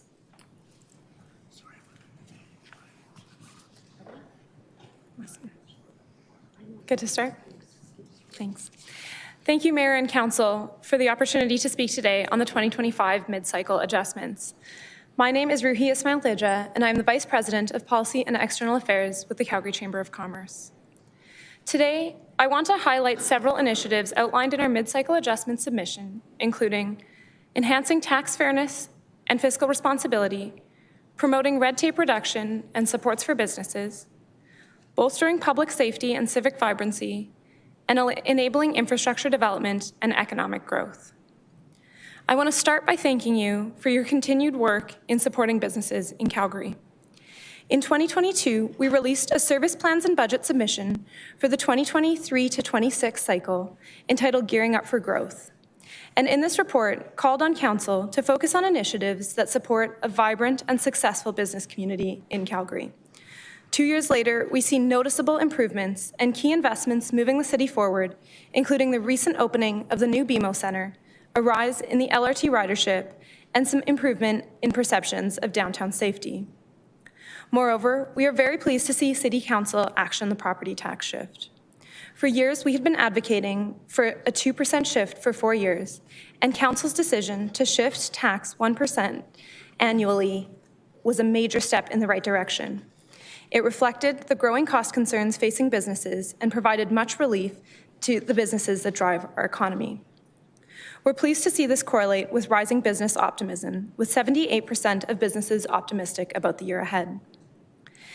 At the same time, the data and our members indicate that businesses continue to be burdened by rising costs. 40% of Calgary businesses have shared that rising input costs continue to be their top concern, with smaller businesses consistently more challenged. By continuing with the tax shift approved in November 2023, the city can support businesses of all sizes, attract further investment, boost tax revenue, stimulate economic development, and drive community. In addition to the tax shift, we stress the importance of continuing to direct administration to find further efficiencies in an effort to decrease duplicative or growing costs. Secondly, I'd like to talk about red tape. We consistently hear from businesses across sectors and sizes, and especially from small businesses, that timelines for licenses and permits are a barrier to growth. As such, businesses need accelerated and consistent timelines for permitting, as predictability, stability, and efficiency are critical for businesses to thrive. While we know work is consistently underway to improve efficiency, we ask the city work to simplify, clarify, and accelerate the process to maintain municipal licenses and permits and adhere to promised timelines. Third, I'd like to talk to you about safety and vibrancy. As you know, safety continues to be top of mind for businesses and residents alike. As the Chamber, we know that in order to have vibrant communities, we need to prioritize safety.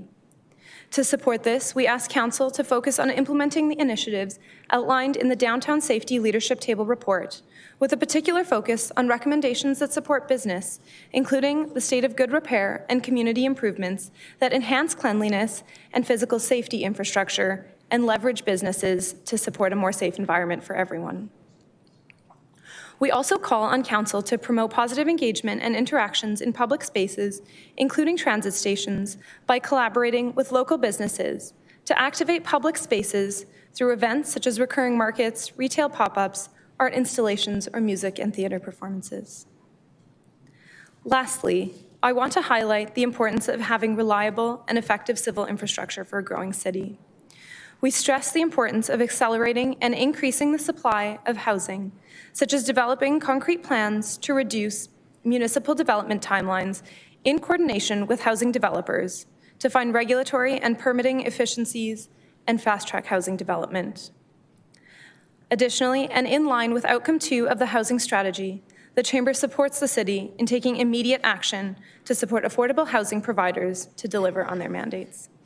Thank you for taking the time to hear from the Calgary Chamber today and your ongoing support of the business community. Thank you very much for your presentation. Let's go to Bob Swan, please.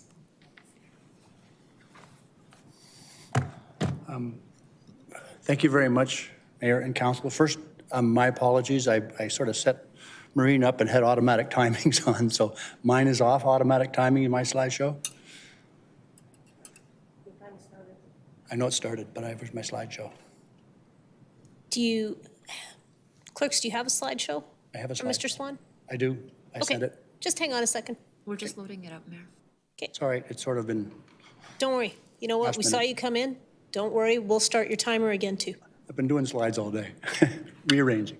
Okay, so just a little quick context on the pool location in the city and Brewery Raillands project, just so people get a sense of this. Next slide, please.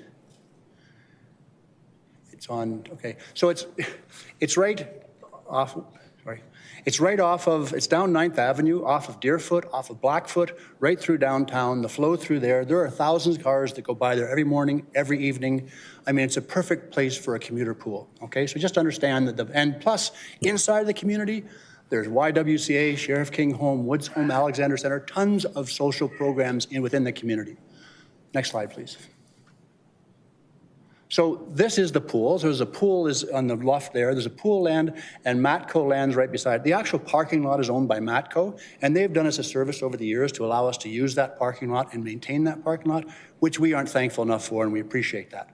This is where it sits in the full brewery lands. That's a huge development. People only see the front of it. There is so much space behind there, and the pool is sitting right at the primary access point to that brewery lands. It's ideally located to support both the flow of commuters at the beginning and end of day, and a significant demand from residents during the day, and the schools nearby, tons of things. And it's located in one of the primary growth areas in the city. However, there's been no marketing of this facility, and programs do not match the natural and obvious demand patterns. Next slide, please. So, obvious near-term solution is invest in required maintenance to extend that pool life for 2 more years, adjust the schedule and programs to match the demand patterns, promote the pool to both the commuting and inner city communities, measure, monitor, and adjust, which hasn't been done as promised, and work with various stakeholders to determine a future direction for this important strategically located recreational asset. Next slide, please. So findings towards budget implications. So next slide, please.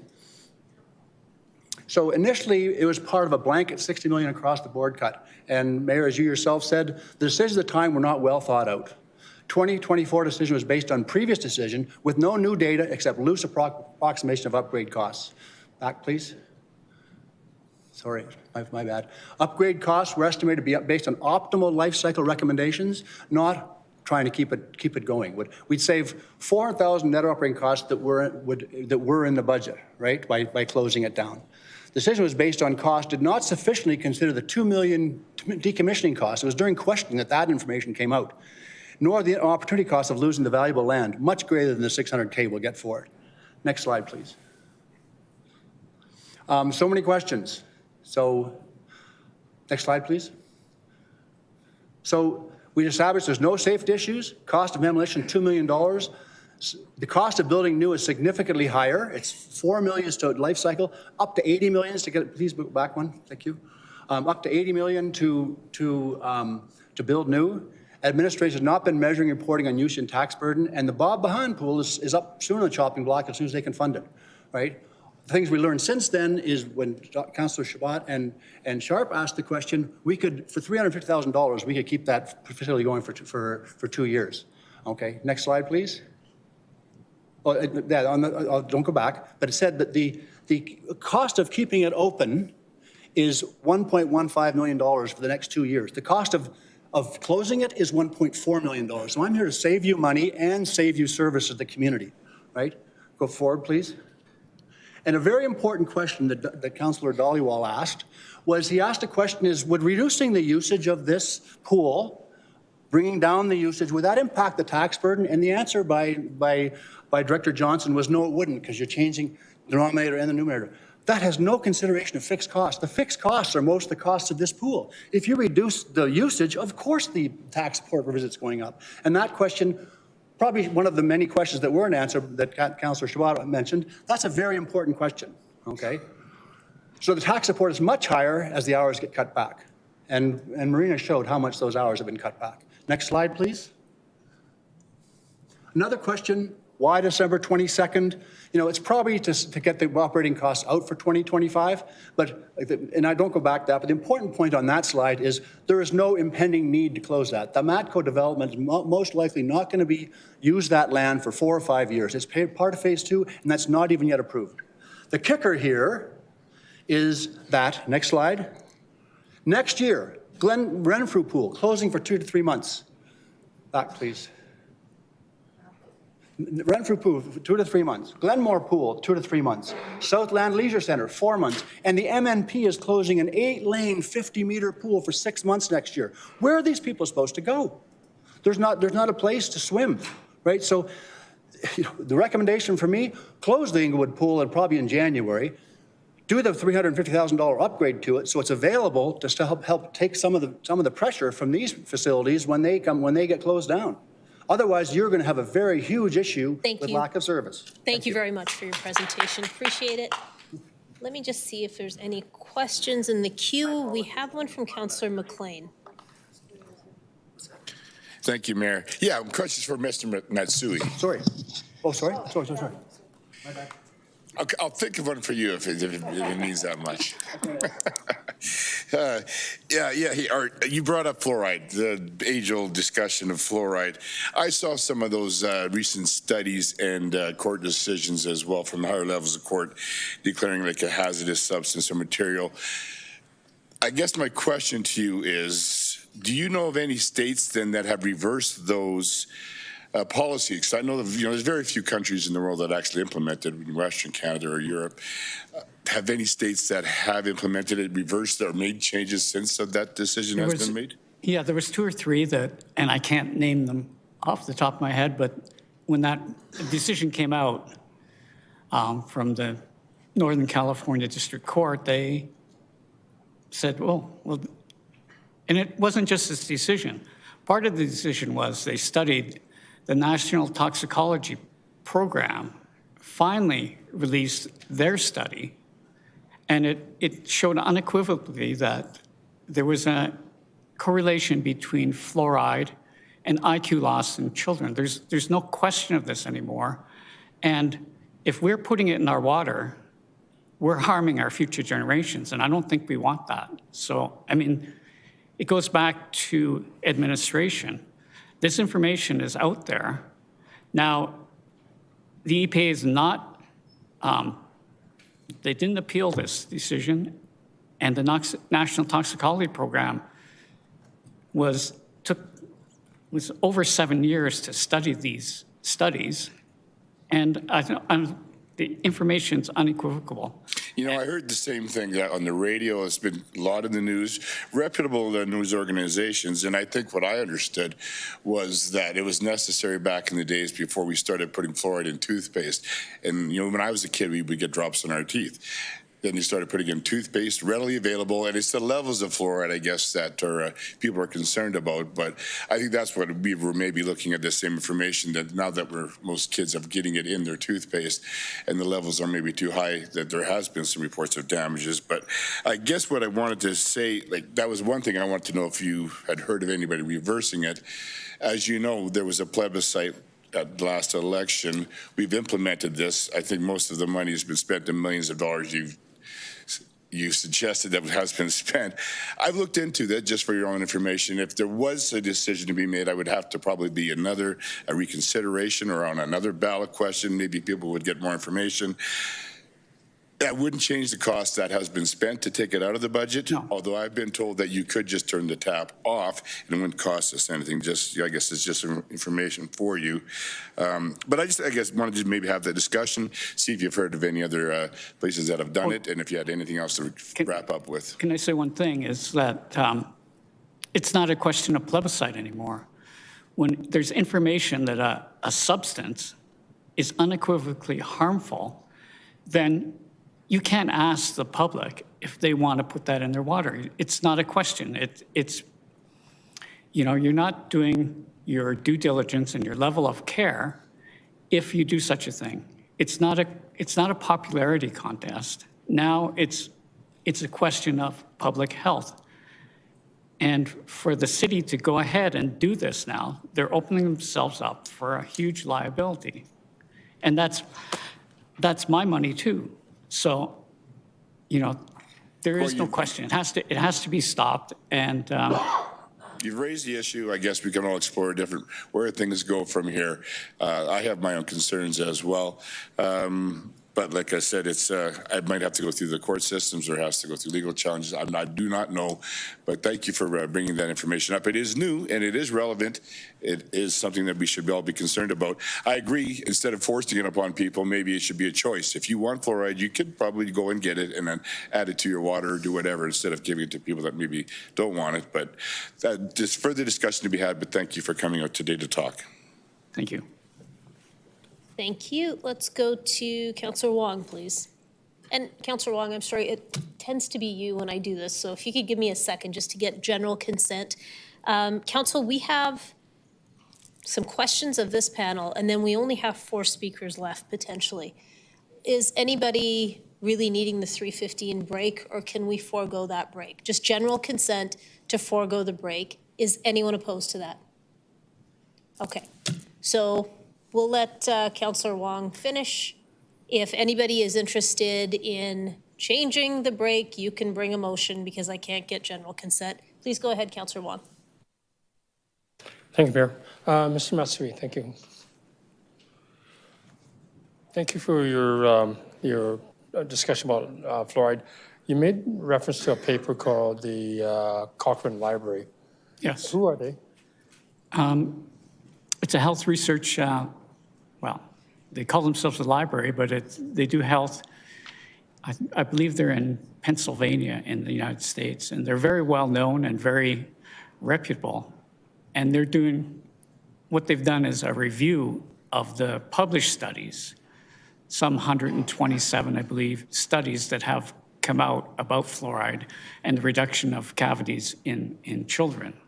And the new information shows that there's little to none reduction in cavities. So the question is, well, why are we putting this in our water? If it's no longer having an effect of reducing cavities and it has a long list of harms, why are we putting this in our water, and why would we even ask the public to vote on this? It's not something that you should be voted on. Fair enough. Again, we work on, obviously research and report and evidence. So this organization is not a medical group. This is an organization is. Well, they are a medical group, but they are. Are they like a medical research or education, or are they just a review group? Medical research. They do research. Yeah. Okay. Well, more reviewing existing papers and do like these compendium reports on existing studies. Okay.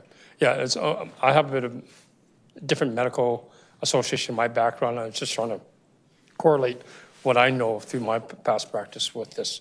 Okay, appreciate that. Ms. Ruhi, please. Thank you. Thank you. Chamber of Commerce is recommending the same recommendation that was put forward last year, which is a 1% shift, res to non-res. Non-res to res, non-res to res, thank you. Correct? We're not advocating for anything at this point. The council has made your decision about the next 3 years, and so we're just giving you kudos for making that decision and expect that you'll stick to it. Okay, so you're supporting the recommendation? Yeah, absolutely, yeah. Okay. Yeah. Okay. We support the decision that you made in November 2023. Thank you. I thought I heard something. I guess the question I've got is that we did that for 2 reasons, one of which is to try to strike a balance for res and non-res payment. Right? Mm-hmm.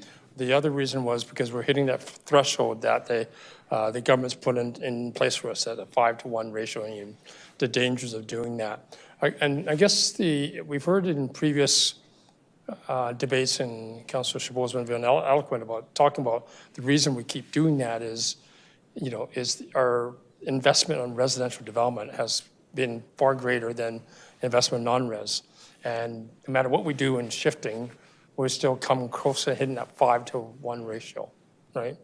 At some point, if we keep moving this 1% and 1% to a 60-40, which was in the long-term financial plan or task force report, what do you do when you hit that 60-40, but you're still bumping against that 5-to-1 ratio? And that's the question, I have. I'm not against supporting business. I'm trying to find out how do we square that circle, especially on the other side of the equation. Residents are saying their affordability is being challenged because you're moving more of that base to them. Absolutely. Have an answer. Yeah, it's a really challenging situation. Obviously, we know that businesses and residents are struggling with affordability and are very sensitive to that. And so in an ideal world, we would like to see that there's an alternative revenue stream that supports the city's operating budget, and so we'd be supportive of an investigation into that. From our vantage point, we're really here to reflect the concerns of our members, which are about that rising cost, and so we'd be happy to have a conversation about various other tools, but that's not our area of expertise, so I wouldn't feel really confident being able to say here's several other tools that we could consider to be able to reduce both sides of it. A few years ago, we participated in a long-term financial task force report, and people, again, poo-pooed the idea of multiple tax rates. Mm-hmm. And what's your thoughts on that? In terms of a subclass system, we have some hesitancy around a subclass system because our members have indicated that it becomes very complicated very quickly. We work closely with other chambers across the country and have talked to them about this idea. And we know in Toronto there's 80 different subclasses, and the administrative burden that places not only on your administration but on businesses to decipher that can be challenging, and it can lead to politicization. So we'd caution that, but at this point, anything's on the table. It's a complicated situation, and so open to further discussions on it. I certainly wouldn't go to 80.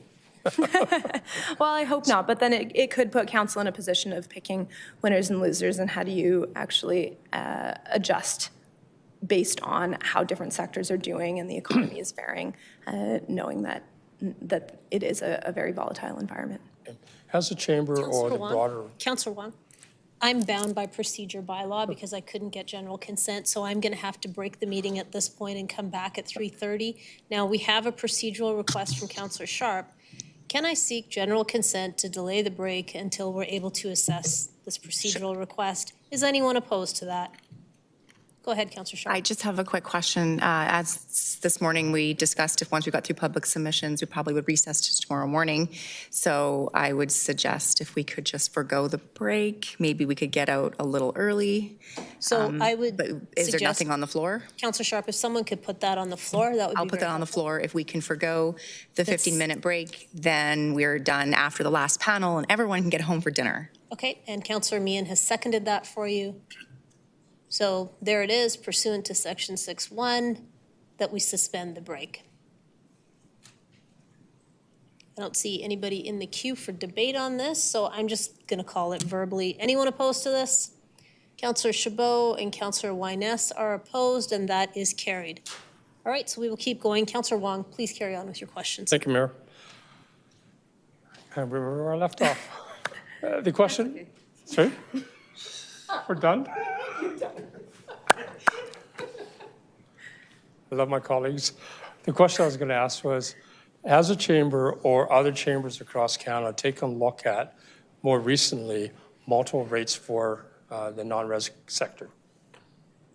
Sorry, can you clarify what you mean, multiple Subclasses. rates? What Subclass about tax rate. Has anybody done research? Like the original long-term task force report was done 2019, 2017 timeframe. Has there been any research done since then? Not that I'm aware of. We've heard from our members that the shift is ultimately what they're quite pleased to see, but don't have expertise on the subclass. Okay, thank you. No problem. Thank you. Let's go to Councillor Chabot, please. Thank you, Ms. Ismail. I don't know how to pronounce it. Ismail Teja? Yeah, you It's Ismail Teja. Ismail Teja. Teja. Can you say it for me? Ismail Teja. Teja. Thank you. So I have to go down this path because I'm not sure I got the answer from you, from Councillor Wong. The main issue with the non-residential people, the business owners, is year-over-year increases. Is that the main issue? The main issue is rising costs. And so those come from every avenue. And so as the chamber, we're advocating at every angle to look at where rising costs are appropriate and where there's not. There's been a particular sensitivity, obviously, over the last several years due to several disruptions, inflation, supply chains, that don't solely impact businesses, but we have seen an impact to businesses. Part of the analysis that we do is looking at other jurisdictions. And so in the case of property tax, we look at both major cities across the country as well as what's close to Calgary and run an analysis of where our property tax and the ratio stacks up compared to others. So for example, in Toronto, businesses pay about a third of the total share. In Ottawa, they pay 25% of the share. In Calgary, they pay just under half. And so when we look at how to make Calgary the most competitive place to do business and what we need to do to set businesses up for success, given they're really driving the economy, we look at where Calgary is far off of our peers, and that's the number one area that we see a major discrepancy between Calgary and our other peers. Do you think that that's a useful matrix, considering that when you talk about comparing city to city, wouldn't it be more appropriate to compare the actual tax the tax that you pay for a like-for-like business as opposed to what the ratio is? In an ideal world, we would have that data. We unfortunately don't have access to the level of granularity for the data that we would need. I think the ratio does serve well and has been used by experts in this area, but administration may be better positioned to find some of that data for you. It's a complicated matrix if you look at it, how it's being utilized, and that's why I question whether or not that is the appropriate matrix to be considering when you're doing direct comparisons like that. For me, what you pay for a McDonald's in Calgary versus what you would pay in taxes for a McDonald's in Ottawa would be a much more appropriate, measure of appropriateness of our taxation, not this ratio, because that has so many other potential variables that could lead to a differential number between municipalities. So that's why I'm asking the question, because are you aware that if we didn't do the tax shift, where we would be on the tax ratio matrix this year? Well, if we didn't do the tax shift, we'd be at 4.96, which is 4.76, actually. I asked that question. Okay. We'll be, if we don't do it this year, if we don't do it this year, we'll be at 4.76. Still very close to the 5 legislated limit, but in the big picture, we really are worried about costs for businesses, and we know that that impacts the economy more broadly. So we don't have exact data on Calgary versus Toronto McDonald's, but we do know that it would be considerably lower there based on that ratio as a proxy. Yeah, the ratio, but when we did a direct comparison on like for like, it wasn't a big difference. Anyways, thanks. That's all the question I had for you. Mr. Swan, if I may. Yes. So, Mr. Swan, you made reference to the $750,000. I'm not sure. Are you aware that that is the upper threshold that we are considering implementing as opposed to the actual costs? So the 750, my understanding, is the 400,000 will be operating costs. Yes. And the 350 would be the maintenance for sort of Band-Aid, as you said. Although I argue that the 400,000 probably wouldn't be that much, because if we advertise the pool properly, got higher usage, there'd be more revenue. Yeah, no, it's we established an upper threshold for the capital, okay, but that's not the advice that we're given as far as what it may actually cost. It might surprise you to hear that it's significantly lower. Yeah, no, that's the $350,000, but what you had, the information you had got from the commissioners, my understanding, the initial estimate was 3.5 million plus 600,000 for electrical, right? Yeah, it's just that we don't typically operate to failure, which is why administration's recommendation was a higher number, because they were looking at operating in perpetuity or. Yes. Anyways, so your advocacy here today is predominantly around supporting the operation of the pool only for the next 2 years. At minimum, yes. I believe there's a more positive solution. If we were able, I have been talking to Matco, I've been talking to Cross Family. There's no solution there. They have yet to get their project approved, and that's where their focus is. But I think that there is, for us to find a better solution.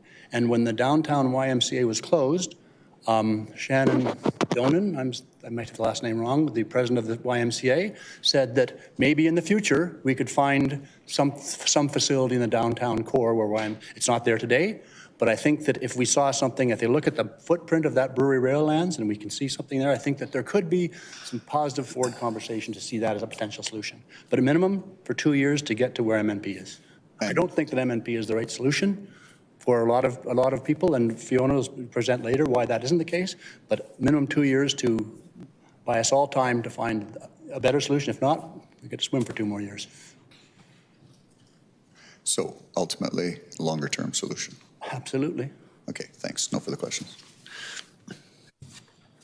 Thank you. I don't see anybody else in the queue with questions, so thank you very much to this panel for your presentations. We appreciate you taking the time.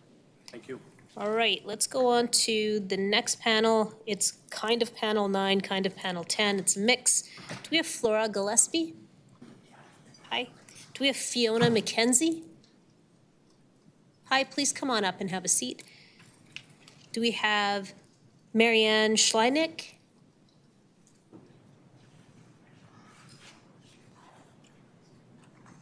Do we have Frano Kavar?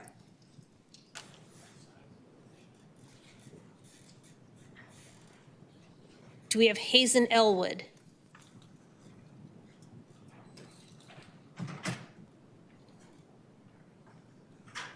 Okay, so let me ask again.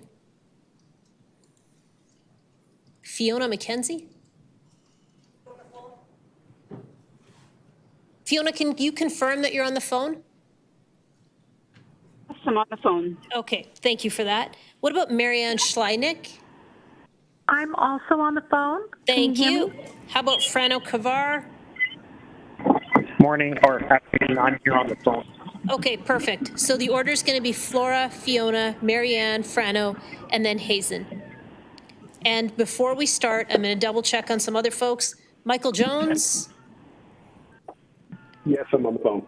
Okay, what about Gianluca Cross-Busoli?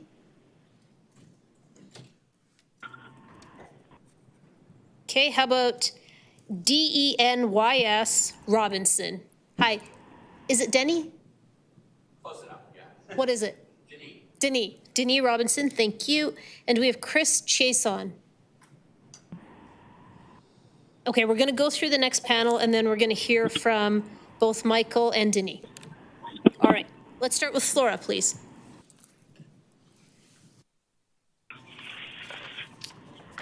Hello, Mayor and Councillors. I want to reiterate the comments I made in front of you on September 15th, 2023, when I spoke against the blanket rezoning proposal. Administration has insisted it would create housing affordability, and they continue to do so. It's not lost on citizens that the housing strategy's key action is the upzoning of established neighborhoods to 150 dwelling units per hectare of market homes. But building anything anywhere will not lower housing costs. And in fact, it does the exact opposite. I ask that administration accept the downsides of this policy and now explain to Calgarians in clear, plain language and in a transparent manner what are the cost increases in this budget that are associated with this policy. Here's some of the ways that I believe upzoning will have increased costs. Number 1, vanishing green space. When the priority is building as much as possible on every lot, increasing hard surfacing, flooding will increase and it damages the existing infrastructure. Number 2, tearing down of existing dwelling units.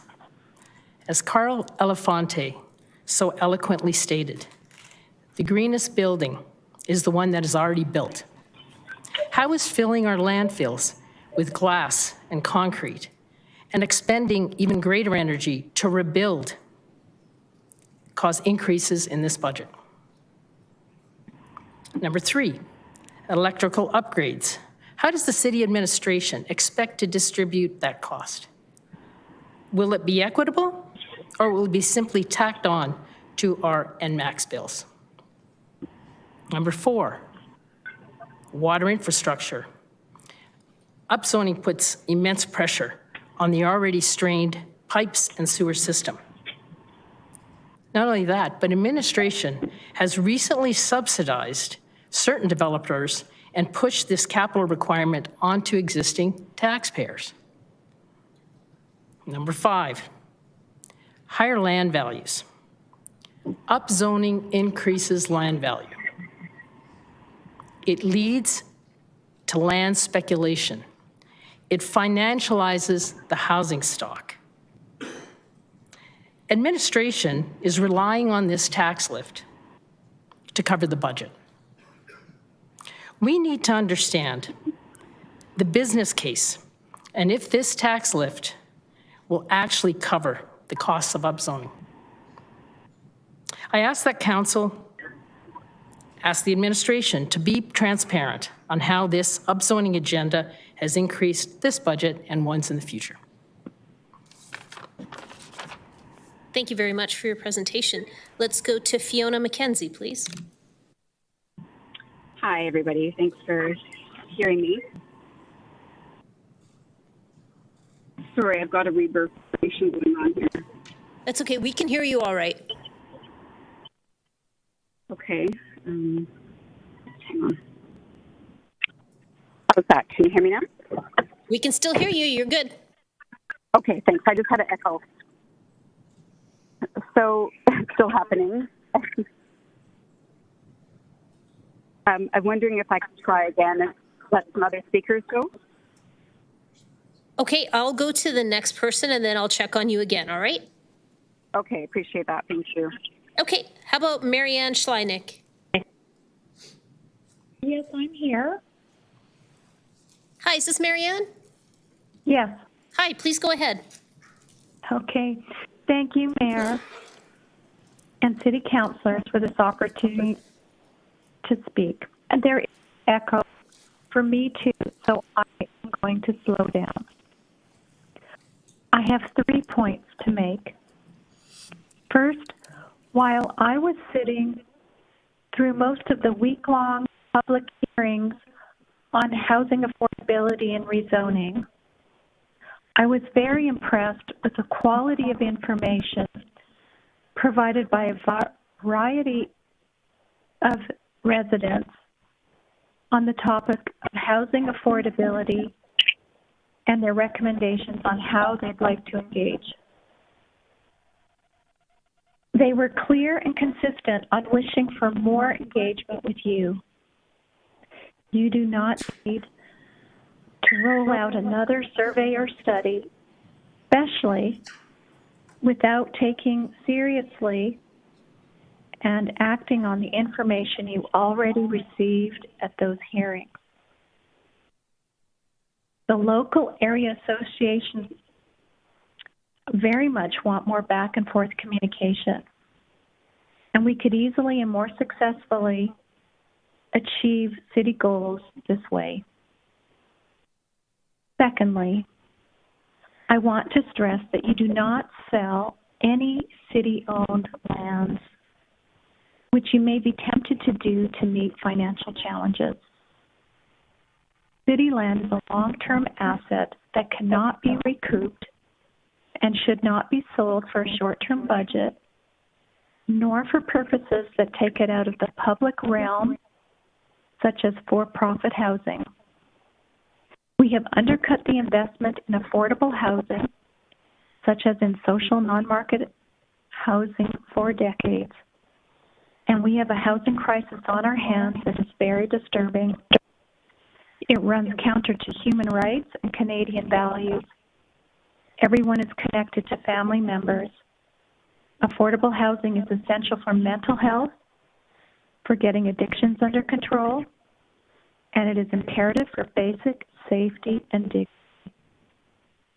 My third point, I'm sure City of Calgary issued permits for the many office towers built by market developers, and maybe 30% are still sitting empty, not generating city taxes, and instead passing on costs to residents to turn them into livable spaces. Putting all our eggs into making it easier for market developers will not bring affordable housing. Focusing on market housing, such as in the city's housing strategy, instead of focusing on non-market housing, is essentially a transfer of public wealth, our time, our attention, our collective responsibility to the private sector who are not committed to our communities, and now the time for that. The third point then is that I'm urging you to put a priority on directly addressing affordable housing through non-market housing and not on speculation builds. And again, with increasingly an obvious imperative to close the gap on non-market housing, I urge you not to sell city land. By retaining ownership, you retain a critically important form of relationship with what I hope will be non-market bills in the variety of form they can take, such as co-ops and multi-use structures suitable to the variety of needs and incomes that keep neighborhoods' vitality alive. I'm sorry for the halting nature of me reading this, but the echo's a bit disturbing too. Thank you very much. Thanks very much, Ms. Schleinig. I'm sorry that there's that echo. Do we have any idea what's happening? I'm hearing it from all the speakers. Okay, we're going to look into what the problem could be. Do you know what I'm going to do then? Until we can figure out what's going on the phone bridge, I'm going to get Fiona and Frano to just hang on until we can figure out what the problem is, and I'm going to go to Hazen.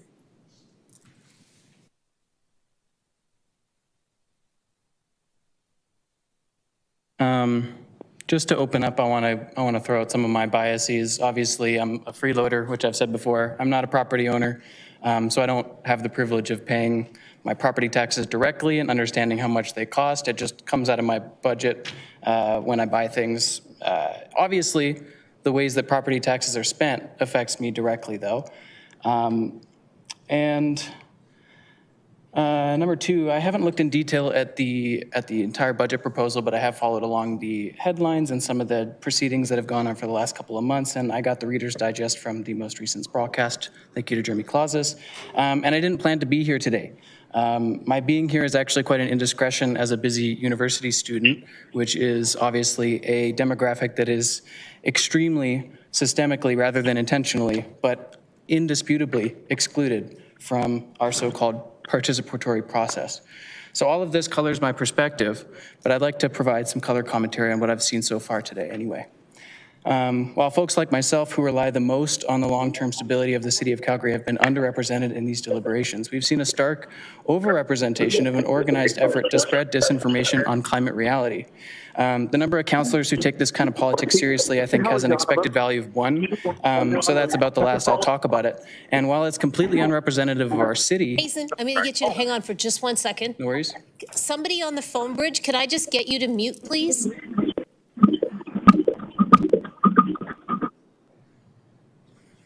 Is everyone muted on the phone bridge?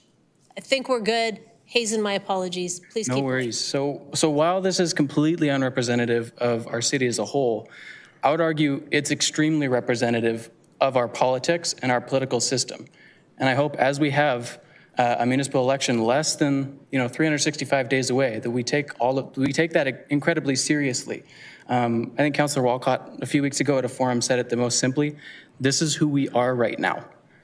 And of course, Councillor Mian said it very well in this broadcast episode, almost tearfully diagnosing the problem in our city as we have housing crisis, healthcare crisis, transit crisis, infrastructure crisis. Everything is in a crisis, and the worst of all, we have an identity crisis. We're not sure if we want to actually follow through on investments to make our city the place that it should be. a world-class city that people can genuinely be proud of, where we put on our pants and our business shoes and we get to work, or if our pants and shoes will have tassels and spurs living out some yeehaw libertarian fantasy that exists really only as a marketing campaign. And so I really, really, really urge that we do not heed to the pressure to increase tax cuts at this time. Frankly, even the 3.8% increase that's on the table is not enough, as we have critically underfunded our transportation, our infrastructure, all of the above. These things are not going to get any easier as time goes on to fund, and I'd rather get those out of the way instead of creating a bow wave. Yeah, I wouldn't be too surprised if people woke up today and thought the day of reckoning came a little early, when most of our communities really were blocked in by walls of buses, just because of the lack of our city's preparedness to deal with a climate emergency, in this case maybe of the cold variety. But of course, I think we need to be doing a much better job. We need to be looking at our expenses as we, I don't know. We have a very competent administration and council, and I just hope that we make the correct decision with how to prioritize our needs right now. Thank you very much for your presentation. Fiona, I'm going to check in on you. Is the echo any better? Hi, I think it actually is resolved. Oh, it is not. It's frustrating. It's just on my end. I can hear my voice repeating. I apologize. We're trying to figure out what's going on. We've turned off extraneous speakers. Okay. Well, I could give it a shot anyway. It's very distracting.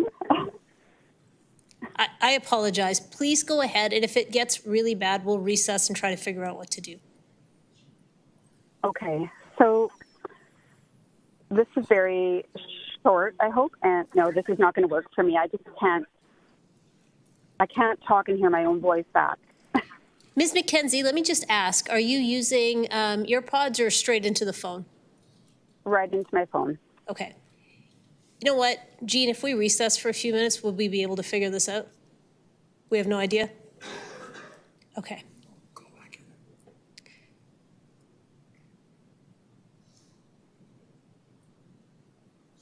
It's like my own words bounce back to me. It's a lot. Are you watching the live feed by chance? No, I'm not. I'm in the car. Okay. Can you try hanging up and calling back? And you already tried that once, didn't you?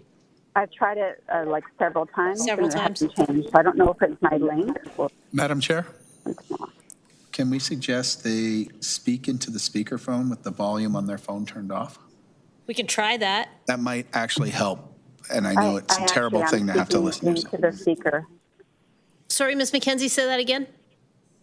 I am speaking into the speaker. And your volume is all the way off?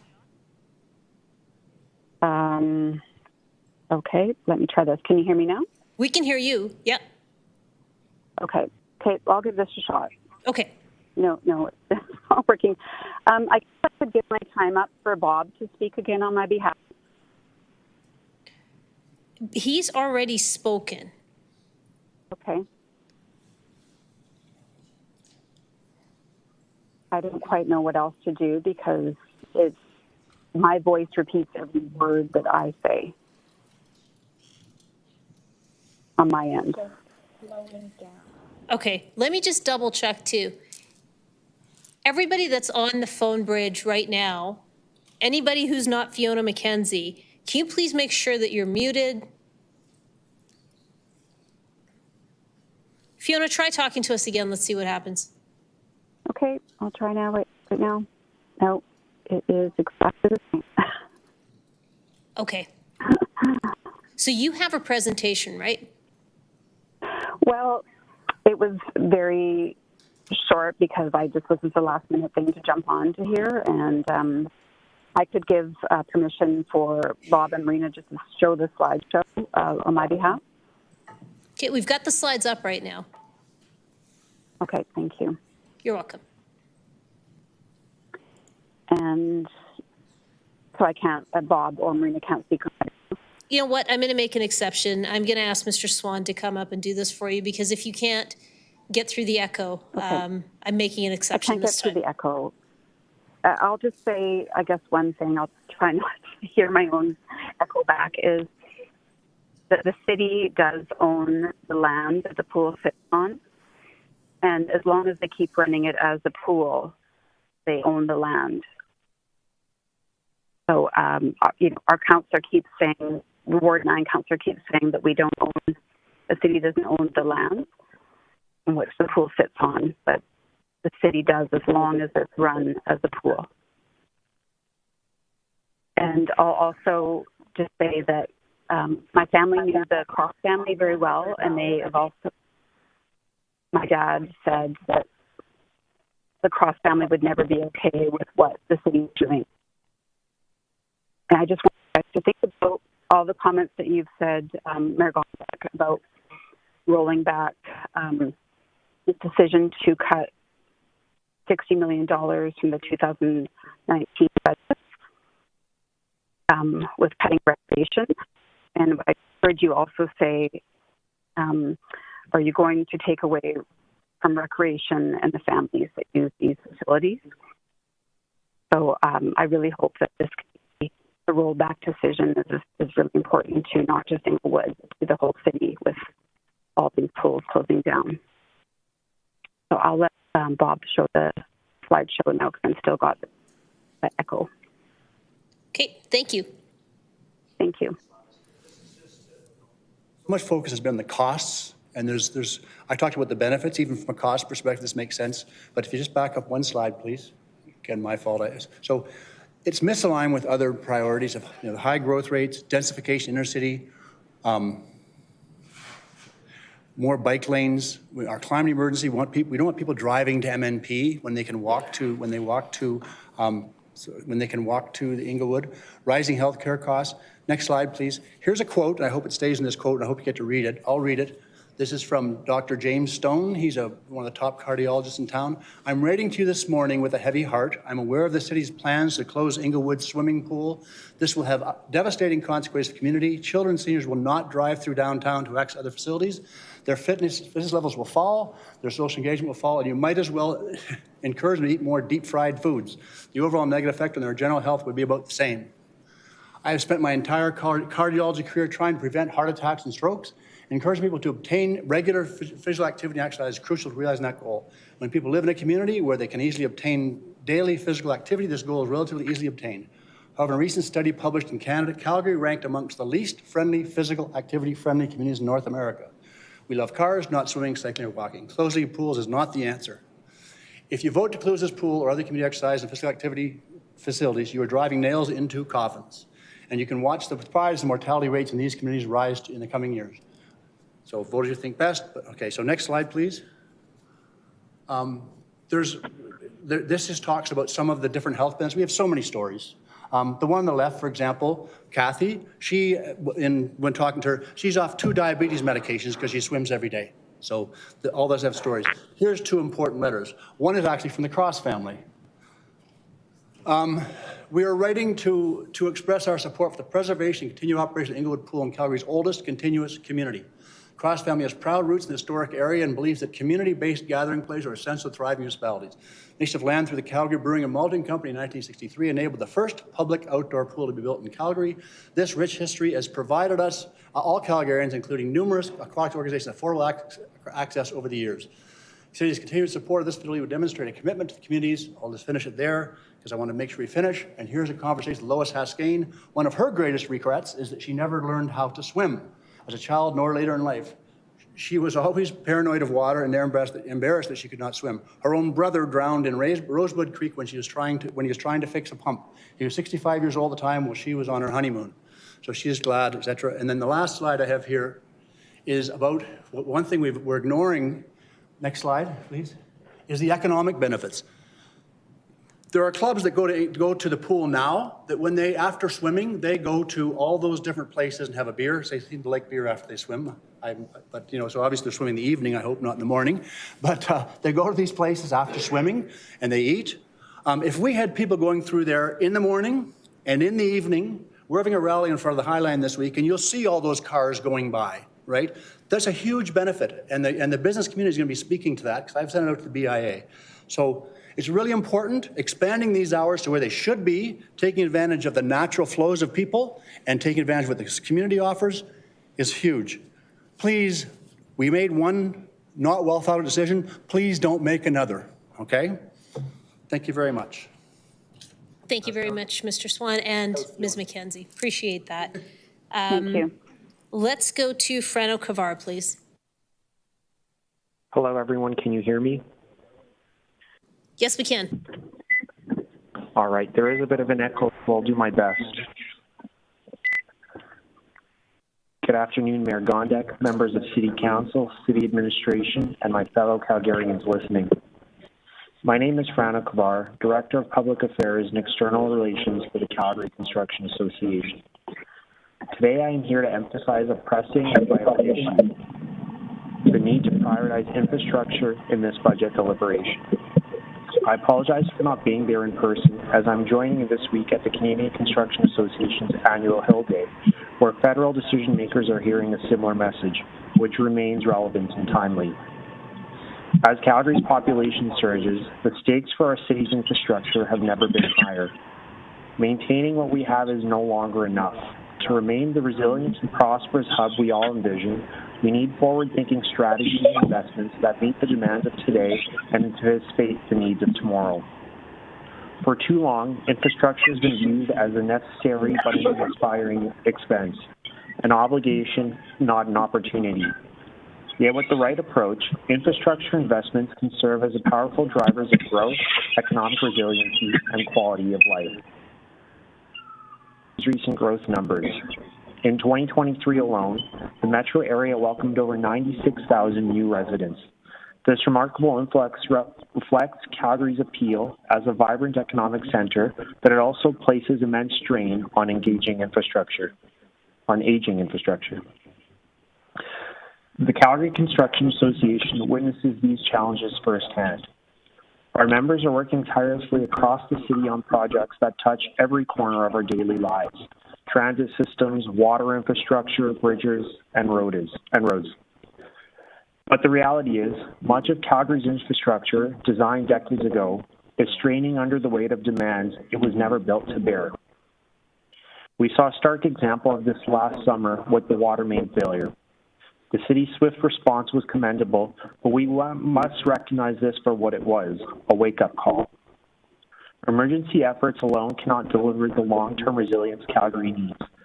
Disruptions like these don't just inconvenience residents, they jeopardize public safety, undermine livelihoods, and erode Calgary's competitiveness in attracting investment, innovation, and talent. City Council cannot afford to overlook this urgency in their budget discussions. The water main failure highlighted the need for bold action, assessing and investing in our aging infrastructure. Like many cities, Calgary faces a significant infrastructure deficit. City administration estimates this gap is at around 7% of Calgary's total infrastructure stock, a staggering $7 billion. Addressing this deficit is crucial. Delaying action will only lead to high maintenance costs, more frequent disruptions, and a diminished quality of life and an inability to support continued population growth. But let me be clear, infrastructure is not a cost, it is an investment. Roads, bridges, transit systems, utilities, and water infrastructure are the pillars that keep our city functioning. When well maintained and future-proof, they enhance productivity, drive economic growth, and improve the daily lives of Calgarians. Beyond maintenance, Calgary urgently needs visionary projects that anticipate the future. Initiatives like the reimagined Green Line LRT are critical not just for improving transit, but also for attracting development, creating jobs, and reducing environmental impact. These projects send a powerful message. Calgary is a city prepared to lead not just in Alberta, but on the national and global stage. However, the responsibility to address Calgary's infrastructure needs cannot solely fall on the city. Calgary's ability to fund critical infrastructure is limited by its role as a creature of the province, with revenue-raising powers that pale in comparison to those of higher levels of government. This dynamic makes provincial support not just desirable, but essential. Calgary is Alberta's largest city and a powerhouse of Canadian business and innovation. Supporting our infrastructure isn't just about helping Calgary, it's about securing the economic health of the entire province and by extension, the entire nation. Investments in Calgary create ripple effects of growth and opportunity that extend far beyond city limits. The water main failure this past summer is still fresh in our memories. It's a reminder of what happens when infrastructure is not adequately prioritized. Now is the time to show Calgarians what happens when infrastructure is elevated as the cornerstone of our city's growth strategy. So today, I urge City Council, take this opportunity to invest in Calgary's future. Work deliberately with the province and the Government of Canada. Place infrastructure at the forefront of your decision-making. Because when we prioritize infrastructure, we're not just building roads and bridges. We're building a Calgary that is resilient, prosperous, and ready to thrive. Thank you, Mr. in the Kavar. decades to You're come. just at time. Thanks very much for joining us. Please stay on the line in case there's questions for you. I'm going to go to Councillor Chabot, who has questions. Thank you. Questions for a couple of the presenters. Can I just do them sequentially? Thank you. First one was for Ms. Gillespie.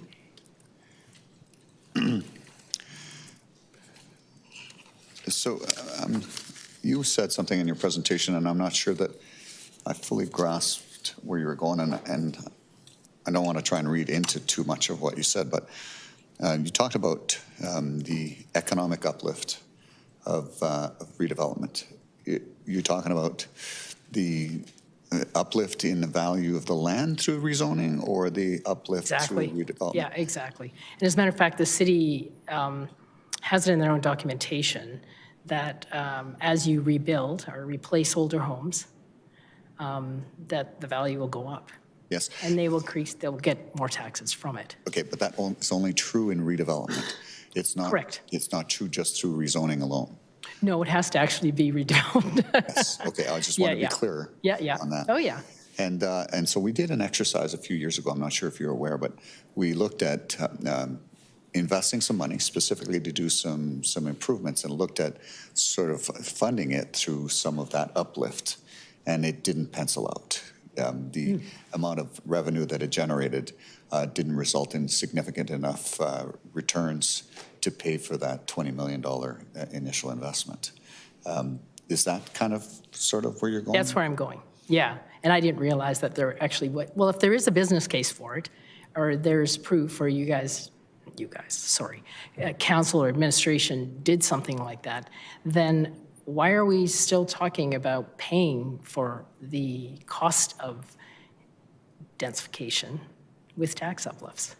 Okay, well, there's examples where it more than pencils out, where you're going into a multi-story type of facility, where there's minimal investment in public realm to accommodate that higher density type high-rise development. And so some of those uplifts can be passed on to some. For example, brownfield. Would that be a good example? Well, even in the single-family home example, going to an RCG as an example, the uplift in tax that it generates does not necessarily support all of the improvements that should be made to the public realm. But then in a TOD example, where you have a multi-story development with minimal investment to the public realm, some of that uplift can be I would agree with you there. Yes. Yes. We do similar things, even on the offsite levies as an example. So that would be an example where we could use some of that uplift, but not necessarily dedicated to the blanket zoning. So your argument is the blanket zoning didn't accomplish that cost recovery. Yes, that there has to be something additional. Okay. Whether it be levies or, and right now, what my point was, is right now, at least for established area developers, that levy system is perhaps not enough or is being subsidized. Yeah, I did actually bring something up not too long ago similar to that. like we have CRL, Community Revitalization Levy. And so I said maybe we could have and I think Mr. Duckworth referred to it when I mentioned it, a municipal redevelopment levy, where we could allocate some of the tax uplift municipally to those public realm improvements. But we would have to look at it holistically and not Of course, yeah, development by development. exactly. Okay. Yeah, no, thanks. That's all the questions I had for you. My other question is to Mr. Elwood. Mr. Elwood, well, first of all, I want to thank you for being here, for actually representing a demographic that we are not typical of seeing here. But I'm not sure I quite grasped where you were going with your presentation. What are you seeking from council from this budget? I want to see more substantial investment into our, basically I want this budget to reflect the goals and the values that we have already set out for ourselves in terms of being able to provide the affordable housing that we need, being able to provide the transit that we need, being able to provide obviously the infrastructure that we need, the public amenities that we need in order to accommodate growth in inner city neighborhoods. And I don't see that with the current iteration of the budget. But there are significant investments in all of those areas Absolutely. in this budget. But it's not quite enough to where we need to get where we need to go quick enough. But you, as a student, also are interested in affordability, right? Of course. You could say you're not a direct taxpayer, but you are a taxpayer by extension, because whatever costs your landlord has to incur, he will pass on to you. That's right. So affordability is also important for you, right? That's right. I would rather pay that extra amount now than have to deal with the consequences of not paying it in the future when that cost has only ballooned further and further as we drift further and further away from reaching our goals. That's true of all investments. If you wait, inflation will. Exactly. Anyways, no, I appreciate your being here. I just wasn't 100% clear of where you were going with your presentation. Yeah, it's quite stressful for me, and yeah, it was a bit of a last minute decision, but I'm happy to come and express myself here. Thank you for being here. Thank you. No further questions. Thank you. I don't see any other questions in the queue for this panel, so thank you all very much for joining us today, both live and on the phone. We appreciate your patience as we were trying to work through the echo. Let's go on to the next panel. Do we have Michael Jones? I am still here. Okay, perfect. Thank you. Denis Robinson, please come on up. And do we have Margaret Fong? Hi, please come on up. Is there anyone else in this room that wishes to speak? Please put up your hand. Okay, is there anyone on the phone bridge that is waiting to speak? Yes, this is Lisa Poole. Okay. Ms. Poole, did you register? I sent an email to the clerk. Okay, great. We'll get you onto this panel then. Is there anybody else waiting to speak? Okay, then let's get going. We'll start with Michael Jones, please. Awesome. Thank you, Council, for the chance to address you today. And I'm so happy to not be asking for the census to be reinstated this year. I am reminded every year of the phrase, show me your budget and I'll show you your priorities. It's a fantastic time for pulling back the political theater and seeing what we actually want as a city. For example, our budget in 2019 showed that we prioritized avoiding a tax increase headline over inner-city recreation or transit service. The fact is we are a growing city. We are a city with infrastructure that has life cycle demands, and we have a requirement to provide amenities for our citizens. Reducing investment in our city is asking us to repeat the mistakes of 2019. It's asking us to not take the reality of governing our city seriously, especially with the amount of growth that we're seeing. As such, I've got a handful of items I'd like to specifically call out, starting with the low-income transit pass. Can we please fund the shortfall because we're being failed by the province? Yes, I will continue talking to my MLA. We understand that, yes, there are differences between orders of government. Additionally, with Calgary Transit, I continue to be somewhat flummoxed why administration continues to try to avoid improving transit service. We need frequent service all day, and we need the night bus network to show that we're actually serious about dealing with the reality that we have a growing city. Also, the 5A cutbacks. I feel like it's up to council to remind administration that the mobility pyramid is actually a priority that needs investment. We hear folks during public hearings that there isn't enough alternative transportation. So by doing things like this, we're undercutting the ability for transportation choice. And last but not least, main streets. As someone who lives extremely close to 2 main streets, without the funding, we really feel the delay. We were supposed to have some engagement that happened this year. Unfortunately, that hasn't actually come to play. It's been 10 years since the current Main Street program was started. I'd like to see some more movement. In closing, this budget, as set out, tells us our priorities. Council, please show us that when you tell us that you're interested in investing in the city, you're not okay with just making cuts or bringing motions to construct new houses while ignoring that folks are moving here. With that, all the best in the deliberations. Thank you very much for your presentation. If you can hang on the line on mute in case there's questions for you. Let's go to Mr. Robinson, please.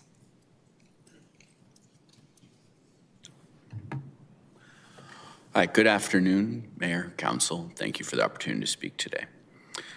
So there's been a lot of discussion in this hearing about tax increases and service levels, but there's, I think, an important question about the context of the tax situation, the tax shift that has occurred in Calgary over the last 8 or 10 years.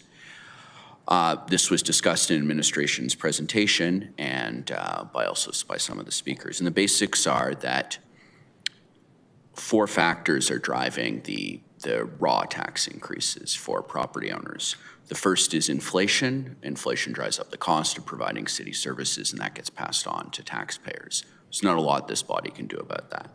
The second is the education property tax. It's my understanding from the provincial documentation that they increased that amount by about $250 million, and that makes up a portion of the municipal property tax. Once again, not something this body can do anything about. The third and fourth sources of increase, once again for the residential side, are one, the business transfer, where, as previous speakers mentioned, you agreed to 1% a year over to the residential tax base. It's my view that this was a good decision, that the level of taxation on businesses was likely making it too difficult, and you heard the same from the Chamber of Commerce. Fourth, population growth in the city requires, further provision of services which have to be paid for. And now there's an interesting question about 3 and 4. What level of impact can a council have? Now you decided, okay, the business transfer is a good idea. I think it was a good idea, and that's going to drive up residential property taxes. But there's a question as to why the business, what portion of the business transfer actually came from a decline in real estate values downtown. The real estate values in the residential areas go up, and they go down in the downtown because it's equal according to property value. Residents will pay more, and the downtown businesses will pay less. Currently, our zoning code is incredibly dense, prescriptive, and the permitting periods, as you heard from more than one speaker today, are quite long. If it's the case, as we're in the situation we're in, where the viability or value of the commercial real estate downtown post-COVID is substantially reduced, it's not the case that the value of the land downtown in this extraordinarily amenity-dense, high-quality real estate goes down. And so I think council should ask themselves, why are commercial property owners in the downtown so unable to realize the full value of their large commercial properties and of their large land holdings? And if they were to be able to realize that value, their assessments would go up substantially, they would make more money, and they would be better able to pay a larger share. So I think that in overregulation of zoning and various business processes, this council plays at least some role in driving down those property values, in addition to the role that this council plays in overseeing the various services that ensure downtown safety, which also has an impact on downtown property values. So if downtown property values go up, residential, inner city and suburban property taxes go down comparatively. And that's one way to control the problem.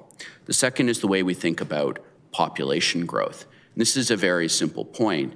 If all these new people are coming here and the taxes are going up, why aren't they picking up their new share of the tax bill? And part of the answer is we're not building enough homes for them to buy a home and then pick up, the associated property tax bill. And I would just make the general point on, although there are understandable concerns about increases in tax burdens in the middle of an affordability crisis, increases in the burden of your property taxes are proportionate to the increase in the value of your property. And for those amongst us who are homeowners, which is a substantial majority of Calgarians, if say a $400,000 home goes up 5%, $20,000, and that homeowner has to pay another $200 a year in property taxes. If you give me a button that says, give the city of Calgary $200 and you get $20,000 in home equity, I'm just hitting that button until I run out of money. So there's a balance there. Thank you. Thank you very much for your presentation. Let's go to Margaret Fong, please.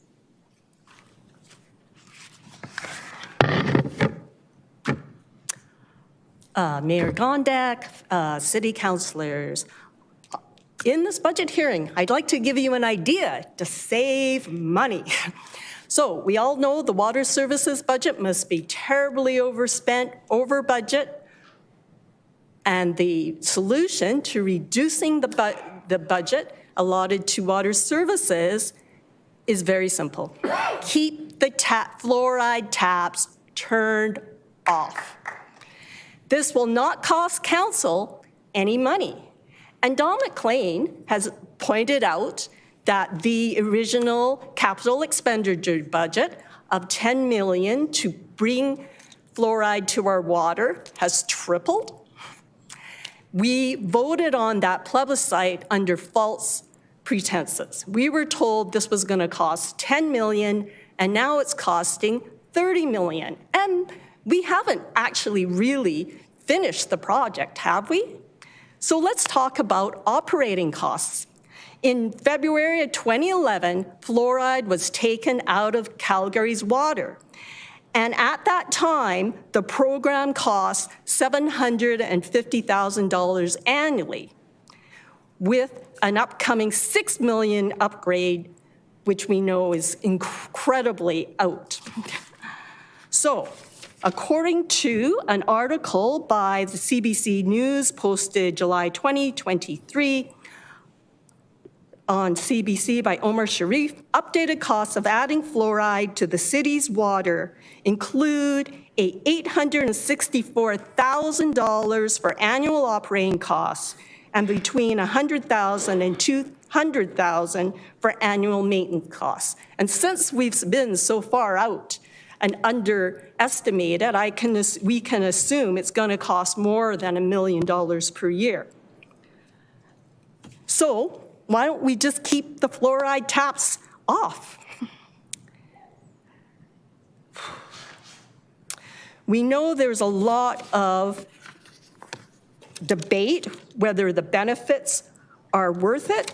As Giancarlo said in one of his articles, in its raw form, fluoride is a very toxic substance that has a lot of safety hazards. It has to be handled gingerly, and it has to be very thoughtfully cut into the water system. It's not a simple job, and I'm not surprised it's taking longer than expected. Like, why would we put a known toxin, poison, to even take the risk? There are equipment failures, human error. What happens if there's a catastrophic collapse of the holding facilities of the fluoride due to weather, and we release an unsustainable amount of fluoride into the water? Calgary will be held to all sorts, open for civil lawsuits. And since you have been warned that the FDA has been warned that since the FDA has been warned that there is a reasonable risk of injury, a risk sufficient to require the EPA to engage with a regulatory response.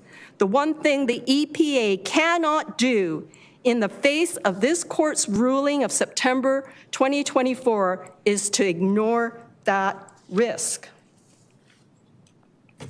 RFK, if this was a US election item, On January 20, the White House will advise all U.S. water systems to remove fluoride from public water.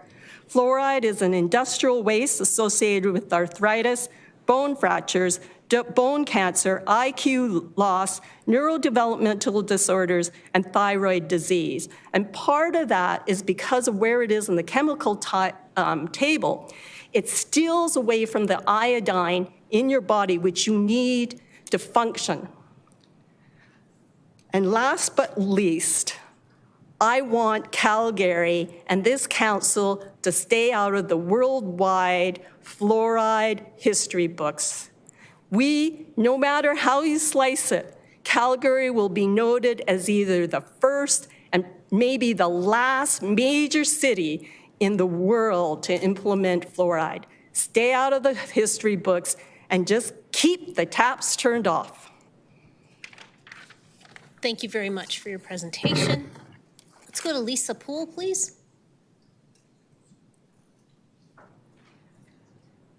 Okay, are we still getting the echo? Are you able to hear us all right? Oh, yes, I am. Okay, please go ahead anytime. Okay, and I sent in some slides. Are they up? They're not up yet. I don't think we have them, but just let me confirm. Where did you send them? I sent them to the city clerk. Madam Clerk, do you have anything? No, we do not. Public submissions need to come through the public submissions portal, and the team and I have been looking for the last few minutes, and I can confirm nothing has come in through the public submissions. Okay, why don't I just email to public submissions? Please do. We'll be watching it.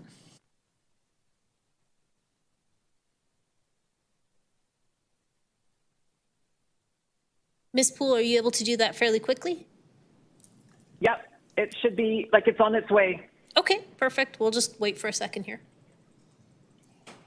While we're waiting, let me double check. Is there anyone else wishing to speak?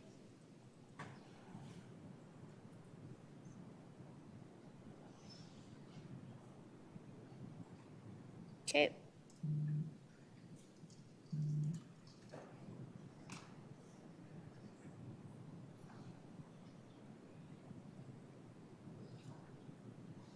We're not seeing anything yet, Ms. Poole. Let me confirm for you where it should be sent. Madam Clerk?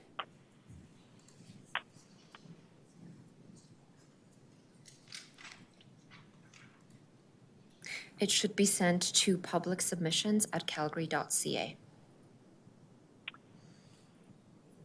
And we have the exact.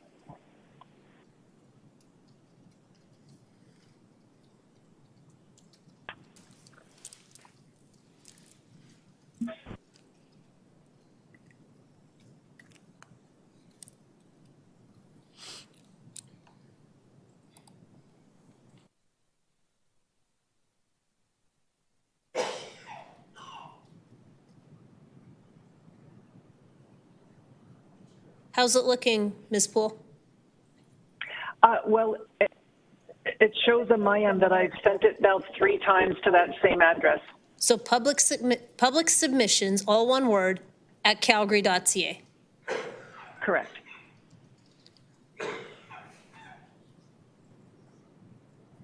We have not received any of them.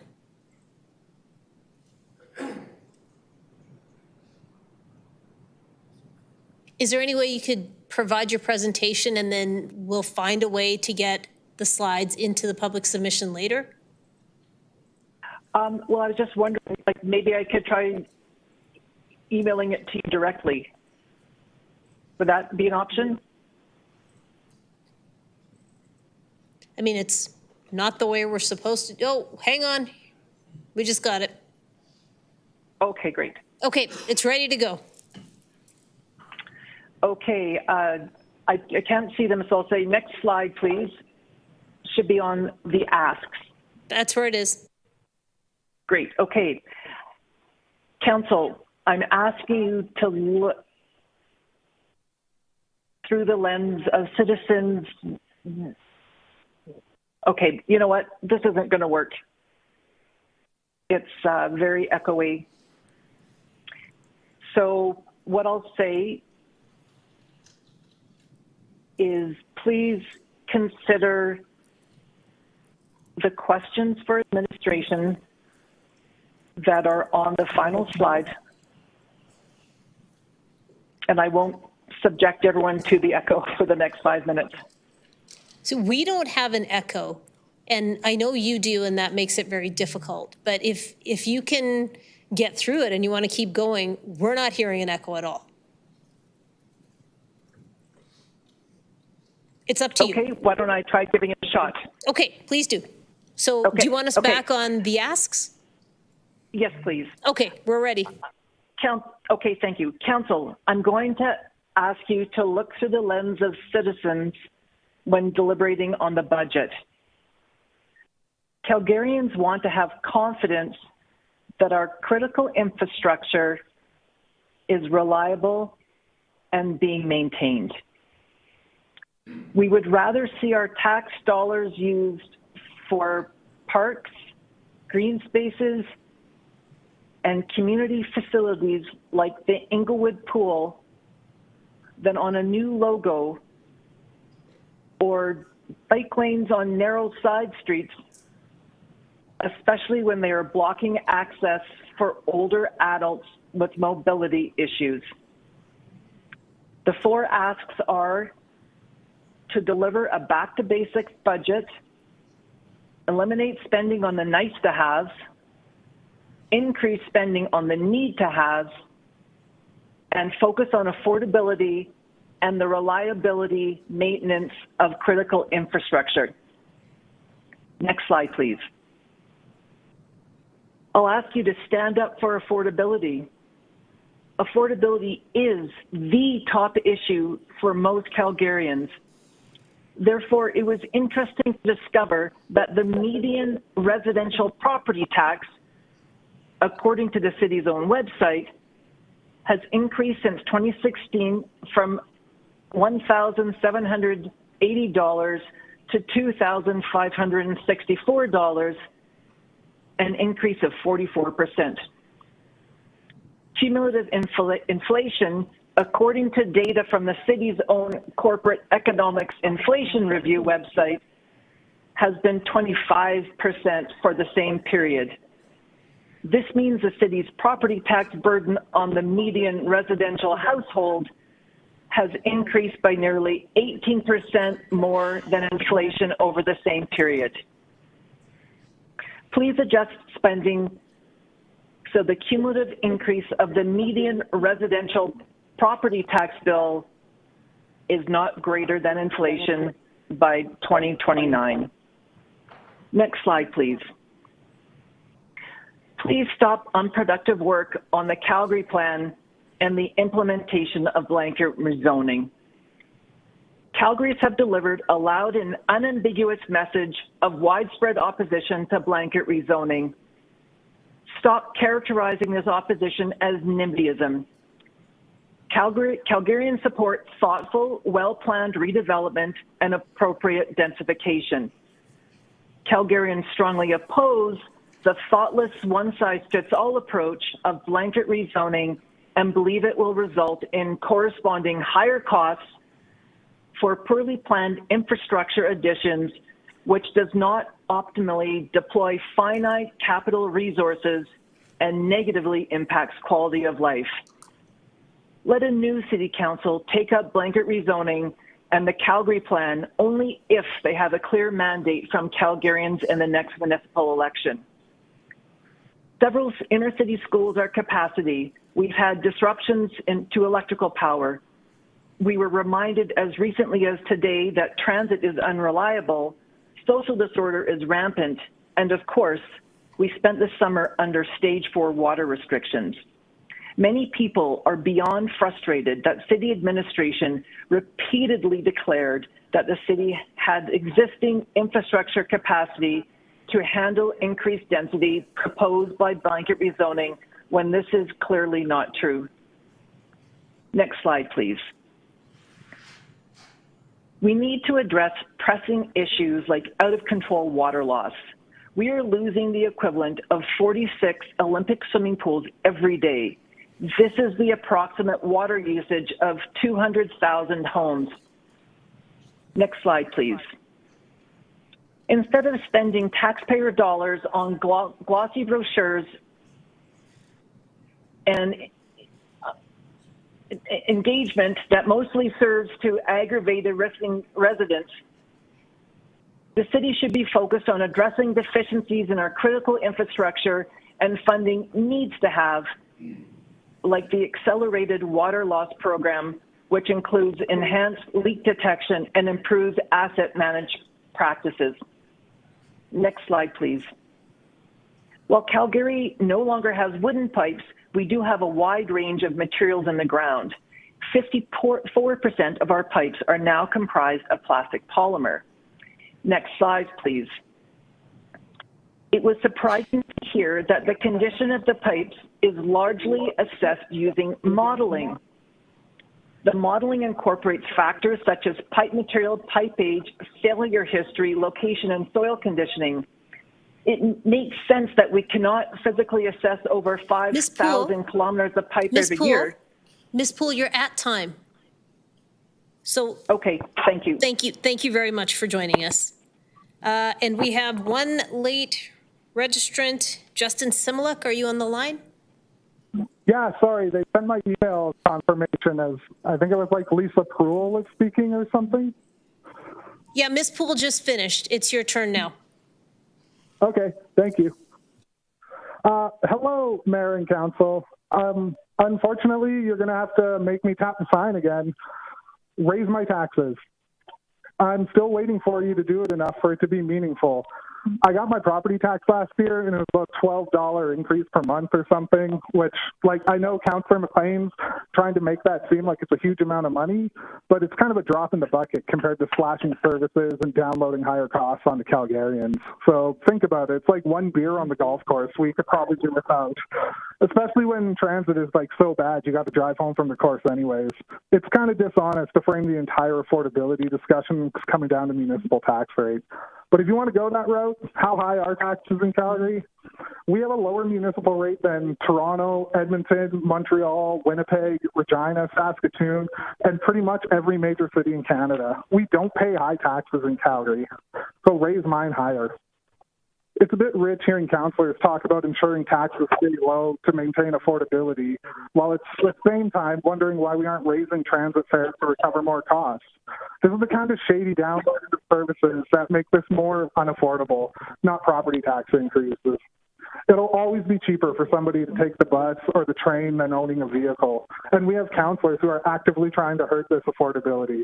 I'm going to rehash again something that I've said in the past in regards to our growth. We've known for over a century that the way we grow isn't sustainable. As far as 1914, Thomas Mawson, who made the first city plan for Calgary, advocated for a much denser city accommodating roughly 10,000 people per square kilometer and said, quote, "In fact, it must be obvious to everyone that until your city is more closely populated, the problems with sewering, road making, lighting, and provisions to other services for its whole area is financially impossible." We've known for over 100 years that the way we grow is financially impossible, and yet we have people on this council advocating for exactly that type of growth. So while some councillors think we should reassess about our 50-50 growth targets because we aren't reaching them, I think we should get out of the way and stop playing games because you guys are the ones who are doing harm to this city. If we aren't making these targets, it isn't because it's because there's barriers that you're creating to achieve these goals. And quite frankly, 50-50 isn't even going to be enough of a split. At this point, we should be looking more towards 70-30. The longer this gets kicked down the road, the more extreme the things are going to have to be to correct the ship.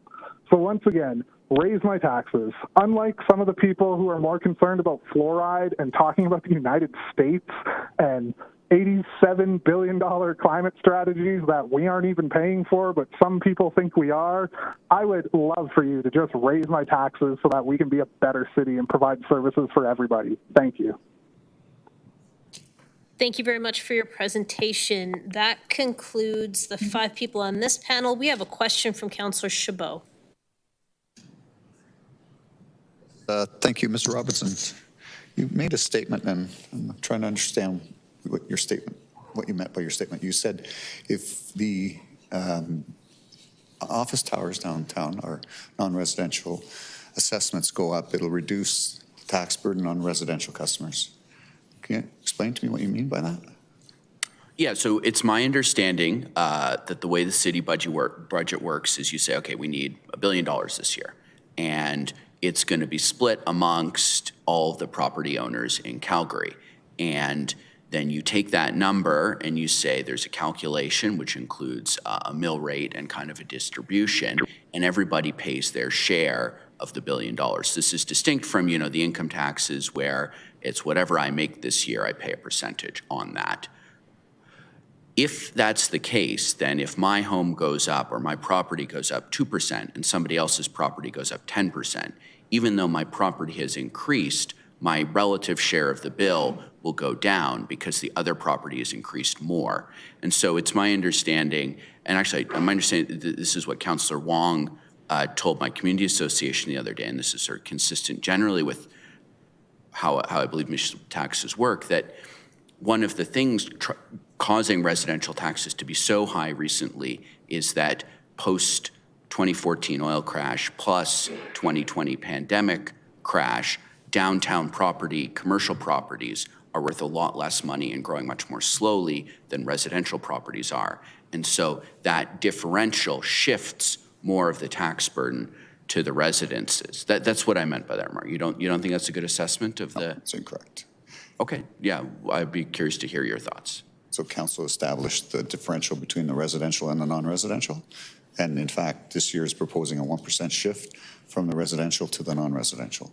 So I'm not here to answer questions, but if the assessments of the non-residential downtown go up, it does not raise any additional dollars for us, nor does it shift any more of the tax burden from the res to the non-res. Just thought I'd make that statement for you. Okay, you deal with them in two different pools. I'd misunderstood that. No worries. It's all good. Thanks. No further questions. Thank you. Thank you. I don't see any other questions for these panelists. Thank you so much for joining us today. We appreciate the time you took to be here. Let me ask, last time, anyone else wishing to make a presentation? All right, I'm not seeing or hearing anyone else. That concludes the public submissions for this week of budget deliberations. Thank you so much for everyone that took the time to not only attend in person or be on the phone bridge, but also for the submissions that you've sent in. With that, Madam Clerk, are we good to recess for the day, or should we go through procedure for tomorrow? You're good to recess, Mayor Gondek. Just a motion to recess and to reconvene at 9:30 tomorrow morning, please. Okay, Councillor Meehan's going to move that. Councillor Sharp is seconding it. We'll just pop it up on the screen. Madam Clerk, are you okay with not going to e-scribe for this? Absolutely. Voice vote's okay. Okay. So we're just saying that we're recessing until 9:30 tomorrow morning. It's popping up on the screen any second now. Experiencing challenges. Mayor Gondek, happy to read out the motion. A question of procedure? Yes. It was my understanding we have a timed item tomorrow, presentation. So how is this going to flow procedurally if we still have a submission to be made by, I guess, the police department? Thanks for the question. So the question is, what process are we following tomorrow at 9:30? What is it we're doing at 9:30? So we start with questions of administration, and we start with questions of our frontline services. So there's Calgary Fire Department, Calgary Police Service. Thanks. I just wanted to be clear on the process. Yeah, so it's questions, not submissions from them tomorrow. Okay, thank you. All right, we've got the motion on the screen. Is there anyone opposed to this? Seeing and hearing none, that is carried. Thank you.